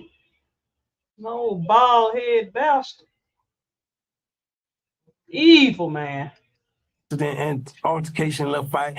I mushed in the face like that, and when she was trying to grab me, she scratched me. Okay. You know what I mean? And I was bleeding from my neck. Now who he mushed in the face? But sir, I'm gonna show you one more picture. Thank you. I'm gonna show you Please, and I'm not getting sarcastic with you. I appreciate you being good to me. You have been good to me, and I appreciate that. because Thank you so much. He swear he finna get up out of there, baby, trying to talk his way out of that investigation room, knowing that he did something to that 85-year-old lady, a pastor's wife, baby. You know they finna execute your ass. To be honest with you and truthful with you, Yes, sir. but I I'm getting understand to that. the point where I'm getting a little upset because I you're understand, lying but to I me. can't do that. I can't tell you that. I can't. You How won't, can and I understand it. This is the lady. Now, let me tell you something. Look at you seen how he looked that day when they showed him the lady picture. Baby, he looked like he can't believe it. Look out. My mama is 87 years old. Ain't no fucking way in hell I'm hurting somebody like this. I didn't do this. I wouldn't hurt nobody like this. Well, who did? I didn't do this, man. I wouldn't do this. I wouldn't do this. This is not me. I don't listen. I don't want to think you're a monster. I'm not. But I think here's the deal, brother. Listen to me. I think this was an accident, but it did happen by you. I think I'm being set up. Hold on, sir. Sir, please. I did not do this. Hold up, bro. Hold up. I don't know. I'm the shoulder picture. You have been good to me, and I appreciate that. Because I'm so trying to be honest with you and truth. Second, listen to what I gotta say. Make us understand. You have been good to me, and I appreciate that. Because I'm trying to be honest with you and truth with you. Yes, sir. But I I'm getting understand to the that. point where I'm getting a little upset because I understand, but I can't do that. I can't tell you that. I can't. You I won't, cannot. and I understand it. This is the lady. Look how he do. He know he did. He left his wallet. That was such a dumb move. Now, let me tell you something. My mama is 87 years old. Ain't no fucking way in hell I'm hurting somebody like this. I didn't do this. I wouldn't hurt nobody like this. I didn't do this, man. I wouldn't do this. Yes, you would. If you was fiending for your drugs, you would. I wouldn't do this. This is not me. I don't listen. I don't want to think you're a monster. I'm not. I think here's the deal, brother. Listen to me. I think this was an accident, but it did happen by you. I think I'm being set up. Hold on, sir. Who's setting you up now? Look how the officer look. Now, man, nigga, let's be for real now. Being set up, man. He really, baby, that officer look like he about to slap hell out of him for lying. Now, who finna set your bald head behind up? Nobody. Sir, please. Oh, look at that lady, man. I didn't. Look what he did to her. 85 years old, man. Look at her face. Poor lady. Look at what he did to the 85-year-old lady, man. That's sad, man. That's so sad. Look at her eye and all that. That's crazy as hell, man. That's sick. They're talking about his mama. He got an 87-year-old mama. That don't mean you ain't did nobody else mama like that. You need to go under the jail. He look like he lying, man. Look how he handling a picture. Not do this. Let's be nice to Miss Curl here. Hey. I did not do this. I did not. I did This not is do actually this. a good picture because the swelling's getting worse. I swear to God, I didn't do this. I didn't do this. I didn't. And keep swaying in his God like he telling the truth. Baby, he ain't doing nothing but lying. Like, really, bro. You really need to hurry up and go under the jail. Doing it to that old lady like that, bro. I had nothing to do with this. I don't know nothing about this, bro. Make us understand how your wallet is in. That's what I want to know. Listen to what I gotta say. Yes. Make us understand. Yes, sir. And it has to make sense as to why your wallet was in her home. Yes, sir. Okay. And items from her home were in your shed where you sleep. Sir. Explain that to us. Yeah, please do. Make it make sense. How your wallet get there? Now, I want to see you talk yourself out of this one, bro. It's too much evidence.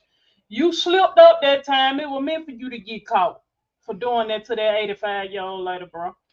They need to get your ass life.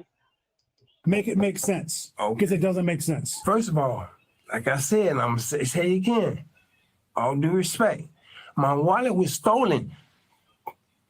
You don't have... Okay, so your wallet was stolen. Tell me how stuff that was stolen from her house at 1 o'clock in the afternoon, or actually about 11:30 yesterday, noonish, show.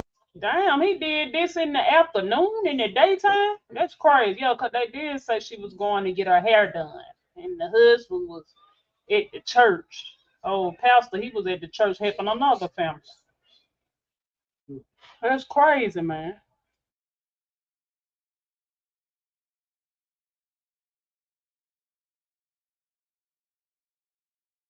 And at the time of this interview, y'all got to remember she was still in the hospital fighting for her life. She was still alive. She was not unalive at the time of the interview. But you notice that the officer, he stated that the swelling was getting worse.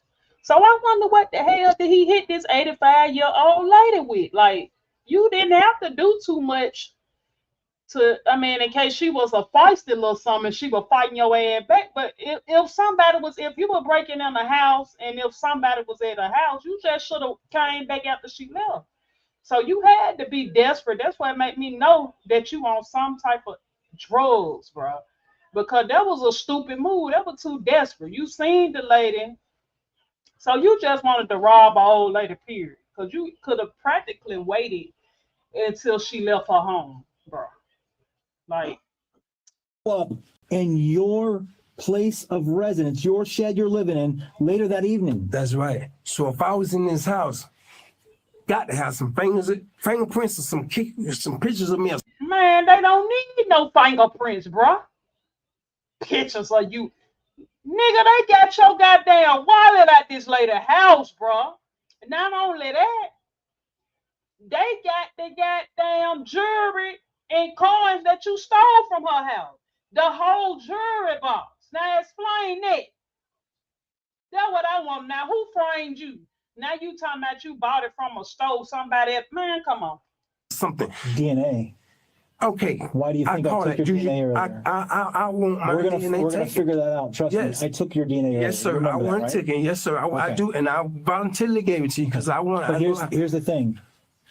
Her DNA. Okay. If that human blood on the collar is hers. Yeah. How you gonna explain that one? Because you can't explain any of this. I know it. That's what I want to know, boy. Everything they bring to him, he trying to talk his way out of it. It's not hers. I know it's not hers because I haven't did anything like that. I would never do this, man. Please, I'm telling you. Sorry, I know it sounds crazy, and listen, I understand. It sounds crazy. But sir, I want to help you, and listen to me. I want to help you, and if you've got a legitimate, factual way, and you can tell me your wallet wasn't fucked with at all. It just literally was opened up, and there's your ID, just like everything you said was supposed to be, was in their house where the lady was hurt, and her stuff was in your place of residence hours later. That makes sense to me, and I will track that shit down. Sir. My wallet, you have to understand, sir. Believe me on this. My wallet was stolen at least like 3.5 weeks ago. Why did you report it to the police, man? Because my car wasn't on. All right. They don't know your PIN number. People can. I go back to the store. Ask the store clerk. I go back to the store. You know, I'm gonna go to the store and get the video. Right? Yes, and it's a young. I guess he's an Arab or whatever. He's an Arab or whatever, and he will see. And you see the video. He will see where I was. I'm gonna get the video from yesterday too, when you went there in the morning and. Yes, and he would see that I went to the store and I asked him, "Hey man, you see my wallet and the phone up here?" He said, "No, I need your bank records to show activity with that card." Thank you. So if that card that's in your wallet has regular activity using the PIN for withdrawing cash, explain that to me. They can't use my PIN. But do you see what I'm saying? And if I give me something to help. Okay, but if I draw some money out, they gonna know it's me, right? They will, yeah. Okay, so some money that was drawn out my account and it wasn't me. Because my mom said it was like $400-500. It wasn't no mom. It wasn't that, mama. Listen, you're not. Listen. Man, his own mama said that it was $500 withdrawn out his account. Bro, if you were gonna stick to the alibi that your wallet got stolen, why are you withdrawing money out your account? Man, please, bro, you toasted. Stick a fork in you. You can't be telling me your wallet was stolen 3 weeks ago and then telling me that it just shows up in this person's house where their stuff is stolen and then ends up in your place a few hours later. You can't make that make sense. Listen, sir. And at the end of the day, the real story is, okay, that lady was injured so badly that she's not going to make it.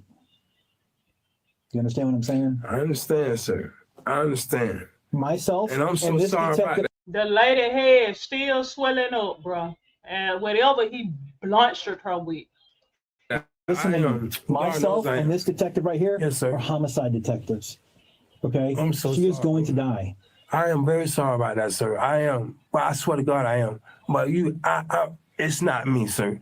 My wife. If you were sorry, why are you lying? Just go on and admit what your crime, and so they can go on hook and book your ugly ass and go on send you to the pen, bro. Because you know what you did. Too many evidence pointing at you.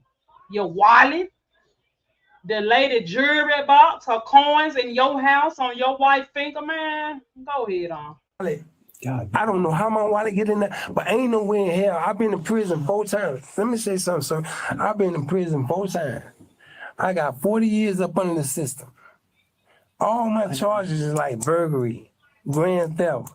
Now he really just I ain't got a fool. You been in jail 40 years, so you say. All your charges, everything you went to prison. So that furthermore don't make that make them even more look at you, bro.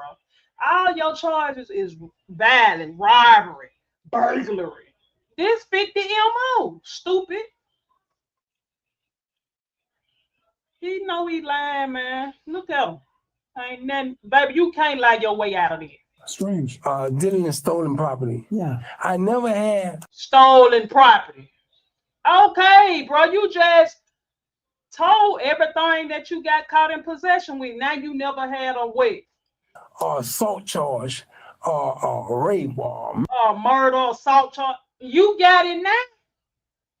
Fiend it. Murder with nobody. Because you didn't think she was going to fight back like she did. I don't even know this lady. I don't even know this lady. I never had even seen this lady, sir. I swear I don't know what else to tell you, and that's the truth. That's why please tell you. I know y'all forensic, y'all. You say y'all criminal homicides. I know y'all got the forensic shit.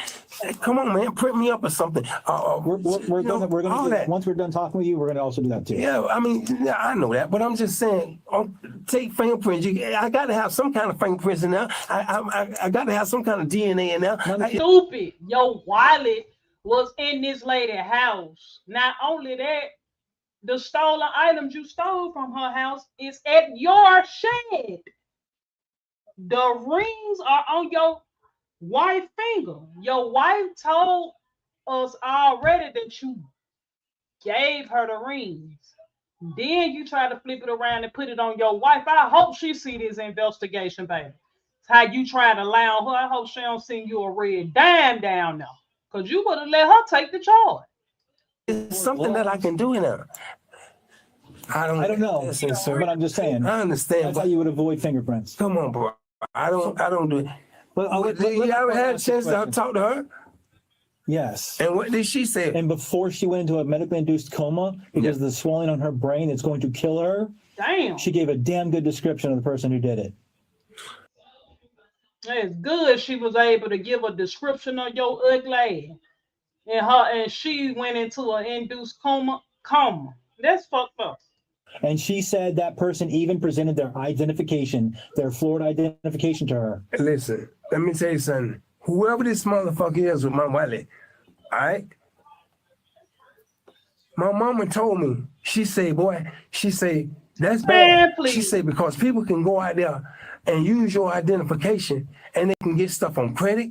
They can. Baby, ain't nobody use your identification to do them everything you say you'd have been arrested for before. You can go on, baby. Go on, hurry up, baby. Send him on up out of there. Do all kinds of stuff and mess you up. And that's what man. I know y'all. The officer even laughing at him. They tired of lying. They already got you by the nuts. Baby, go on. It's over with, baby. How many more lies you gonna tell? I don't understand it. That's y'all job. Y'all professionals at this. I know this. Listen to my partner for a minute. So between Forrest and I, we've been doing this job for well over 40 years. Yes, sir. Between two of us. Yes, sir. Okay. Yes, sir. You yourself said you've been in the system for how many years? 40. Okay. Altogether 40. Let me ask you this. Your wallet was stolen 3.5 weeks ago, right? Yes. You think it's kind of odd that we find it in the exact... Shout out to Problem Monster 503 for that cash out, $5 cash out. Thank you, man. I appreciate it. manner in which you say it was stolen? Yes or no? It's odd. I'm just telling you how it is. But no, it's not how it is. I mean, yeah, I understand what you're saying. Because in the world that we work in, you live in, okay? When stuff is stolen, they take the valuable stuff out, they discard the stuff that's not needed. That's what I would do. That's exactly what you did, baby. So, okay, why your wallet was found in this lady's house intact if it was stolen? Why the $40 still in your wallet? Why are your bank cards and all that still in your wallet? Did nobody steal none of that if it got stolen, bro? That's what I would do. I mean, seriously, if I was to steal somebody's wallet, so I would take the value stuff and throw it out. But you have to understand when the wallet shows up in Miss Curl's house in the exact manner in which you say it was lost 3.5 weeks ago, it doesn't make sense. It don't. It further doesn't make sense that items that were stolen from that residence were found in your shed, and Mrs. Carl's husband told us the exact location and where he saw them just days prior. That doesn't make sense. Help us understand this. Please. Because this is what I think. You know, I'm not no snitch. I'm not no fucking snitch, man. I've never been a fucking snitch. What snitching got to do with anything? Only somebody you snitching on is yourself. Oh. You know what I mean? I don't like putting people in the bullshit. Now he finna bring up this lady. I don't know her, and I may God bless her and keep her well. But I don't know this lady, bro. That is my wallet. My wallet been stolen like 3.5 weeks ago, bro. Excuse me, sir. You okay? Now, to be honest with you, he ain't been honest the whole time. I bought some stuff. You gotta lie. From a guy on the side of the ball head store. He making up my story bag as he go. And he sold me those coins. As a matter of fact, it was like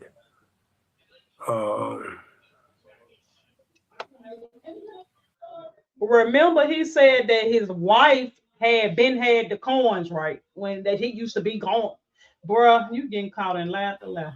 It was like it should have been 4 of them. It should have been like that was just 4 or the 6 picture. of them. That was just a picture. Well, it should have been like 4 or 6 of them.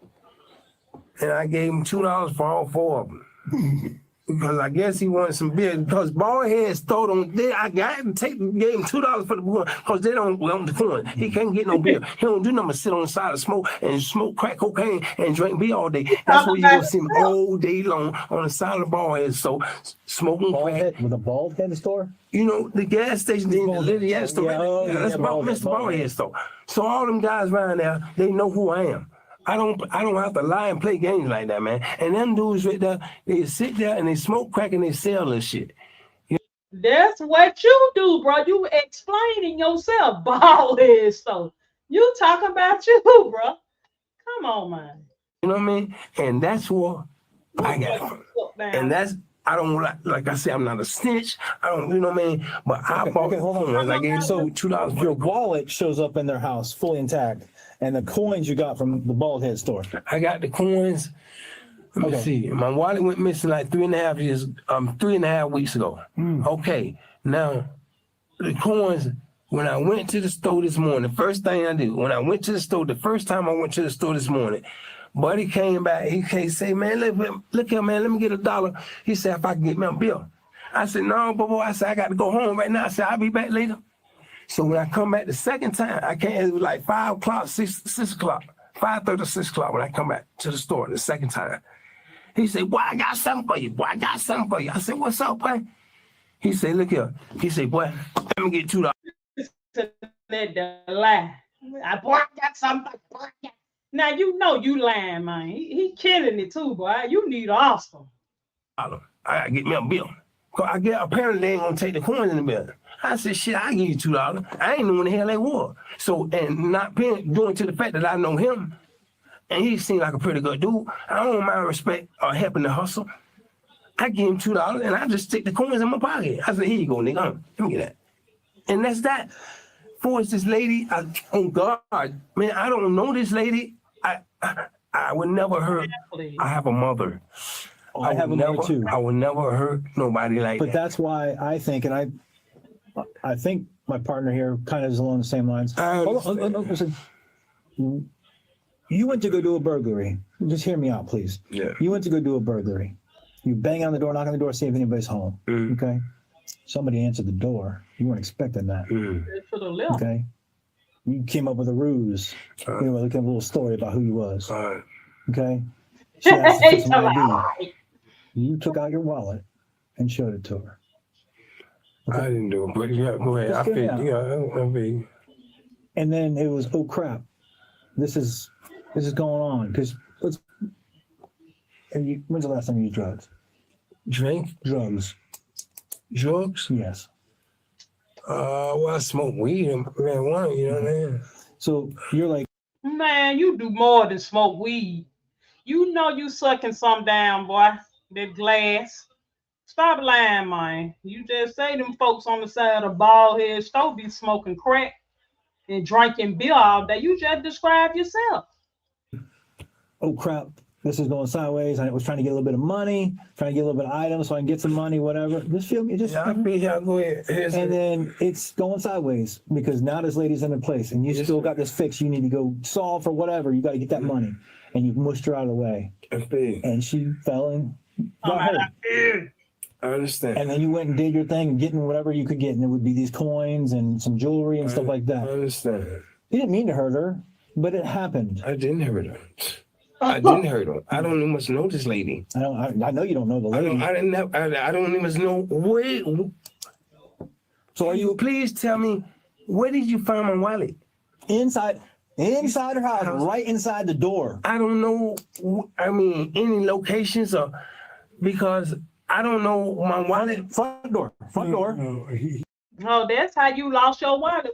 That's how you lost the wallet when you call yourself flashing the wallet. There's a city worker and bomb rushed in the lady house, and it ended up falling out your pocket. You so dumb, you forgot to pick that up because you so into blunchering the lady and beating her, and also stealing their stuff because you want to get your little fix. Baby, don't know we have it do that. That's something else. Inside. Okay. I can't. I know it sounds crazy, bro. I do, and I appreciate y'all, man. I'm gonna say it again. I appreciate y'all. Y'all doing your job. I don't have an attitude, but I appreciate that. Well, help me do more jobs. If you didn't do this, help me figure out who did. Sir, only thing I can tell you, being honest with you about the situation. Every time I say being honest with you about the situation, you're lying. No, I'm not lying. I'm willing to take any kind of test or whatever. I know I'm not lying, and it really. I know what I've been doing. I've been doing everything I could to stay out of trouble. I really have. I've been out of prison since June 11, 2024. My nose been clean. I ain't running from the police. I ain't got nothing to hide from the police. While it went missing. Ronald, listen, you're getting charged with the crime. Sir, I'm not gonna make nobody hostile or hurt nobody. You don't do that. That's not me. I don't think you intentionally did it. I think it happened in the course of the events.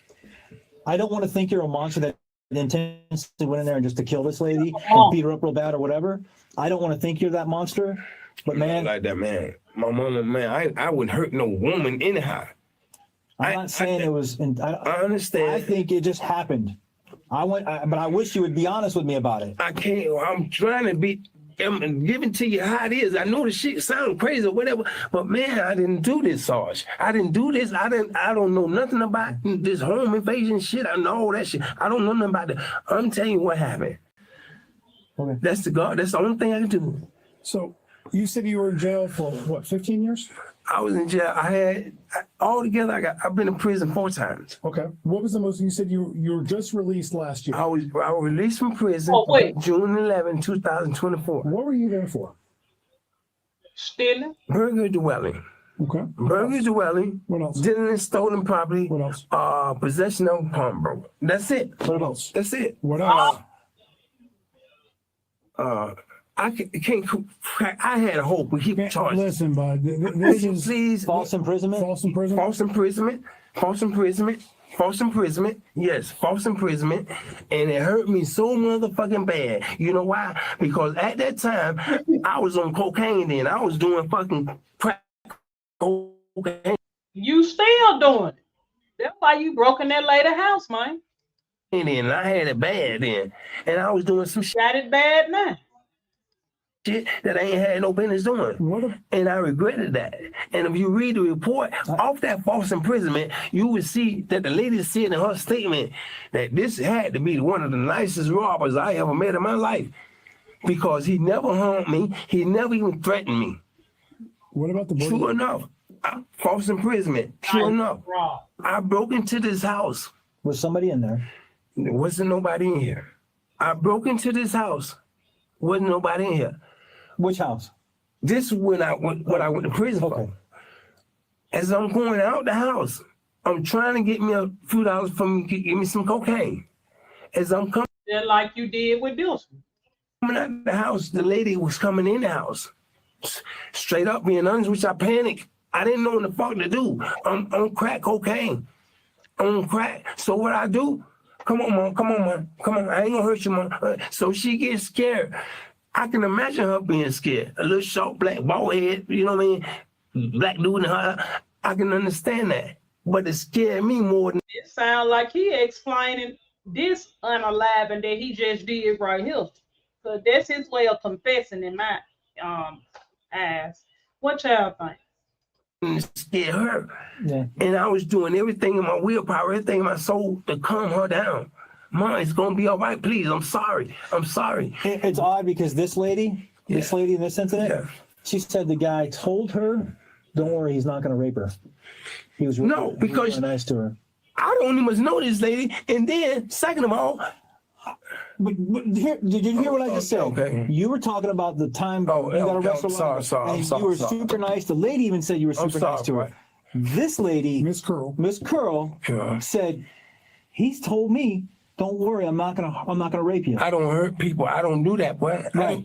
Anything that I do. That sounds exactly like his MO. He say he's the nicest robber you ever could meet. Baby, go on ahead on. That's why this was an accident. You freaked out and panicked. And then you hurt her on accident. But you hurt her. I can't. It's crazy. What about the burglary of the dwelling? The burglary with the battery. The burglary dwelling with a battery. I never had a burglary dwelling with a battery. Yeah, you did. I never had a burglary dwelling with a battery. Come on, a burglary dwelling with a battery when you hurt somebody. No, I never had that on my record. He know he damn lying. He know what he telling, what them folks saying. Talking about what a battery. You know they not talking about no damn actual battery. You know what they talking about, bro. I never had that one in my record.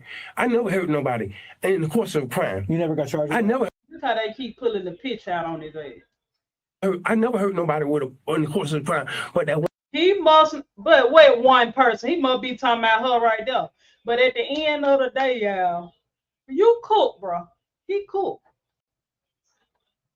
He lying back and forth.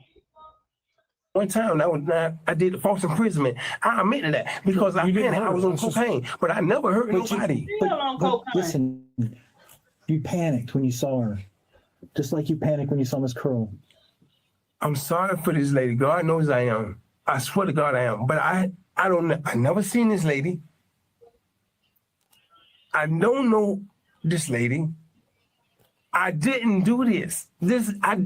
Man, God, if he can speak, I didn't do this. Talking about if God can speak.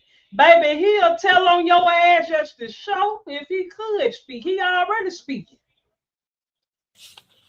If I did it, you know, if I'm caught, one thing about me, I'm a man, and I ain't scared to do time. I am not scared to do time. And if I did something, I'll tell you. And I'm gonna stand on all 10 feet, on all 10 toes on that. I'm not gonna sit here and sugarcoat shit. If I did it, fuck it. Okay, now I pay the price for it. Sir, with all honesty and heart and soul, I did not do this.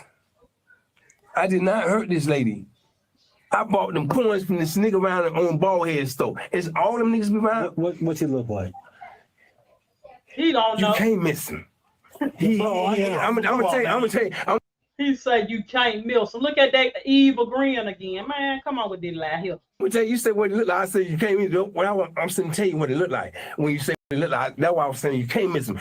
He may be an inch or two taller than me. He got a full beard. He got a bald head. He got a couple golds in his mouth. It's got a lot of gold. Ain't no way, if you walk up there and he smile, ain't no way you can miss him. His hair nappy. He always wears a jacket with a hoodie on it. You understand? But like I said, I'm not no snitch. You is. But right now, I'm telling you what time it is, and if they call me a snitch, okay, that's what it is. But that's what happened, man. I bought some coins, I gave dude $2. Matter of fact, right now today, brother, I don't even know what the coins look like. I just stuck them in my pocket, man. I bet you did. Because I was going to get me and my wife some bill. And I had a few extra change on me, man. When I come out of the store, he said, look here, boy, I got something for you. I said, what's up? He said, man, I'm trying to get me a bill, man. I can't get a bill. He said, man, give me $2 here. I ain't look at it. I gave him $2, and I take the coins and I stick in my pocket and I go home. You know the gas station's got video cameras?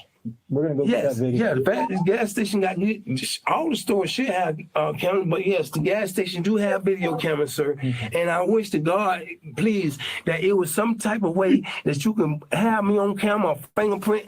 It's got to be, if I slip like that, right there, if I slip like that, we leave my wallet in somebody's house like that, I got to be dumb enough to leave it. You are dumb enough to leave it, bro. That's what happened. If you just can't believe you slipped like that right now. You slipped like that. Deal with it. You just slipped up this time. It was meant for you to do that. Thanks, Frank. Well, come on, man. So I gotta be dumb enough to leave. But listen, the whole panicking thing, okay? Panic. Just hear me out. You panic like you did with the lady with the false imprisonment. You don't know what to do, okay? You go inside, and all of a sudden, now this lady, Miss Curl, she's trying to defend herself. And in that action, the wallet gets knocked out of the hand and gets kicked up against the corner. You don't realize it. You don't. Because there's a struggle going on. Okay? We don't think that you intentionally barged your way in there and hurt Mrs. Curl. What we believe. I appreciate that part. But what we believe is this. We believe you went there. Okay, with the intent to commit a burglary, you freaked out when she answered the door and you came up with something as quick as you could to try to smooth your way in. And then when she went on the offensive because she got scared, you panicked. And then bad shit happened. I'm going to tell you right now, if bad shit would happen because you panicked, okay, that's better, and it sounds better than you went in there with the sole intent to beat this woman. Shout out, Silent Voice. I'm looking at you here as a man. Thank you for that cash. I don't see that coldness. I don't do that, man. But like I said, I don't see the coldness, Ronald. What I see is someone that got scared. And now he's sitting there going, holy shit. I can't believe I forgot my wallet. And shit, they found those coins. That's what happened. And I'm telling you, Ronald, okay? You coming off your story and telling us the God's truth, okay, it is going to make a world of difference. Okay? I understand that too. But I'm just keep telling you what I know.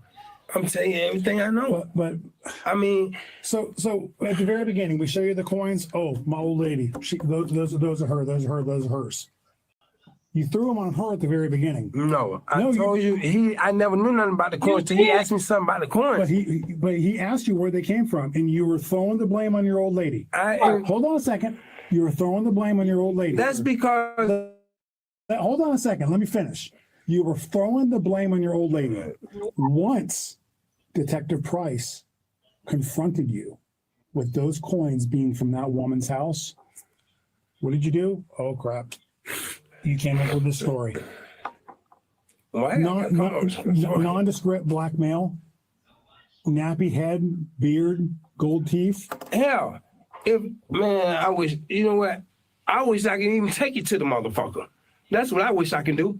I wish I could just take you to him. Well, and and come on, man, I have nothing. Shit just happened. I don't know how it happened like this, but shit just happened crazy. It seemed crazy. I understand what you're saying, sir. But it happened because you went there with the sole intention to commit a burglary. Saying that I went there. You did. I did not go there. You did. Okay, well, you say I went there. I say I didn't. I did not go there. I'm telling you, I didn't go there. I don't even know this lady. If you were in our shoes, think about it. Put yourself in. I'm not a dumb criminal. Hold on a second. Never say you're dumb. If you were in. You are a dumb criminal. You think you smart, but you end up leaving your wallet. You dumb. Our shoes, being the detective. Of course you'll think like that. Of course. But look at the picture. Look what we have. That's why I say, sir. Then why would why would Diane say you gave her $3? Diane ain't said that I gave her no money. I know Diane ain't said that I gave her no ring. Have I lied to you yet? No, you ain't. And when I tell you, Diane straight up told me you gave her all 3 rings this afternoon. Well, Diane told her good. He can't believe it. Goddamn lie. He said he can't believe Diane. His wife told her that he gave her the rings. Now he talking about Diana. Goddamn, hold up. Let me go back. Look. Sir. But it happened because you went there with the sole intention to commit a burglary. He's saying that I went there. You did. I did not go there. You did. Okay, well, you say I went there. I say I didn't. I did not go there. I'm telling you, I didn't go there. I don't even know this lady. If you were in our shoes, think about it. Put yourself in I'm not a dumb criminal. Hold on a second. No, say you're dumb. If you were in our shoes, being the detective. Of course you'll think like that. Of course. But look at the picture. Look what we have. That's why I say, sir. Then why would why would Diane say you gave her $3? Diane ain't said that I gave her no money. I know Diane ain't said that I gave her. Look at him. He look like a smoker. Look at him. Ain't that ugly? He look like a demon too. He know Diane. He ready to kill Diane. Now look. No way. Have I lied to you yet? No, you ain't. And when I tell you, Diane straight up told me you gave her all 3 rings this afternoon. Well, Diane told a goddamn lie. He said what? Diane told a goddamn lie. Man, go ahead on. Diane told the truth. Diane told a goddamn lie, boo. I don't know what to tell you. Don't worry about it. Thanks, My people, I have my people to talk with Diane because Diane told a goddamn lie. Be careful. Why not? That's my wife. She told y'all a lie. She said that I gave her those rings. Let me give you a little advice. Don't do that because that's tampering with the witness. No, it's not that. Diane told a goddamn lie, boo. I don't know what to tell you. Don't worry about it. My people, I have my people to talk with Diane because Diane told a goddamn lie. Oh, he said he'll have his who?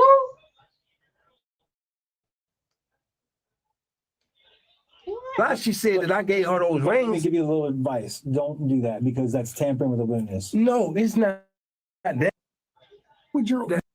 Why would Diane say you gave her $3? Diane ain't said that I gave her no money. I know Diane ain't said that I gave her no ring. Have I lied to you yet? No, you ain't. And when I tell you, Diane straight up told me you gave her all 3 rings this afternoon. Well, Diane told a goddamn lie. Diane told a goddamn lie, boo. I don't know what to tell you. Don't worry about it. My people, I have my people to talk with Diane because Diane told a goddamn lie. Be careful. He gonna have his people talk with Diane. That's his wife. What? Why not? That's my wife. She told y'all a lot. She said that I gave her those rings. Let me give you a little advice. Don't do that because that's tampering with a witness. No, it's not that. Oh, That's no, my it wife. is. No. That's my wife. No, she's a witness. But she gave. So you mean tell me she's a witness? They saw his wife a witness. He couldn't believe that. Looking like a frog about her face. So I can't talk to my wife? No, I can't. No, listen. She gave testimony that you gave her those 3 rings. You can't believe Diane gave. Ooh boy, he want to kill Diane. Don't sit here and get upset. Yeah, and say you have your people. Not like that. Not like not like that. I know something. Not like that. Not like that. Not no violent way. I'll never do nothing to her. Okay.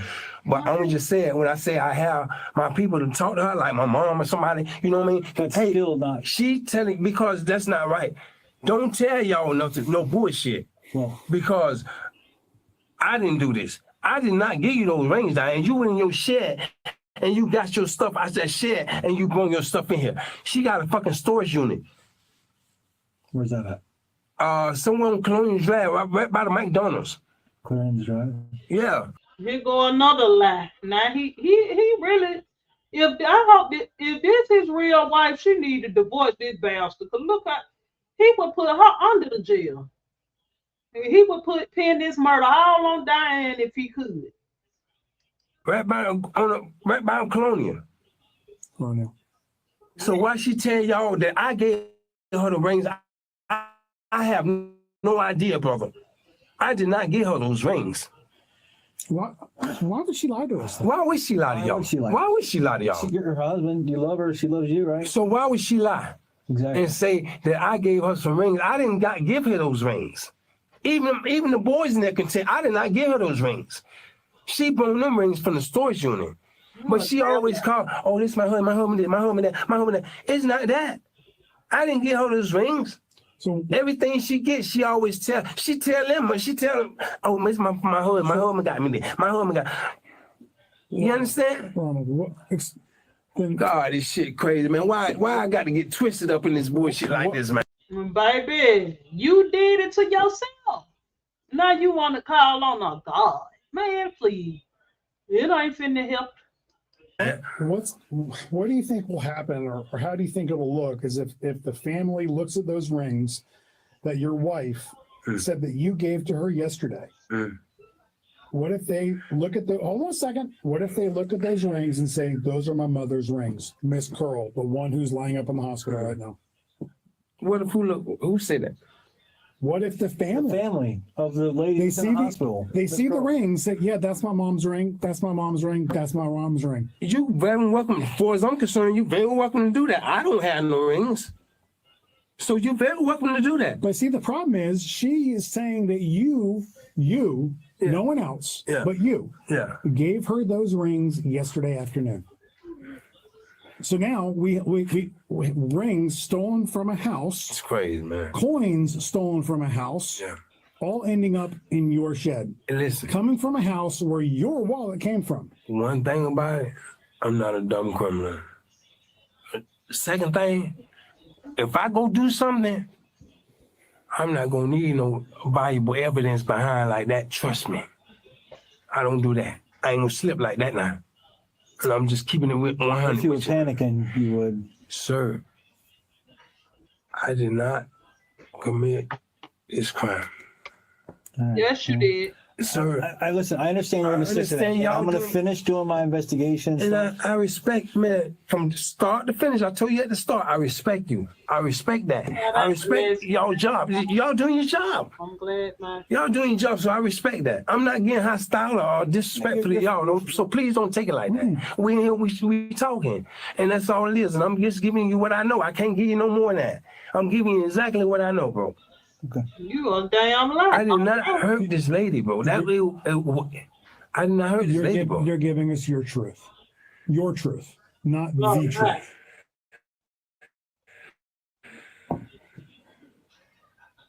Ronald. I'm giving it to you where it is, bro. I'm giving to you exactly what happened. I can't tell you no more than that. Is this your story and you're sticking to it? That's my story, and I'm sticking to it because I don't know this lady, man. I swear, I've never seen this lady. Listen, I understand. I've You have to understand. Listen, I listened to your side. I presented what I have. There's nothing that you've told me that can make me understand how all these things lined up. But I'm not done with my stuff. Okay. I am going to look at your bank. Please. I am going to go to that gas station and look for video. Okay. And we're also going to be submitting your DNA that I took from you earlier, and comparing to the stuff that's inside the house. Whoever broke in this house or whatever they did to this lady, whatever, if they dumb enough to leave something valuable with their information in this lady house, it gotta be some fingerprints or something in that motherfucker. It got to. Just keep searching. It gotta be. But it's your Ain't no way in hell. Not me. Me. Ain't no way in hell I'm gonna break in somebody's house and leave some valuable information. I'm gonna make sure everything. I got my ID. And then I'm gonna make sure I got everything before I enter the house. I'm not gonna do that, bro. Stop the thing for a second. Let's hear this part out. You said if you did something like that, you're gonna make sure you have everything. I'm gonna make sure I got all my stuff, bro. I'm making sure I got my stuff, but you'll go to the convenience store and you'll forget your damn wallet and phone on the counter. Let me tell you something, bro. Damn. Because I'm not doing nothing illegal. I'm not doing nothing illegal. When I go to the store, I'm not doing nothing illegal. But if I'm in a situation where I'm committing a crime, I'm gonna do some slipping like that. Of course. But those two different scenarios. Come on now. Those two different scenarios, brother. I know it sounds crazy. They are different scenarios, but what if you couldn't find a wallet? Hey, big bro, listen. I know it sounds crazy.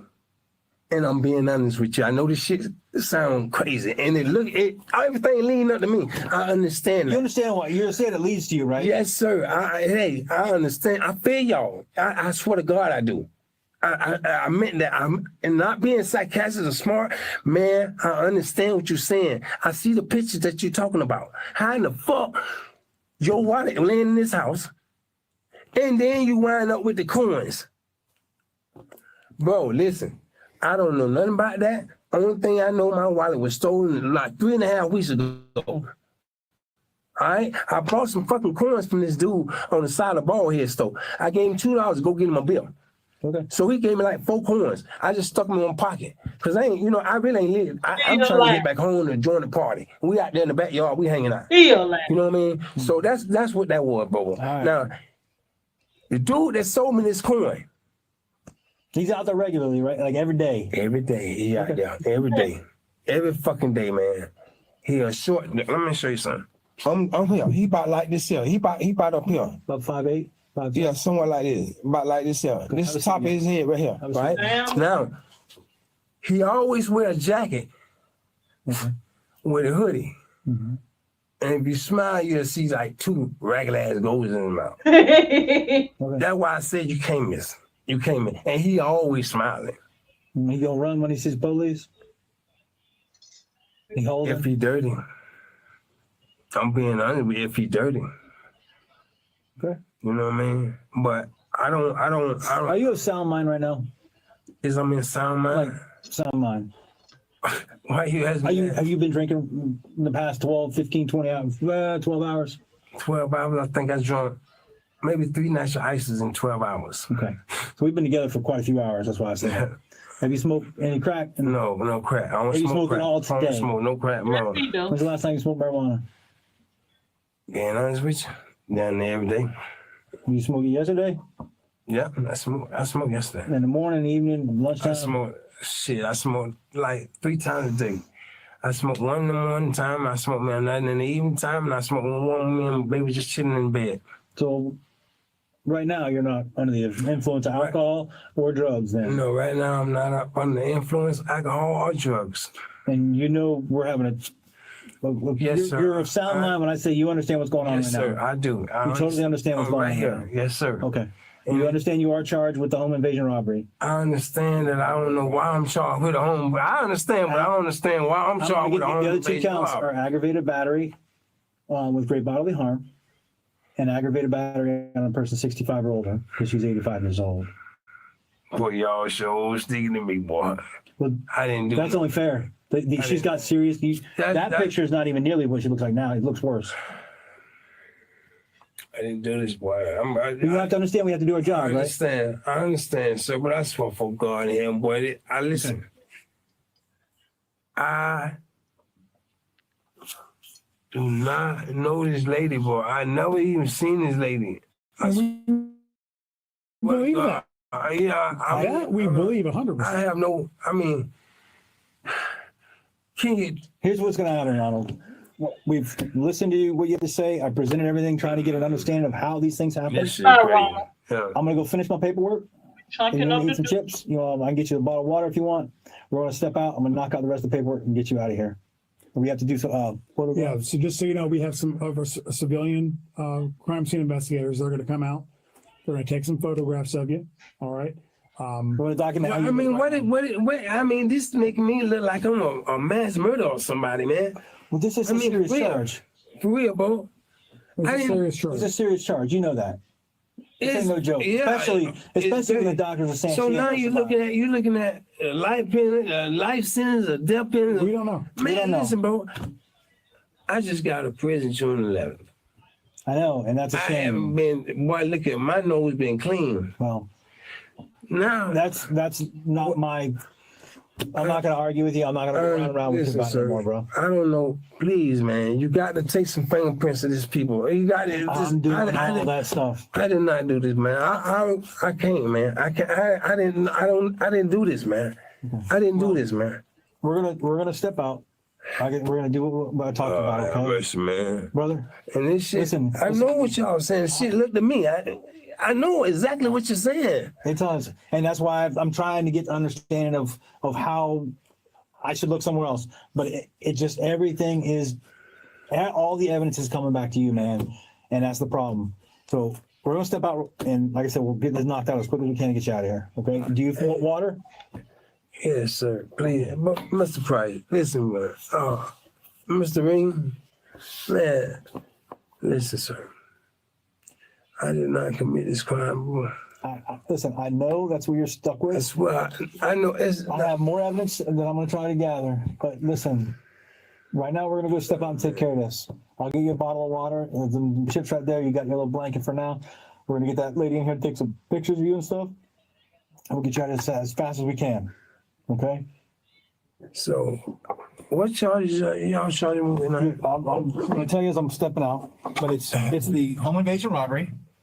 It's the aggravated battery causing great bodily harm, and it's the aggravated battery on a person over 65. And the hell, I do nothing like that, bro. Well, I mean, I'm sorry, bro. But I wouldn't do that, bro. Just sit tight for a minute. Let's get this guy knocked out. Man, this shit is fucking crazy.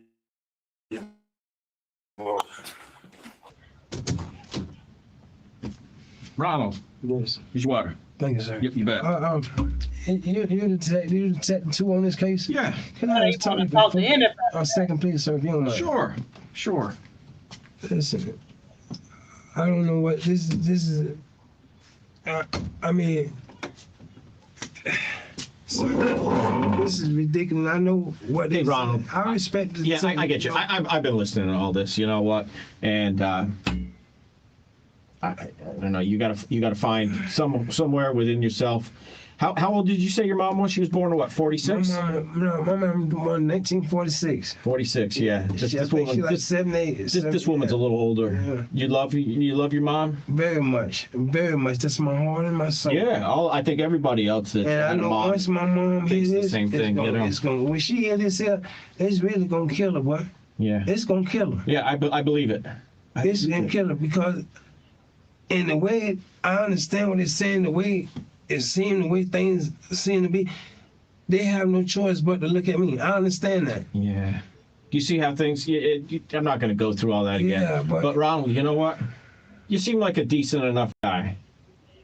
I'm sure, you got a girl, girl that want to tolerate you with all your bullshit.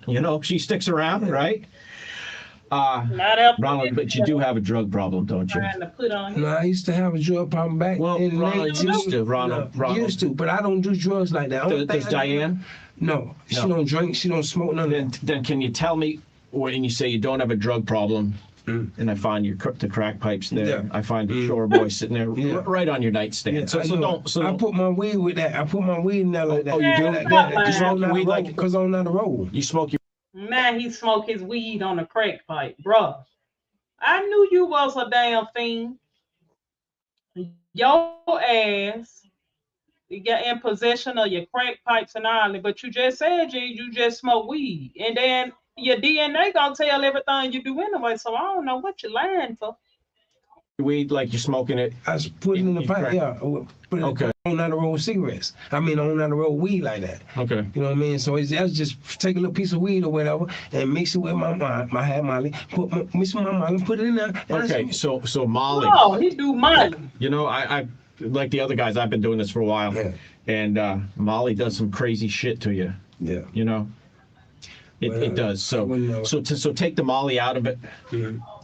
You take the Molly out of it, man, and you know you're just Ronald. Yeah. You know. But the thing is, you mix in the Molly, and you need to keep doing that Molly, and man, you will do some crazy ass shit. I am not gonna hurt nobody. Well, Ronald, not no female, Ronald, not no woman. I know, Ronald. But the thing is, how did she get hurt then?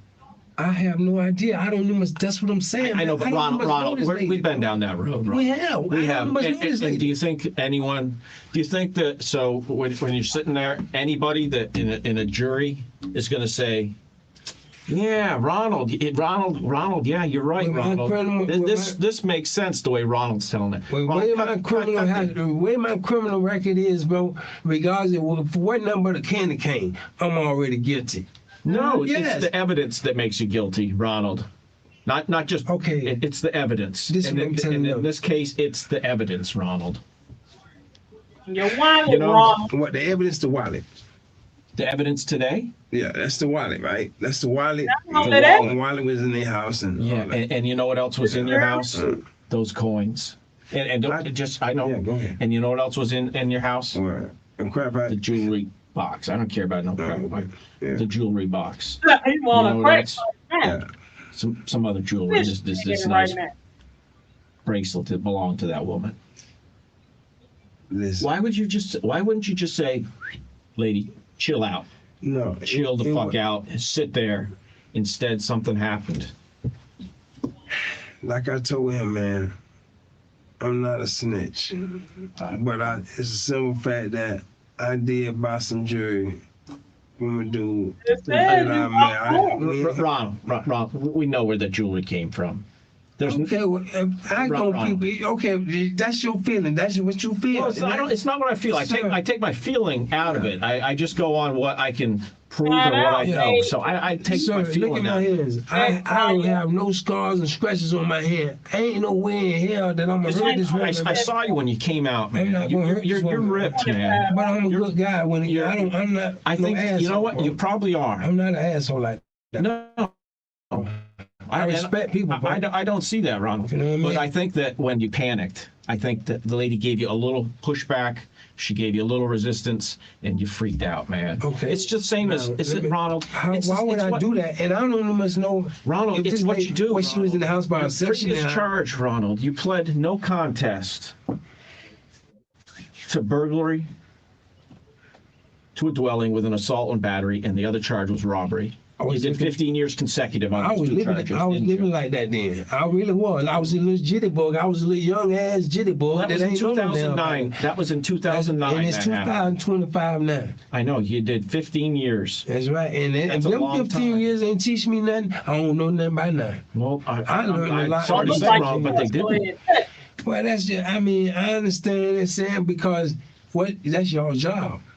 Our job, put the gas on me, press the gas on me. Our job is to follow the evidence, and the evidence, we took this, we took that, and it landed you right where you're sitting at. It did, man. I know it, and that's what's crazy. And I'm saying, wow, it's not crazy. That's how it happened. Okay, well, that's how you say. That's how it happened. Then I can't defeat that. Y'all the law. I can't defeat what y'all say. As long as I didn't know this lady, man. We gave you Let me meet this lady. Can I talk to her? Can I see her? I don't know if you're ever going to get a chance because she might not make it. Well, God That's rest the her soul, Lord. and I hope this and lady that's be the all fact right. of the matter. I really, really hope this lady all right. I swear to God, I hope she all right. I hope so I too. really pray that she all right. But brother, I did not hurt this lady, boy. I did not do this. I did not hurt that lady. No version of what you've told us today, Ronald, makes any sense when you compare it to solid facts. It just doesn't, Ronald. And I think you just freaked out, man. Listen, if I stand here and tell you, yeah, I did that, I would really be sitting here telling you a damn lie.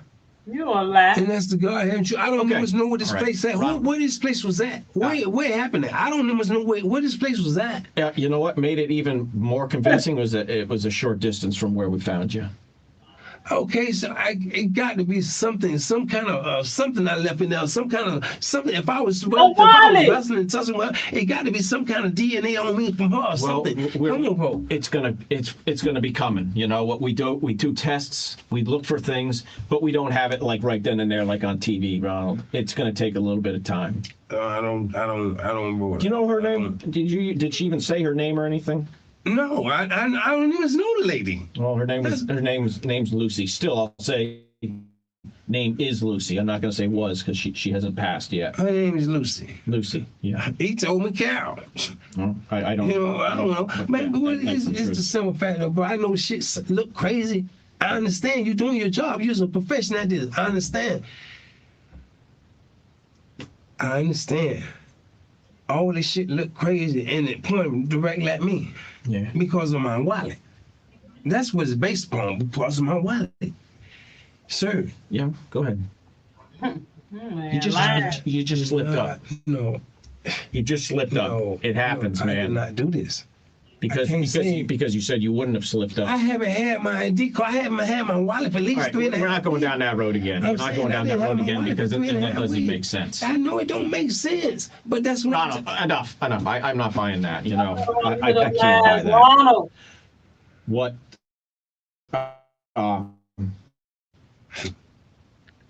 It was there. It was there. And you were there. And something broke bad, and that was that. So, Ronald, as we get closer to trial and things happen, is any version of what you told us here today going to change? Sir, I just told you everything I know, man. All right, I just want to. Man, come on, man. Y'all got to try to see where I'm coming from, too, man. But then I see where y'all coming from, but you ain't rationalizing and trying to understand. We take what we do very seriously. You know, I would rather let guilty people go than let one innocent person end up here for something they didn't do. And Ronald, we've never been so sure of something in our lives. You've never been so sure of something in your life that I really did commit. Ronald, this is what you do, Ronald. You burglarize things. No, this is not. See, I told you my track record. I told you that. My track record. No, because I looked up your history. I just got out of prison June 11th. I know, June 11th of 2024. I ain't committed a crime since then, but. Well, you haven't been caught. Yeah. You're a suspect in some things. So, yeah. All right, Ronald, I got to go. I'll let you enjoy your stuff. Hey, man. Okay. I don't know what to say, man. I don't know how to. I don't know how to do this, man. I'll tell you what happened and the shit. I understand, but that's what I'm telling y'all. I understand what y'all saying. I understand. I see the picture. I see the picture that y'all showing and y'all showing me. I understand that. I do respect that. I see that. Yeah. But only thing I'm saying, sir, I did not commit this crime. Okay. All right. I didn't. My wallet was going through in the highway. I bought some shit from the dude on the side. I bought some fucking jewelry. All right, Ronald. We gotta go. I gotta go help our guys get this ready so we can get you out of here. Damn, man, right. This is crazy. You need something? Just holler. All right. Yes, sir. All right, Ronald. Thank you for your time. Yep, you betcha. Hang in there. One of the last citizens, man. You know you is. This is crazy, bro. Life. You know you finna get life. It's really crazy. If this ain't crazy, boy, I don't know what it is, boy. I swear to God, I don't know what it is. I'm charged with some shit that I don't even know the fuck thing about, man. I don't know about no motherfucking lady getting beat up and all this shit. I didn't do that.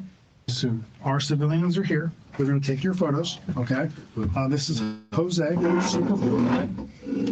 So I guess Stick a fork in you. Stick a fork in you, baby. Done. Done, yeah.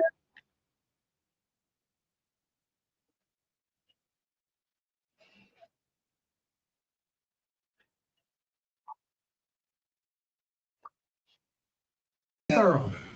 So, like I said, he's got a job to do. So just if you would please follow his okay, instructions. yes, sir. Okay? I got you. Ain't no I problem. appreciate you. Yes, I sir. appreciate I'm you. with you, but I am a CSI, so you know I feel a problem kid when I was growing up all my life. Did committed crime, but I ain't never been involved with nothing like this here. You are now. What you need me to do, sir? So the first thing I need you to do is I'm gonna photograph you. So if I can please have you in this wall over here, okay? Yes, sir. So throughout all the photographs, what I'm gonna ask you to do is to basically rotate. I'm gonna tell you to what side. If I can photograph basically the entire. So first your front side. He done, yeah.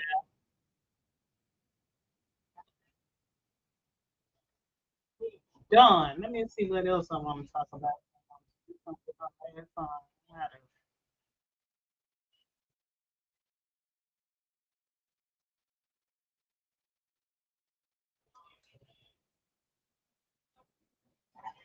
He ended up getting sentenced to life, y'all. Life in prison for that. Got a hole.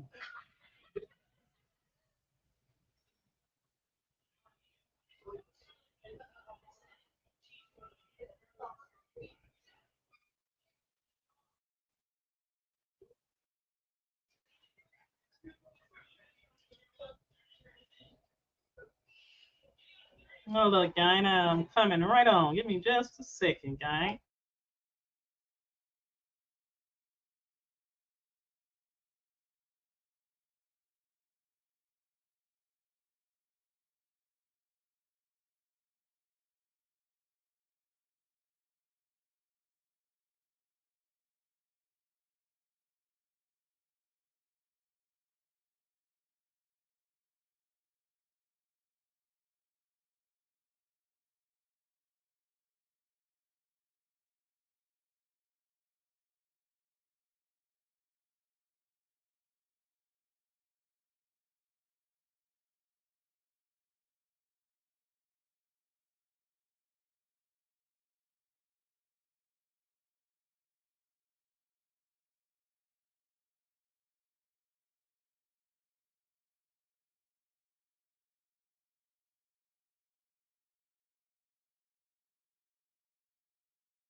Okay, gang, my bad. I'm back. I want to let y'all see these nasty, dirty restaurant artists, man. With JT Young. Shout out to JT Young. Let me show y'all this stuff, man. That just make me second guess about eating out.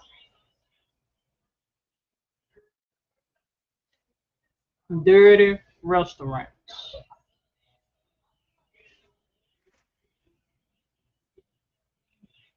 Go here.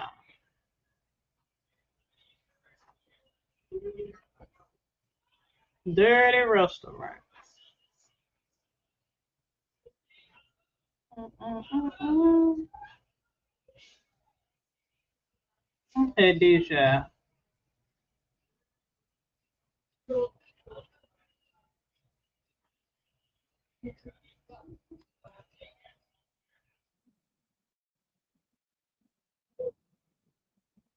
Man, let me show y'all that. Yeah, I got to be careful eating at these restaurants.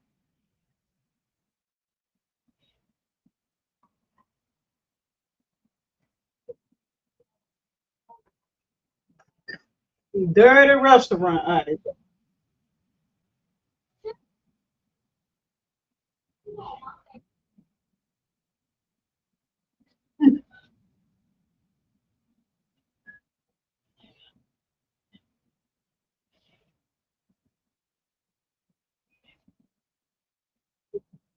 You not want to eat out.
Twenty 2022.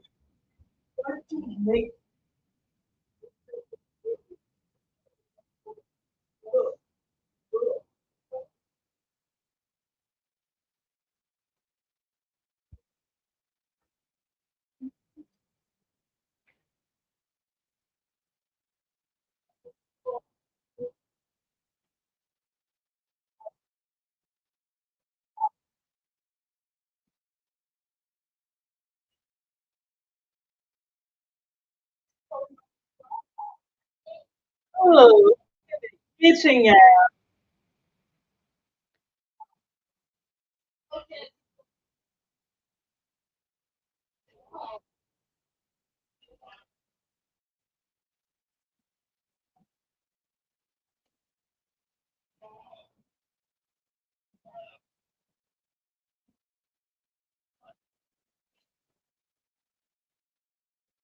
Hell no.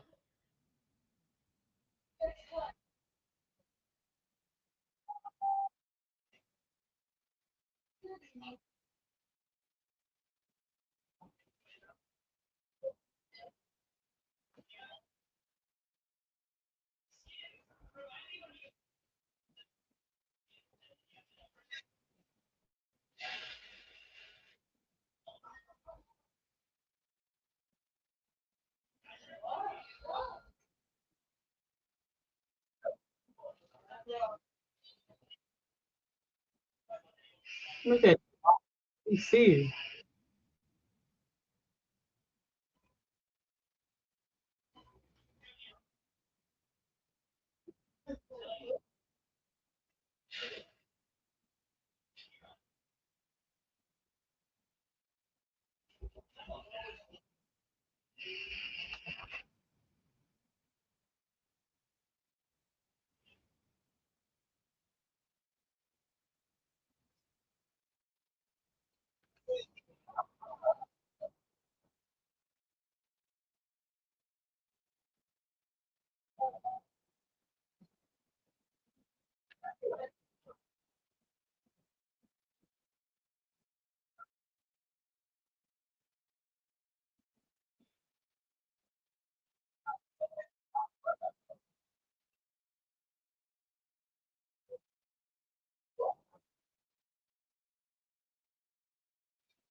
Hell no.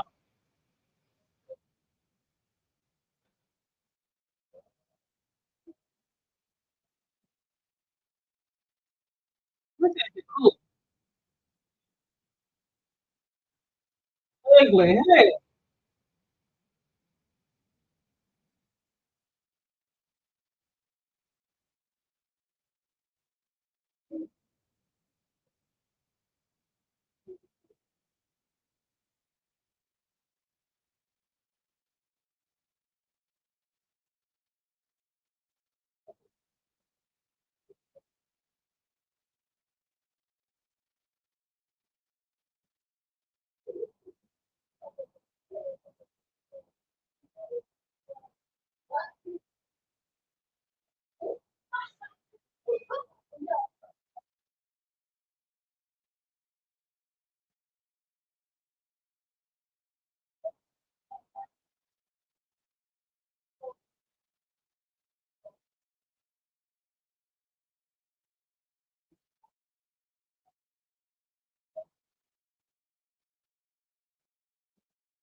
2022. Yeah, dang.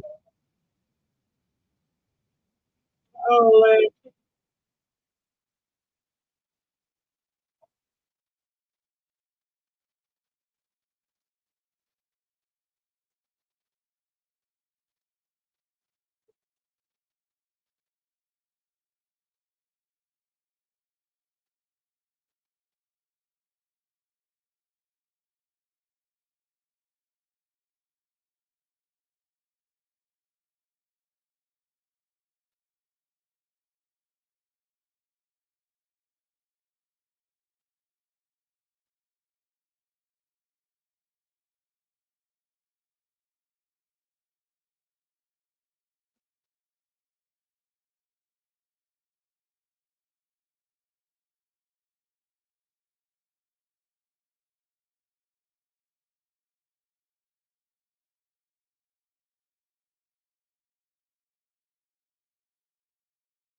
oh,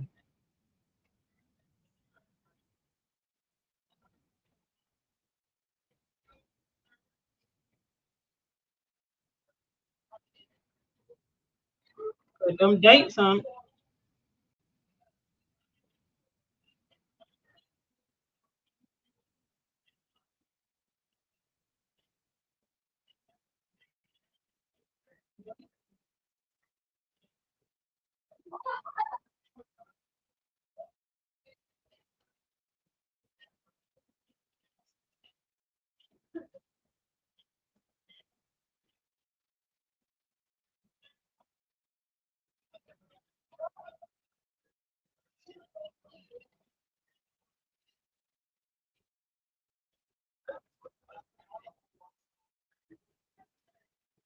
Sharama.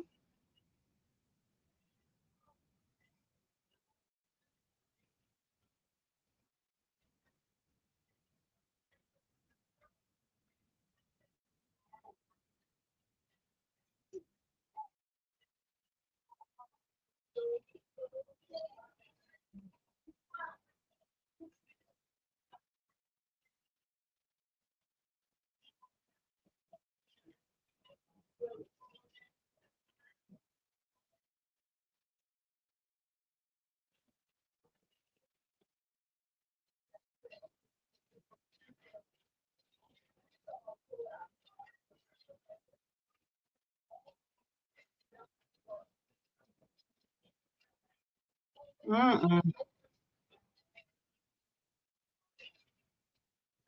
Ugh.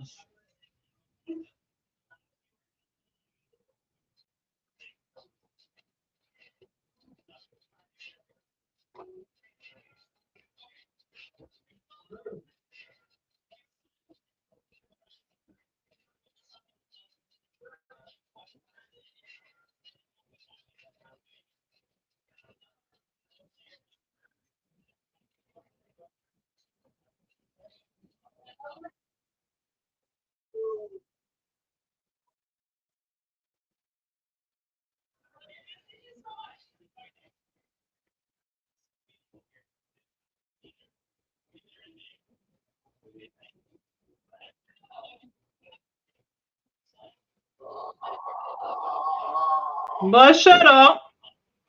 Um,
now covers 29,000 square Okay, miles. you guys, I got a good short film / documentary for us about this land, the water, how defile our water system is, and the things that they are doing to defile our water system.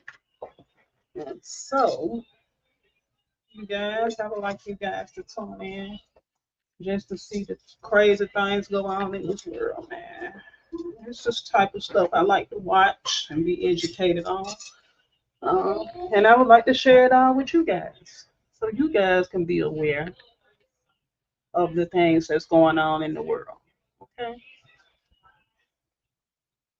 I don't want to get all religious on you and everything, but I just like to share this. Share this good, great information.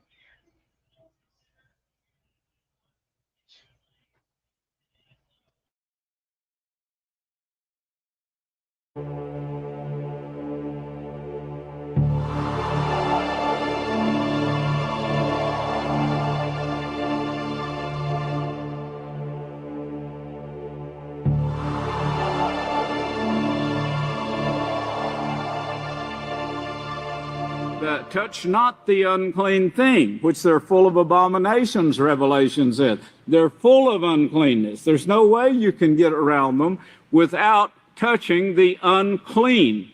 And some of this uncleanness now we see will not come off.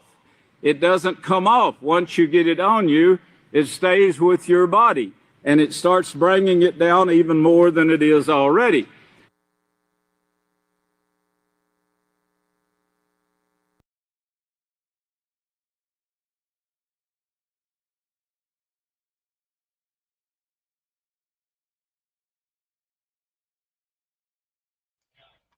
Now, what y'all think about the liquefied dead bodies in our food and water supply? Y'all definitely finna trip out about this, man. I had to share this information with you guys because a lot of people don't know. Let me be quiet and continue this documentary.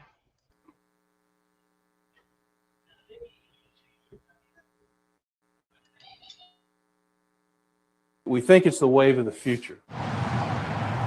For thousands of years, cultures across the globe have burned their dead. Today, that process comes in the form of fire cremations, an option Oklahomans are using more and more. Yes, in Oklahoma, we're currently 53.8% statewide with cremation. But at the McElyatt and Owens Funeral Home in Shawnee, there's something new. This is the first machine in the state equipped to carry out alkaline hydrolysis, or liquid cremation. The process is already happening in about 20 U.S. states and was approved by the state legislature in 2021. So why change the way cremations have seemingly always been carried out? The biggest reason, Owens says, the environment. It's much more eco-friendly.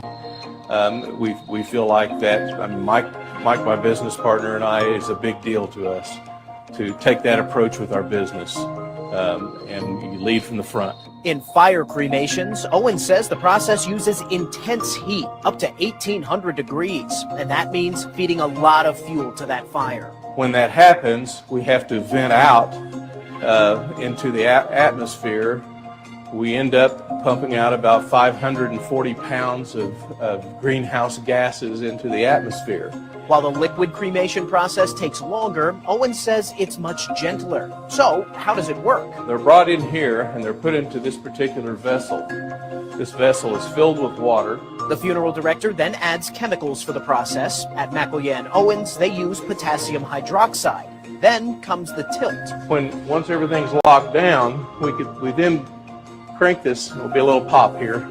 Owens says this helps keep the liquid circulating as the process runs for the next 15 hours. The process of hydrolysis occurs, and this basically just melts away the tissues and the organs, and when we're done, what we have left are skeletal remains. The bones are then dried and pulverized into remains you would normally get with a fire cremation, with some differences.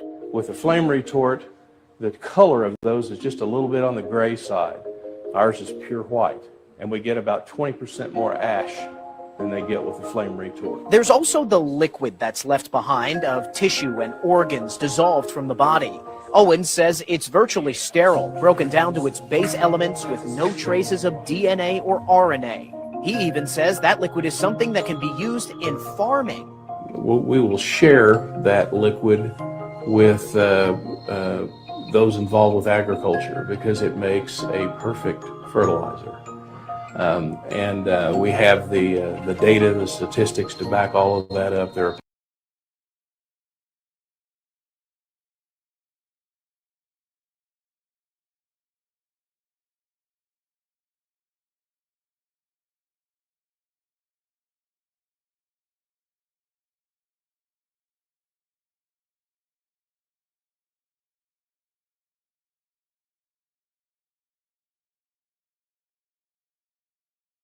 people already doing this all over the country.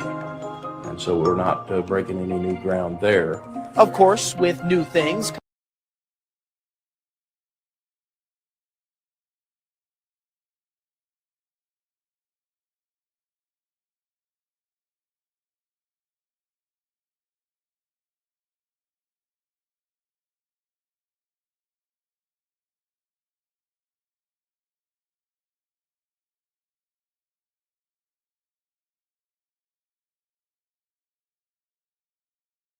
comes a little hesitation, especially when it comes to treating a loved one's remains.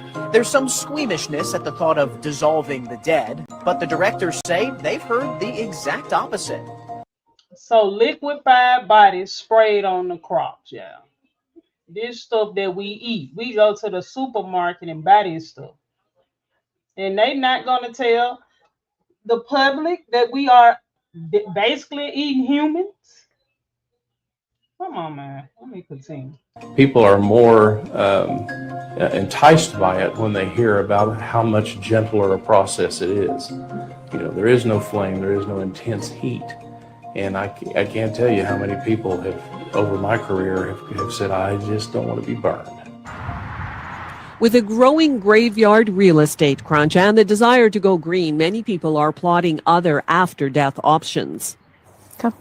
Jocelyn Monette wants to protect the environment in death as much as she does in life. To that end, she doesn't want to be buried or cremated. I don't want fossil fuel to be part of my journey out of this world.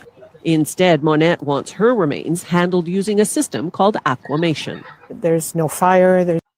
Have anyone ever heard of this aquamation? How they do these bodies now? Instead of getting cremated, you can get aquamation. Getting your body liquefied. Anyone ever heard of this? Put that down in the chat if y'all have. There's no smoke. There's nothing. It's just a stainless steel vessel with water gently flowing over the body. The scientific name of the process is alkaline hydrolysis. The body goes in. Anyone ever heard of alkaline hydrolysis? To a purpose-built unit, water, heat, sodium, and potassium are used to break down its proteins, fats, and carbohydrates. The leftover bones can be fragmented and put into an urn. The effluent put down the drain. The effluent put down the drain. So they putting it down the damn drain, yeah. Put down the drain. They said this E. coli now. You're now breathing E. coli. You're breathing it. Well, if you didn't get it that way, you'd get it through the commode because it's going back into your drinking water. So, and these things they can't take out. You know, they can get a certain amount of things out of the toilet water, but they can't get everything. If you remember, there's been a lot of tests run showing that AIDS can penetrate where this doctor said, where nothing else can, and they can't get it out. And she said, yes, fluorine will kill it if it's 90%. But who's putting 90% water, fluoride in their drinking water? Of course, no one is. So you're not killing it there either. So this stuff is coming back to us big time. Listen, it's no secret that the government always approves of some new way to poison us, but liquefying bodies and potentially putting them back into the drinking supply is a whole new level of ick. Okay, so anyone that's just tuning in, I'm going over this documentary where they are liquefying bodies, if you guys ever heard of that. Instead of cremating, they liquefying the bodies now, and they spraying it on our crops and putting it in our water. Alkaline hydrolysis, and it is water cremation, being coined as the new, cleaner, greener, and eco-friendly way to dispose of your loved ones. But here's what really happens. A body is placed inside of a steel vat with chemicals, typically potassium hydroxide, where it is heated under a high temperature, which liquefies the body. All that's left is the bones, which are then ground up and give back to the family as ashes. The rest is flushed down the drain. That liquefied human goes through the wastewater treatment, then gets recycled back into the municipal water supply. The same water supply that comes out of your tap if you're on city water. Now they advertise this as biologically sterile, but here's what can survive. Prions. Oh, anybody drinking city water, allegedly probably drinking human bodies. And when these liquefying shit. They're tiny misfolded proteins typically found in the brain. Mad cow disease, heat-resistant pathogens like hepatitis A, pharmaceutical residues like chemotherapy, antidepressants and hormones, heavy metals like those nice mercury fillings, lead and arsenic, synthetic materials from implants or medical devices. Standard treatment doesn't eliminate those things. We are not just talking about contamination here. As if it's not gross enough, people flush their pharmaceuticals, their aborted babies, and everybody's shit goes down it. Now we're adding liquefied human remains. Let's call it what it is. Ritualistic, state-approved cannibalism. Definitely. I agree. Who else agree with this, man? They putting goddamn liquefied, they flushing all this shit down in our water drain. So basically we eating humans. Eating and drinking humans. Most of you don't even know you're consuming trace amounts of the dead. This is not just disrespectful. It's a spiritual, ethical, and biological violation, all in the name of sustainability. And newsflash, it's legal in 28 states. Not everyone is new way to poison us, but look at this world. Well, if you didn't get it, you're on city water. Now they advertise this as biological. New way to poison us, but liquefying body. Can't get it out. New way to poison us, but liquefying bodies and potentially putting them back into the drinking supply is. I had to run this back. Liquefying bodies, putting it back in our drinking supply. Don't drink in the city water, y'all. No water from the city. But all this shit contaminated. A whole new level of ick. It's called alkaline hydrolysis, and it is water cremation, being coined as the new, cleaner, greener, and eco-friendly way to dispose of your loved ones.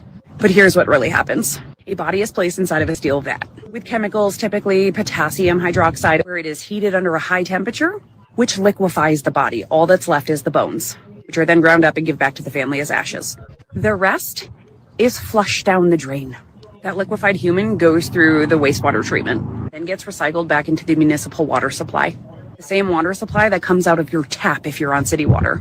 Now they advertise this as biologically sterile, but here's what can survive. Prions, they're tiny misfolded proteins typically found in the brain.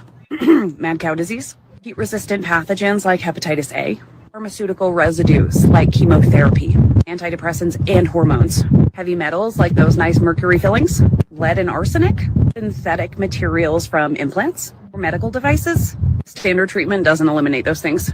We are not just talking about contamination here. As if it's not gross enough, people flush their pharmaceuticals, their aborted babies, and everybody's shit goes down it. Now we're adding liquefied human remains. Let's call it what it is. Ritualistic, state-approved cannibalism. Most of you don't even know you're consuming trace amounts of the dead. This is not just disrespectful. It's a spiritual, ethical, and biological violation. And that's why I'm trying to get this information out to y'all. A lot of people don't know. All in the name of sustainability. And newsflash, it's legal in 28 states. Not everyone is legal in 28 states. I wonder which 28 states is it legal in. I bet you I'm in one of them. Content with dumping these liquefied bodies down the drain. So over here, you can see it's ready to go out to the field. All these jugs here are human remains. Yes, in liquid form. Yes. I'm not a typical funeral director. Edgar Svoboda built. For those of you just tuning in, this is a documentary on our water supply in liquefied bodies. This is a new way of cremation. They also putting this stuff down our water drain. So let's take a look. his own water cremation machine. He wants to turn human remains into something that's actually good for the planet. And he spent years working with engineers and scientists to create his own process, which he calls alkaline hydrolysis Engineers and Satanists is what I call it. 2.0. This process takes about 2 hours to actually get a complete dissolution of the body. So that means all that's left is bone and organic matter. The bones are crushed and given back to loved ones, just like ashes would be. And then you're pumping all the liquid out of here and putting it into what?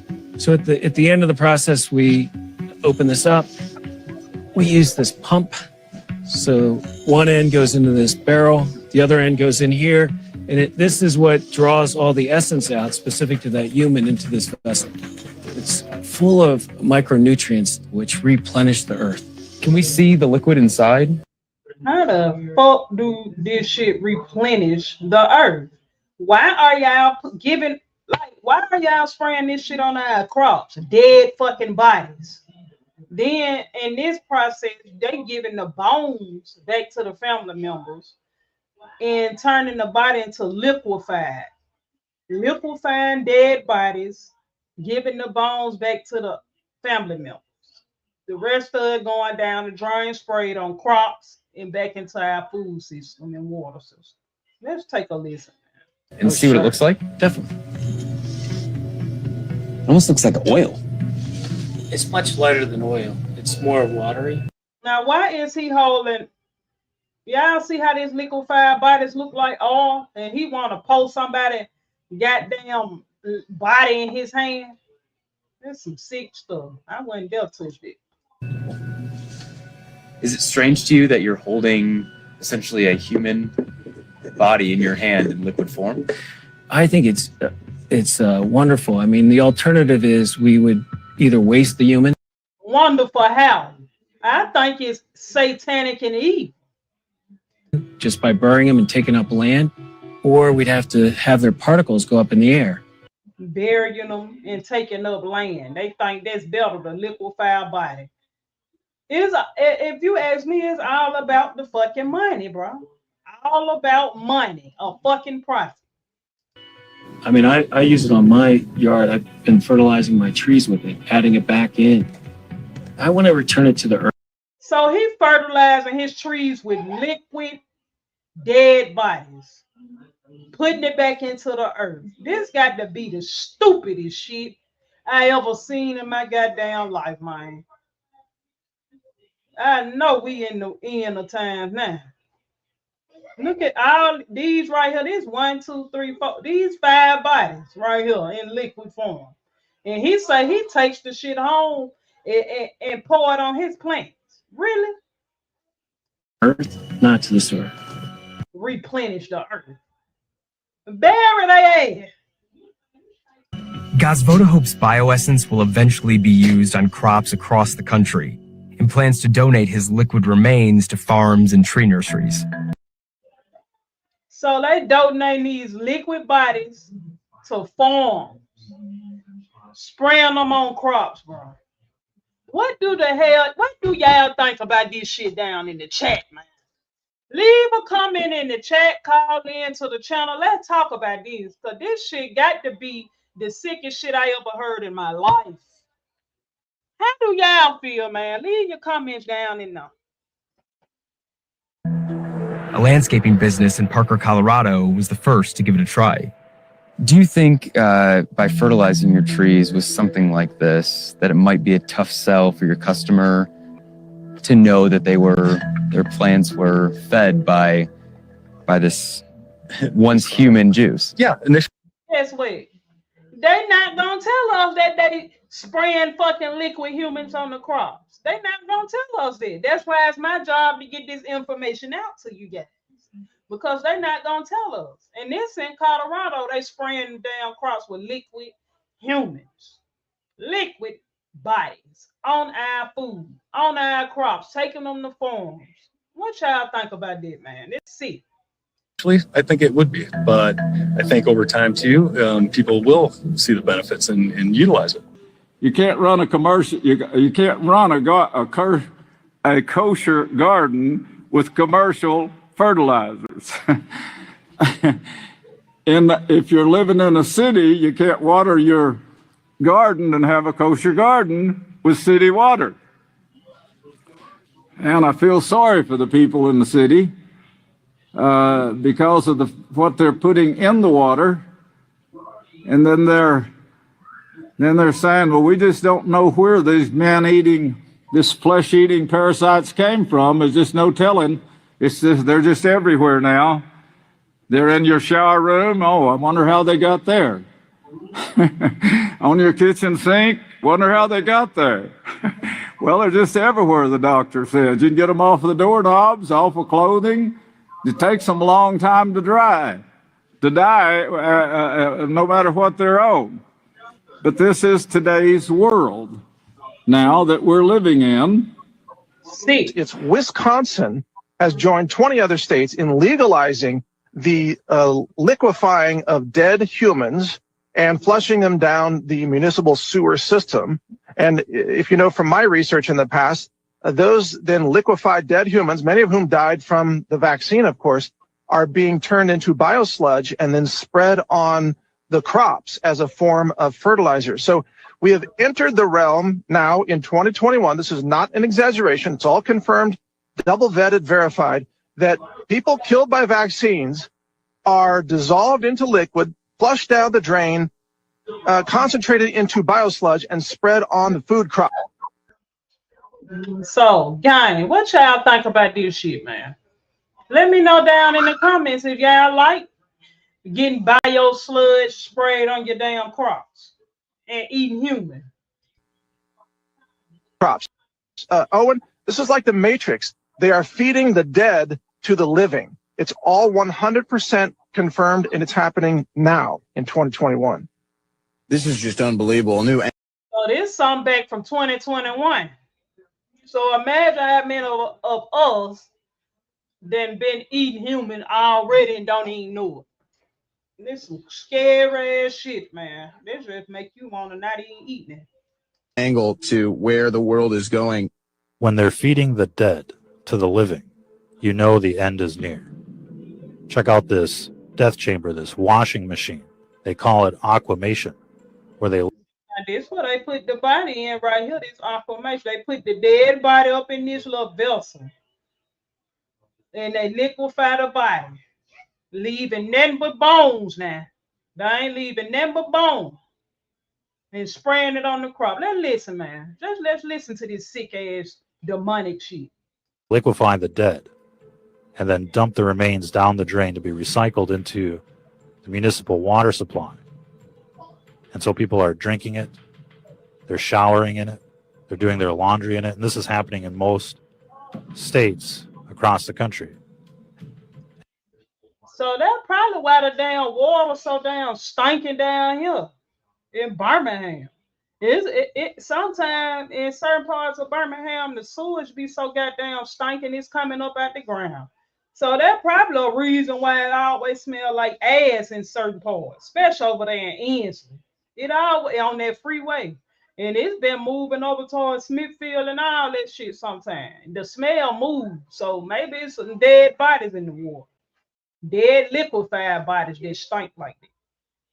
In most major cities, they're recycling dead people and feeding it to the living. What does that mean exactly? And they're grinding up the bones into powder. They call this calcium phosphate, which is going to be used for food processing, undoubtedly. So anything with calcium phosphate in it is probably ground up human bones, y'all. That is some scary, scary, demonic, evil, satanic stuff here. Be well these vitamins. Be well vitamins containing calcium phosphate. Because guess what? You might be, the vitamins got human DNA. Maybe in your vitamins. Now, we read a lot today. I don't want to take the time to do it right now. But we read a lot today about dead bodies and being put into certain vitamins and mineral products, and you don't trust anybody. You better check things out. The house of Yahweh does. Praise Yahweh. But they're putting it in all sorts of things. Remember, the water carries frequency now. And if they putting all these things in our water, what type of frequencies are we getting? What type of stuff getting on those frequencies that's getting on those from even drinking the water, touching the water, bathing in it, them spraying this stuff on our crops, etc. What if that sterile solution isn't as innocent as it seems? What if we told you the remains are liquefied, drained into the water grid, and recycled into the same system the living now drink from? They say it's nutrient rich, but we say it's frequency rich. And not in a good way, because water remembers, and the dead weren't meant to flow back into the living. A cycle of life and death encoded in your tap, and nobody's talking about it. In just a few hours, skin, organs, muscle, all of it turns to a thick liquid sludge. What remains is a cloudy solution of amino acids, peptides, salts, and memories. They keep the bones, dry them, grind them, but the rest, it goes down the drain. Yes, literally, into the water system. Filtered, sure, treated. Shout out to Ordinary Proto. Shout out. Maybe. But how do you filter frequency? Water is a carrier, not just of nutrients, but of charged memory residue. Science has already proven water holds emotional imprints. So what happens when that water has passed through death? You drink it, you bathe in it, you boil your rice in it, you feed your plants with it, you absorb it into your cells. And no one is asking, what is that doing to our frequency, to our health, our minds, our emotions? Because maybe that overwhelming grief you feel isn't always yours. Maybe the dreams you're having aren't just yours either. See, this isn't just about recycling the dead, it's about looping death into life, about programming grief, fear, trauma back into the body of the living. Satanic worshiping, if you ask me. So they are, unbeknownst to us, feeding us back the dead, feeding the living dead. That is scary. Some TV movie type, Tubi type shit. The ancients buried the dead in sacred ground. They sound like a sci-fi movie. Returned the body to the earth, not the tap. Here's the part they'll never publish. The liquid left behind after aquamation. It isn't just waste. It holds a charge, just like a cursed object or haunted house. It holds the final emotional signature of that soul's transition. And when it's dumped into the system, that charge doesn't disappear. It loops, it spreads, it embeds. And suddenly, the entire water supply becomes a sigil, a spell of grief. So that's probably why all these crimes and all type of stuff happening, like. A frequency net, and no one knows why they feel so heavy. You drink, you cry, you bathe, you ache, and the loop continues. Where it's going next? If you think this is dark now, listen close. The next step is aquamation before death. Euthanasia disguised as mercy, body prep disguised as care. They're already testing human composting machines, already talking about water to flesh recycling for sustainability. And in some places, they're feeding funeral waste to crops. And when the masses eat the harvest, the charge is complete. As it was in Babylon, as it is again. This is something that's going to cause mass killing in the earth. Everyone must have water. Now, if you put filth in your body, in your water, and you drink it, it will kill you.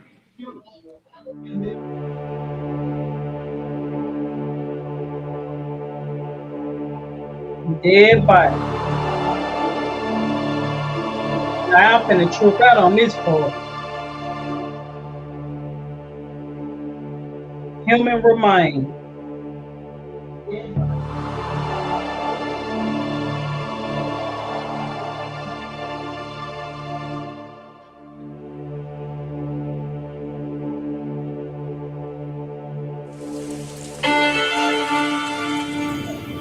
This is not a story about death. And this is facts. This is real. This is not no fake ass news. This is real. Something that they're not talking about enough. Something that you're not going to hear about. Something that they don't want to tell you. Tell us. It's a story of how death can create life. A cycle that Claudia Mason found herself in the middle of when she became a widow, a role she was unprepared for. I just can't imagine ever getting a call like this. Last July, the love of her life, Rob Mason, was biking home from his job as a massage therapist in Seattle. He was killed by a driver in a hit and run. And I just had to always remind myself that he would tell me that tomorrow's not promised to any of us. In the days that followed, Claudia had to make a lot of difficult decisions, but what to do with her husband's body wasn't one of them. I knew immediately that he was going to be composted. You heard that right. Human composting. Human composting, yeah. Not something we're used to hearing here in Canada, but in the United States. And I bet human composting, I bet that shit way more expensive than a funeral. Because they claim that cremation is least expensive. That's why a lot of people like to get cremated to save money. But I bet you this is expensive. I bet you it's not cheap. United States, it's becoming a new option for dying wishes. In the United States.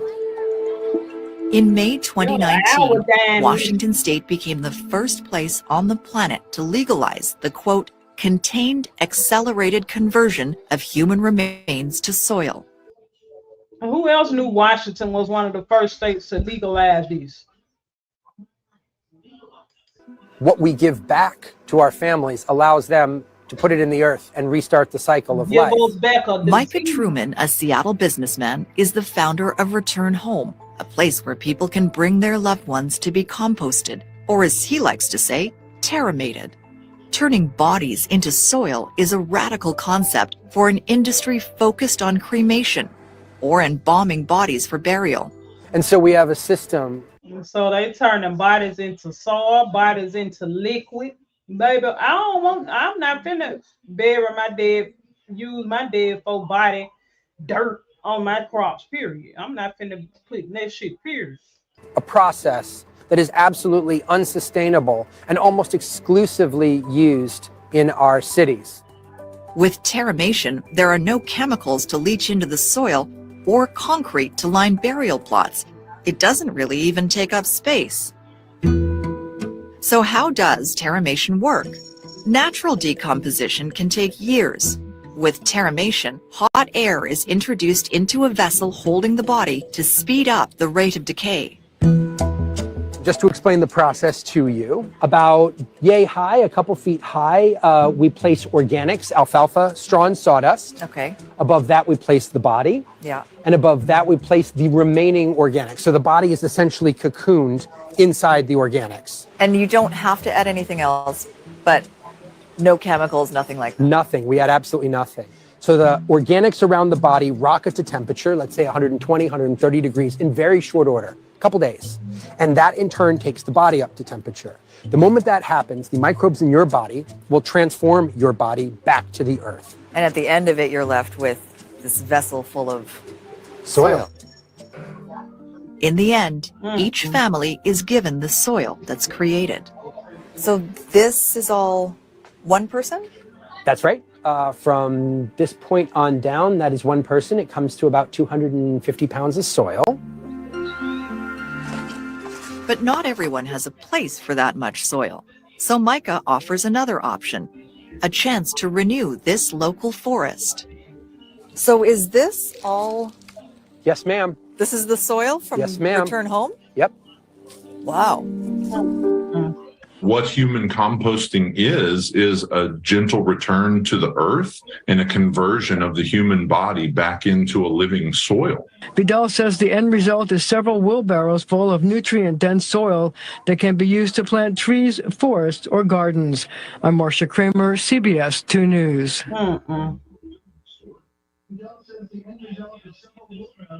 Growing food and human remains. Decomposing human remains can legally be used as compost from 2027 thanks to new California law aimed at tackling climate change. I was worried for a minute. I was like, how are we going to grow crops? How are we going to get food? Now we got it all figured out. In California, you just take a human body, decompose it, and use that as soil. Uh-huh. Yes. Right? Are you excited? How do you feel now? Are you more worried about the food supply or less? More. You're going to have food, my friend. Don't worry. It's just made from composted people. Well, of course, the plants grew from the corpses. I don't know if there will be a food shortage, but it looks like there will be. And if there isn't, I'm not sure how I will feel about the food that I'm eating in the first place. I'm going to be checking the ingredients for cricket, and I'm going to be checking the ingredients for, well, actually, they wouldn't tell you. You are not going to know if you're eating human compost corn. You see, that's what Soylent Green got wrong. Soylent Green is people, they say. I believe it was the end of the film. But what they get wrong is they're not going to feed you the people. They're going to feed the people to the pigs and then feed the pigs to you. They're going to filter the human through some kind of vehicle. Either because the corn will grow from your corpse and then we'll eat the corn, or a pig will eat it and then we'll eat the pig, or a cow will be forced. I don't think cow can eat human anyway, but I think pigs can. Then you'll eat the bacon. And you'll be like, this bacon sure does taste good. I wonder why. Only the finest human-fed pork. I don't know what they're going to do with that soil, but heaven help us, it is soil. Please. Are you going to put the soil in a coffin? I don't think so. I think it's soil. What are they going to do with it? The bill bans the combining of various people's remains unless they're related. But it does not make it illegal to sell the soil that results from the process or use it to grow food for human consumption. It should be illegal. This shit's scary. It's a joke. Oh, it's happening, isn't it? I hope this is sensationalist nonsense. I hope we don't go there.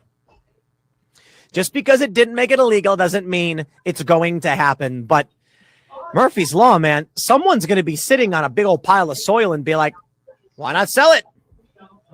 Welcome to the future, my friends. The future's gross. My concern is people using it for food. Okay, and just because they didn't make it illegal doesn't mean it's going to happen. I just want to make that clear.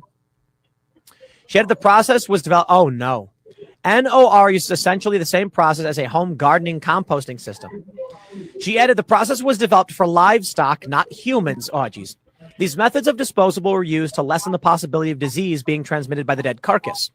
Using these same methods for the transformation of human remains can create an unfortunate spiritual, emotional, and psychological distancing from the deceased. Washington, Colorado, and Oregon have all legalized the process of composting human remains. However, Colorado does not allow the soil to be sold or used to grow food for human consumption. But they'll allow the food to be grown for animal consumption, and then you can eat the animals. See, here's the issue. Well, I have stated numerous times, just because they're going to allow the composting, and just because they didn't make the use of soil for human consumption illegal, that doesn't mean it's going to happen. But hold on there a minute. World food shortage going from bad to worse, UN official says. Oh, boy. I'll tell you what's going to happen. I'll tell you what could happen. There's a food shortage, a fertilizer shortage, and they're going to say, we need fertile soil. What do we do? And they're going to be like, well, y'all can starve to death, or you can use the human soil. And people are going to be like, I'm hungry. I will eat tree bark. And then they will use it. Because as we know, Soylent Green is people. Yeah, I think it's coming. I don't know how. I don't know when. And maybe you'll never hear about it because they won't want you to know. You ain't going to hear about it. Pass on that one. And I'll tell you right now, my friends, maybe not right now. Maybe not for a while. But sooner or later, something like this is going to come. Sooner. I think they already putting it on us, just ain't telling us. Or later, you will go to Walmart and you'll pick up bargain bin soil. And you'll be like, I wonder why it's so cheap. And then in the bottom, it will say, with a little asterisk, soil from composted human remains. Or better yet, it won't. It'll be like in the fine print on the back, but you won't read it. And you'll come home and you'll be pouring the soil out, and some teeth will fall out. And you'll be like, why are there human teeth in the soil? And it's like, sometimes it slips through. Good luck. That's what I'm saying to people. Good luck. No, I mean it. I mean it seriously. The earth mourns, verse 4. We're causing the earth to mourn. And remember, Remember this word earth here now. It means the firmament too. The earth mourns. The firmament right now is mourning, wanting to do its job and can't. The earth mourns and fades away. The world mourns and fades away. The haughty people of the earth languish. The earth also is defiled. That is the reason it's mourning. That's the reason the firmament is mourning right now. The earth, the firmament is defiled. That's the reason for it. It's by the inhabitants of it. Because we're sending this stuff into the firmament that is killing, poisoning our firmament that was built, designed to take care of us. Because they have transgressed the laws, changed the ordinance, and broken the everlasting covenant. Yahweh was begging his people, keep my laws, statutes, and judgment in chapter 18. So none of these things will come upon you. Don't defile the land like the nations that I'm driving out before you defile the land. Well, they're defiling it worse than ever.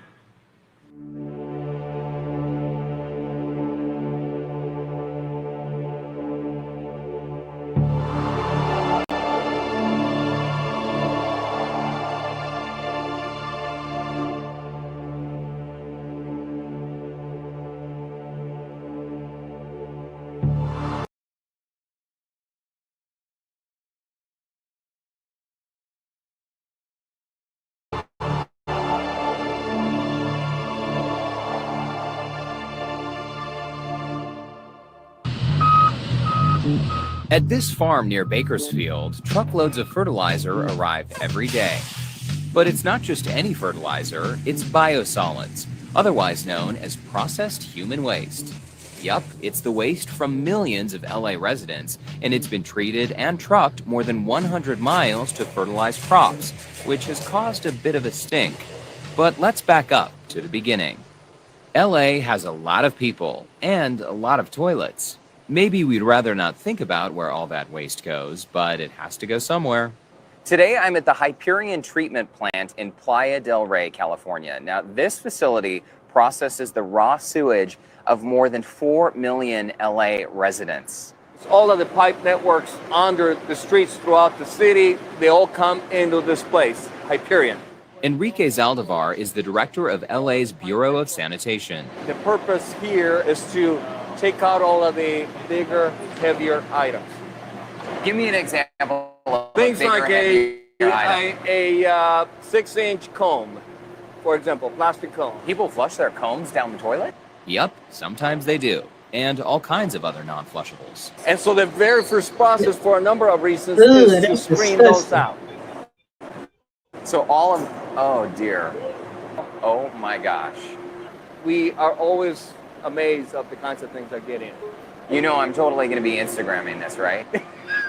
Well, LA's oldest and largest wastewater treatment facility, Hyperion processes everything that ends up in the sewer system. We're a 24/7 operation, so we can never stop. After liquids and solids are separated, the sludge is spun.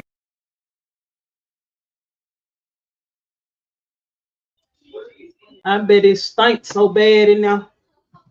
Cleaning sewage and give it to us in water. Or whatever. In centrifuges to remove even more liquid. Then it's sent to oven-like domes called digesters. Any biosolid that comes into each one of these digesters will stay in there for 12 days. 12 days at 128 degrees to kill diseases, but keep good bacteria alive. We test for E. coli, different types of viruses, heavy metals. We test for a whole battery of criteria pollutants that are contained in the EPA regulations. The finished product? Biosolids. Every day, about 1.2 million pounds of the stuff is loaded onto trucks for a little road trip. And they putting this shit back into the soil. So where are most of those trucks going? Bakersfield. 100 miles north of LA, an unincorporated area west of Bakersfield is home to Green Acres Farm, owned by the city of Los Angeles. It smells a little Fresh. Like you put in a fertilizer. Yeah. Diane Gilbert Jones is an environmental engineer with LA's Bureau of Sanitation. She showed me how the biosolids are applied to the farm. So this is a pretty big dump, huh? It looks like it's still warm. It's steaming, huh? Yes, it is. Can we touch it? Of course we can. Yeah? Yes. I don't want to touch that shit. Should I really be doing it? Let's see. No, I mean, let's do it. Yes, yes. It's biosolids. See, it feels like cake. Oh my goodness. Okay, I'm totally gonna Don't touch that shit. Yuck. Okay, so this is what we're dealing with here. After offloading, the material is spread and then tilled into the soil. So instead of buying chemical fertilizers to grow the crops, we're using nutrient-rich biosolids. This is a field full of milo at the Green Acres farm. Now, milo is a crop grown to feed cattle. And all of this was grown using, you guessed it, biosolids. This pyramid represents the sewage mud produced from the wastewater and feces rejected by the 8 million inhabitants of the Paris urban area over the period of 1 week. That's just from a period of 1 week. The Acher sewage treatment works in Paris is the second biggest in the world after Chicago. In this temple to the toilet, 2 million cubic meters of feces and wastewater from Parisians are transformed into mud each day. That's the same as 300 Olympic swimming pools worth of waste. I have in my hands a piece of sewage mud cake. When I break it, you can see that it's not just the poop of Parisians, it's also their toilet paper. And you can see the toilet paper fibers, cellulose fibers. For the few true experts. So why are you holding it in your hand? Poop. Shit. It's in the field. This mud is high quality mud. This mud, see? It's very dry. It's just a tiny bit sticky, but it's very dry, which means that most of the water is extracted. So it's rich man's mud, because it's the extraction of the water that is expensive. This label of quality is essential because the mud is sold on to farmers, and that's becoming increasingly difficult. One of the problems of recycling sewage mud in agriculture is the fact that it is feces. And there is a very aggressive marketing line on the part of the agro-food industry. And obviously, feces are not white. There's so many diseases in that shit. Many farmers are afraid of mad mud after the mad cow episode. Today, the nitrogen content of human waste represents 40% of the nitrogen used in agriculture worldwide. There is no ecologically ideal method for recycling sewage mud. Incineration is both expensive and polluting. So while waiting for a better solution, the mud is being marketed. We obtain All about profit, marketing, selling shit. these pellets, which do not smell when spread. An advantage to this previous type of product, a mud that looks a bit like feces. We're trying to get away from this idea of waste. Look, that's shit. Human waste is now a huge global problem, and finding ways to make use of it is a priority in every large metropolis. Just don't shit in the ground. In Tokyo, we have 12 million inhabitants, and they make lots of mud that is then dumped. But we don't have enough ground for this. So to recycle the mud, we've invented this brick. This brick is... Man, don't tell me they making shit bricks. Shit bricks. So we walking on shit bricks. So that's too money hungry for me, bro. No different to a normal brick, but it is expensive to produce, so the Japanese are using it sparingly. This brick sells for 120 yen. That is less than €1. If it's expensive, it's because the mud must be baked at 1200 degrees. We're trying to make a brick that will cost less. There's also a rather charming side effect. At high temperatures, the mud develops this fabulous shine. And it wasn't long before the Tokyo Sewage Committee made flower vases with the stuff. A shit flower base, a shit pendant.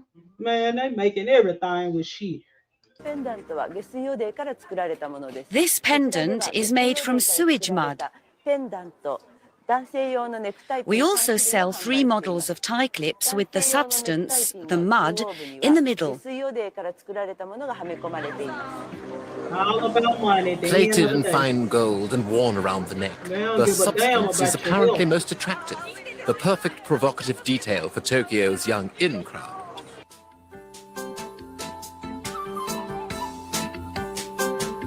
Professor Ikeda has invented the first steaks based on proteins from human excrement. In Japan, we produce lots of mud, and the Bureau of Sewerage asked me to find an effective recycling solution. So I began a study to produce artificial meat by recycling the proteins from sewage mud. Sewage mud is rich in protein because it is alive with bacteria. These bacteria are harmless because they are killed by heat during the manufacturing process.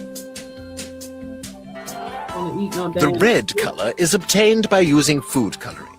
The artificial steak, according to initial tests, even tastes like beef. In fact, to refine the flavor, Professor Ikeda adds soy protein. I wouldn't be surprised if they selling this shit to us now. That's probably what that boneless shit is. Artificial steak. Made out of human shit. It's 63% protein, 25% carbohydrates, 3% lipids, and 9% minerals to make one turd burger. Turd burger. This here is artificial meat made from sewage mud. At the beginning of the process, we extract the proteins, and at the end, we add an additive before shaping it with a machine, and that's how we make this meat. Professor Ikeda believes the main problem is the psychological barrier. Hell yeah, I don't want to eat no shit. Since it's made from the substance that comes out of humans, I don't think there are many people prepared to eat it. Hell no. Artificial meat is several dozen, if not hundreds of times more expensive than normal meat. It looks like a turd. But when my research is finished, I hope that the price of this meat will be more or less the same as normal meat. Otherwise, my research will have been worthless.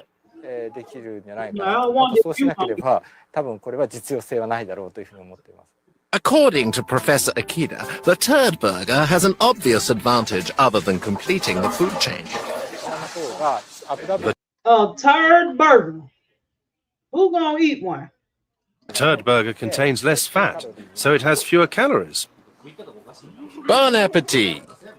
You know, this was something else that was put out 50 years ago in Prevention magazine, showing that once the surgeon's knife hits the wound, hits anywhere around the cancer cells start spreading throughout the body.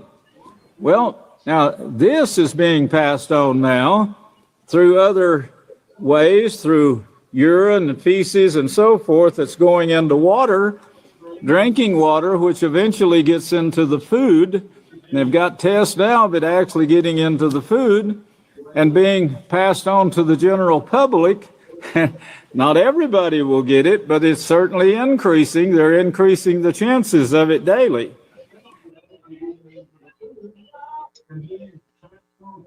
Have anybody ever heard of this biosludge in the Everyone that I've talked to about this issue had never heard of it, and it is the greatest environmental crime in America. Well, the Capital Regional District has rejected a proposal to reconsider sewage treatment. Oak Bay Council is leading the charge for an independent environmental assessment to compare the benefits of treating sewage to leaving it untreated as it is now.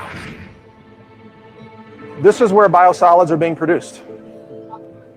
Everywhere across America, everywhere that a toilet flushes, everywhere that sewage lines converge in a city, they have a biosolids problem and they have to get rid of it.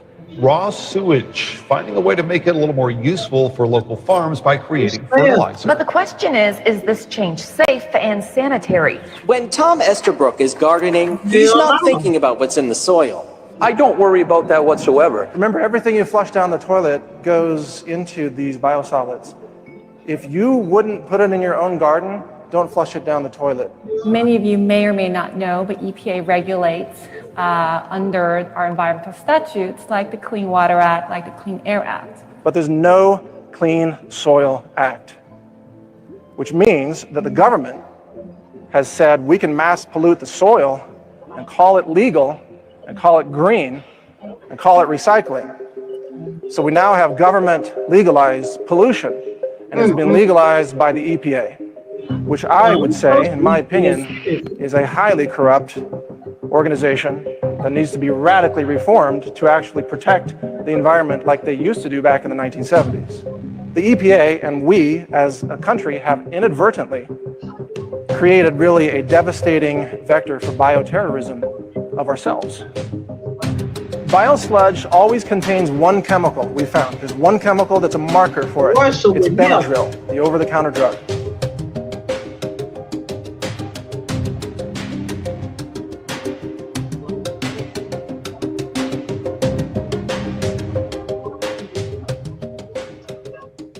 Our ecosystem is in the crosshairs of this biosludge industry. They're making money while poisoning the planet with toxins that persist in the environment. This issue is so much larger than at first it would appear. It's not just about toxicant exposure. It's actually about the very root of our species definition being completely undermined. Anyone can walk up to a sewage treatment plant, access a sewer line, and put tons of material in it that would never be detected.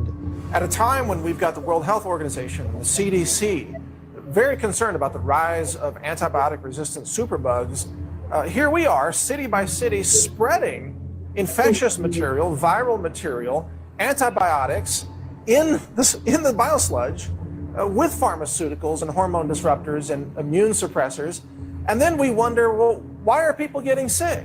Sewage sludge contains over 80,000 chemicals, and that's because the EPA made a rule that requires all industry to dump their industrial chemicals in sewage. And every year there's 1,000 new synthetic chemicals. And of course EPA keeps telling us it's nutrient rich. But what they are doing out of ignorance and greed is basically a form of domestic terrorism when unknowingly or unwillingly they spread the myriad of pathogens and toxins that cannot be eliminated from the natural environment.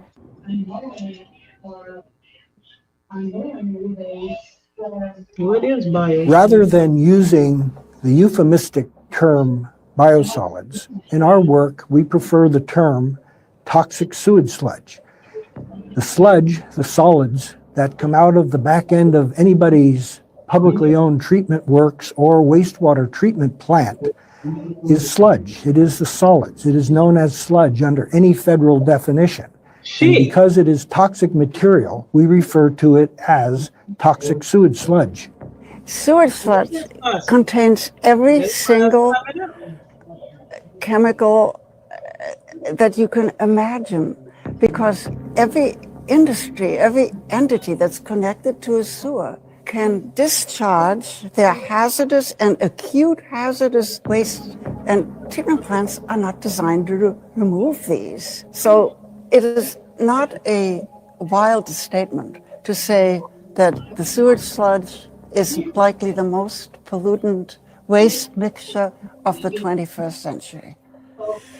Well, when humans consume all of the mostly processed foods, which are contaminated with a lot of man-made pesticide residue and insecticide residue. I mean, you look at the earth and it all starts really from the farms, when the plants are sprayed with all kinds of industrial chemicals and herbicides and pesticides. And it's really like a revolving system that goes around, because then you have rains and you have the water runoff that goes into the rivers and into the lakes and contaminates the water.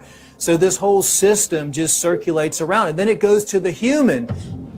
Biosolids is a stream that's exiting a wastewater treatment plant, And probably the best way to describe it is a wastewater treatment plant takes inputs from the sewer system, and it's split into two separate streams. You have a liquid stream and you have a solid stream. The solid stream is known as wastewater effluent or wastewater. You know, these companies try to recirculate this, and they try to recycle all this chemical sludge instead of figuring out ways to ecologically eliminate that and take that out of the ecosystem or out of the cycle for good. It just keeps revolving around into this same cycle and this same cycle over and over again. And then they make fertilizers out of it. They use it for soil preparations. They use it, they figure out ways that they can take this toxic sludge and then use it for their advantage so they can turn it around, since they have to process it anyway and then make money off of it. Right. Yeah, so people eat all this food and live this, you know, toxic lifestyle, and then they go to the bathroom when they can, because most people are constipated anyway, and then they just flush the toilet and they think everything's gone. So it's like a flush and forget type of scenario. And they don't realize that it's right back on their dinner plate 3 weeks later. Ugh. Yuck. As part of our scientific analysis of biosludge products, we went out and purchased at retail in Austin, Texas, 3 different biosolids products that come from human sewage in different cities. Those products are Milorganite for gardens. Yeah, I better take note. Milorganite in the bulk bag for lawns, which comes from Milwaukee sewage. That's human sewage from the city of Milwaukee. And then Texas native Dillo dirt, which is human sewage from the city of Austin. These 3 products all make extraordinary claims about being eco-friendly and safe to use on fruits and vegetables, and even safe to use around children and pets. So let's take a look at the packaging and see exactly what they're claiming. So we want to be green, we want to protect the environment, so we're suckers for this kind of product, this Dillo dirt product, which has a cute little mascot with a little wheelbarrow. It doesn't say human feces on it. But at least on the back, in Austin, Texas, on the back of the bag, it says it recommends that you don't use this on crops for food production in humans. But animals, yeah, that's okay. Austin, Texas is by no means the worst. This is Milorganite. You notice the little eco-friendly label on the right? Mm-hmm. Look, it's eco-friendly. This is a bag of human feces, people, and it's eco-friendly.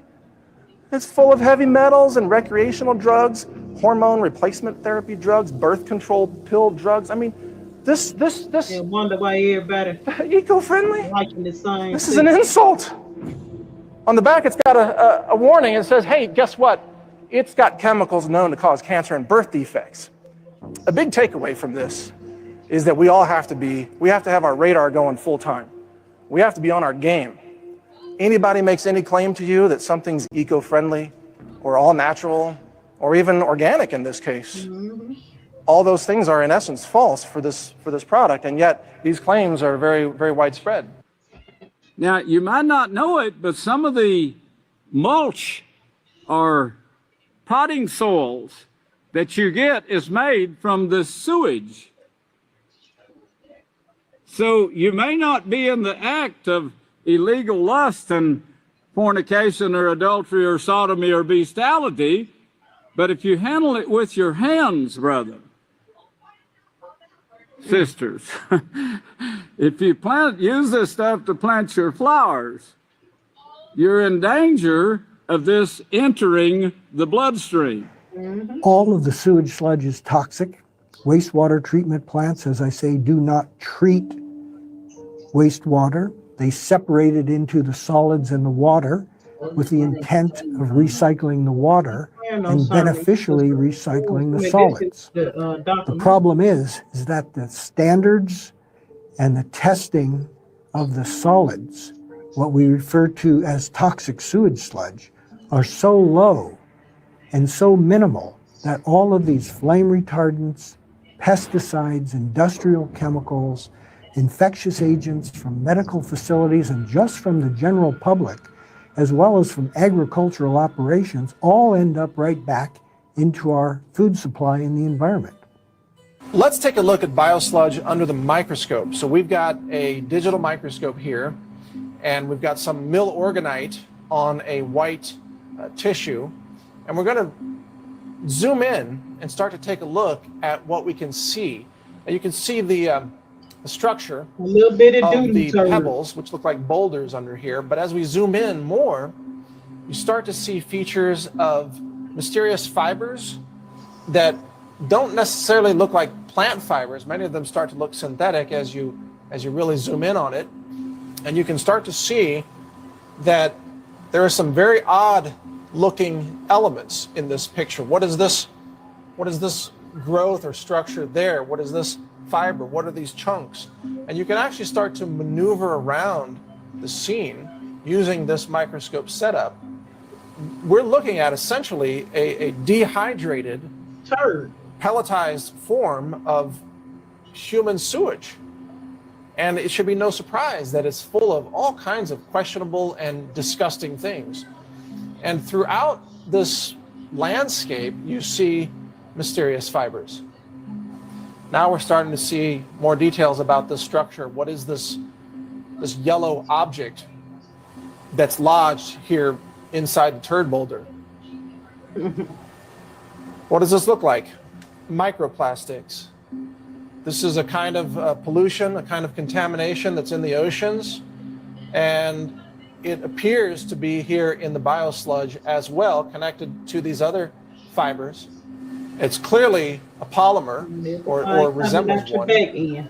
And we have all these other fibers and strands that are in this biosolid product. It looks pretty creepy. Is this something that you want on your food? We zoom in here. Here's another, it looks like a polymer of some sort, mixed in with everything else and all these bizarre fibers. And whatever this mass is here that has glommed on to this turd boulder, you know, this is what you're putting on your garden, people. This is what's going on your food. Now, this came out June the 28th, 2008, just a recent article.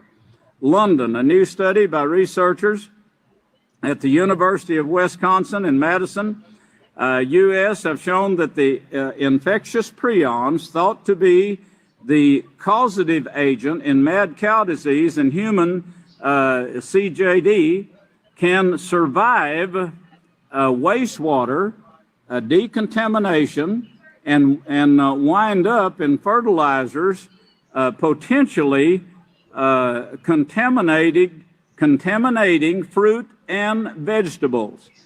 If you're buying fertilizers or pot soils or so forth, it might be a great thing if you read the ingredients before you put your plants down in it and then eats the plants.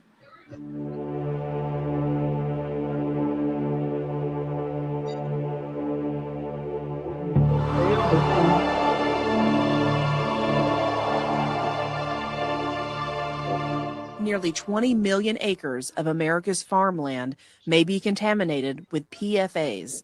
That's 5% of all crops in the U.S. PFAS are a class of nearly 15,000 chemicals used in products to make them resistant to water, stains, and heat. PFAS are commonly referred to as forever chemicals. They're called this because these chemicals don't naturally break down in the body, and the consequences are dire. PFAS have been linked to cancer, liver problems, thyroid issues, birth defects, kidney disease, decreased immunity, and other serious diseases. The problem for farmers is that PFAS have been used in fertilizer. For decades, biosolids were poured onto the top 12 inches of soil. So how much sludge is on our crops?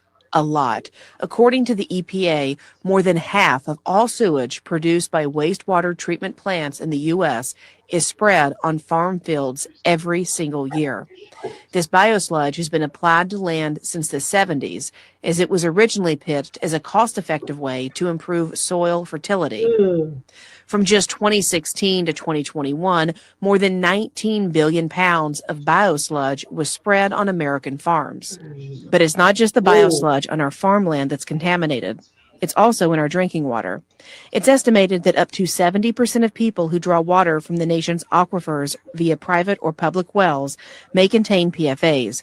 That's 95 million people, or nearly a third of the U.S. population. Chances are, no matter how hard you try to avoid PFAS, you're already contaminated. Estimates suggest that 97% of people have traces of PFAS in their blood. When commercial fertilizers came along, man went even further downhill. Oh boy, everything they've done is turned to trash. Glacier Gold Compost is sold at garden and home improvement stores across the state. And at first, it's hard to figure out it's made from treated sewage from the Kalispell wastewater treatment plant. The bag is marked organic. It's organic. I thought, great, that's exactly what I want to put on the food that I'm going to eat. The only way you know it's made from treated sludge is the term biosolids on the label.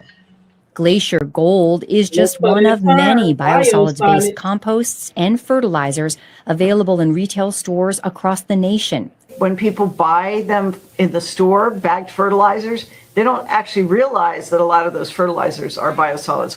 Dr. Linda Lee is a distinguished professor of agronomy at Purdue University, and she's seen firsthand what biosolids can do for farms. We have farms here near Purdue where they were doing biosolid studies several decades ago, and you can still see the soil's darker, the plants come up faster. Across the nation, roughly 50% of all treated human waste has been applied to farm fields and ranches and turned into fertilizers and composts since the 1990s. That's an estimated 90 million tons of biosolids. There's been an unprecedented amount of propaganda about sewage sludge, about the safety of biosolids. Laura Orlando is a senior scientist at Just Zero, a group that promotes clean, zero waste policies. She's also an adjunct professor at the Boston University School of Public Health, and she's a critic of biosolids. She says the U.S. Environmental Protection Agency has helped lead the push to use biosolids. The message has come at the local, regional, state, and federal level that sewage sludge is perfectly safe, even when research was showing that that's not true. That sludge is a waste product. And the cleaner the water, the dirtier the sludge is going to be. And when I say dirty, I'm talking about chemicals, for instance, that will partition to the sludge. There's certain chemicals that don't like to stay in the water column, and they'll move over to the sludge. The federal government has always known that chemicals end up in the biosolids. Since 1988, the U.S. Environmental Protection Agency has identified over 720 different chemicals and contaminants in sludge. July the 12th, 07, antibiotics absorbed by vegetables. If you're getting fertilizers, bought fertilizers from the stores, and you're using it to plant your tomatoes or whatever, your pot plants or whatever, if you've handled it, think of this when the next time you go to buy a sack of this commercial fertilizer. PFAS at best break down into other PFAS. So they've coined the term forever chemicals because they don't go away. You already have that persistence, then you add more, and you add more, and you add more, which is what happens in sludged fields. So now you've got a lot of it not going away. And so it's really, really, really frightening for that reason. The EPA believes even extremely small concentrations could be enough to harm human health. That's because scientists have discovered that PFAS persist in the human body for a long time. In humans, PFAS have a half-life of 6 to 7 years. Dang. That means whatever level you have in your body now will only drop by half in 6 years. Wastewater treatment plants were never equipped to deal with these chemicals, and they can only do so much when the PFAS keeps flowing in. Let's stop making this stuff, We really, really need to turn off the spigot. When the bathtub's filling up, you can get a lot of mops and clean up the floor, but the best thing to do is turn off the faucet. We don't have to spread a poison like sewage sludge all over our farmland. We don't have to bag it and sell it to unsuspecting people at the hardware store. We could stop this practice right now. What they're trying to do is solve a problem with increasing the food production, because they've got to a point now to where mankind could not be fed unless they use commercial fertilizers. And of course, the use of commercial fertilizers, see, that brings forth diseases in itself. Prevention Magazine, I can remember 50 years ago in studying the Prevention Magazine, and certain specialists would write articles showing what a commercial fertilizer did to the soil, and in bringing forth the bugs, the parasites, it actually brings them forth to the soil to try, in order to try to clean it up. The bugs are working in our defense, but then they also destroy the crops, see? So then you have to start fighting the bugs to keep them from killing the plants, because the plants is what they're attacking to try to clean up the soil. And it's caused by mankind. Fred Stone's milk is contaminated, heavily tainted with chemicals linked with cancer. I can't. There's nothing left. At some point in time, hopefully not tomorrow, I'm going to have to tell my father and my grandfather what happened to the dairy farm that they entrusted me with. And that's the part that keeps me at night. He now finds himself on a growing list of American farmers. There's so much sadness and anger. This has broken our hearts and crushed our spirit. And I don't know if we'll ever get that back. Told their farms are shot through with chemicals linked with liver damage, damage to fertility, thyroid issues, and cancer. All of this land has been poisoned, water contaminated, all of these people touched by this. Called forever chemicals because they are nearly impossible to destroy. Prime soil, crops, milk tainted in the heartland, leaving many farmers on the brink of ruin. It's a beautiful piece of land just outside of Grandview, Texas. Cattle roam the 300 acres. But rancher Tony Coleman says what was found on his land has turned it into a toxic wasteland. We're nervous, we're scared. Coleman says his land is contaminated and his livestock and fish are dying because of the fertilizer his neighbors use to fertilize his crops. You had your whole livelihood taken from you. This year alone, he's had 10 cows, 2 full of fish die. When that starts happening, you start second guessing everything of what's going on, trying to figure out what's causing this. And that's when everything started happening. You actually consume that. Johnson County Constable Dana Ames started investigating the issue last year. The whole valley was just surrounded with smoke and they couldn't breathe. And so I go out and I investigate and I see, these giant piles. They're just black. Those piles are mounds of fertilizer made from biosolids, which are left over when sewage runs through a treatment plant. Biosolids contain high levels of chemicals called PFAS, also known as forever chemicals. It's man-made chemicals, and it's in the sewage sludge. It's in the biosolids. Detective Ames presented to county officials what she and experts think led to high levels of PFAS in Tony Coleman's ranch land. The contamination that has occurred on our victims' properties is pervasive.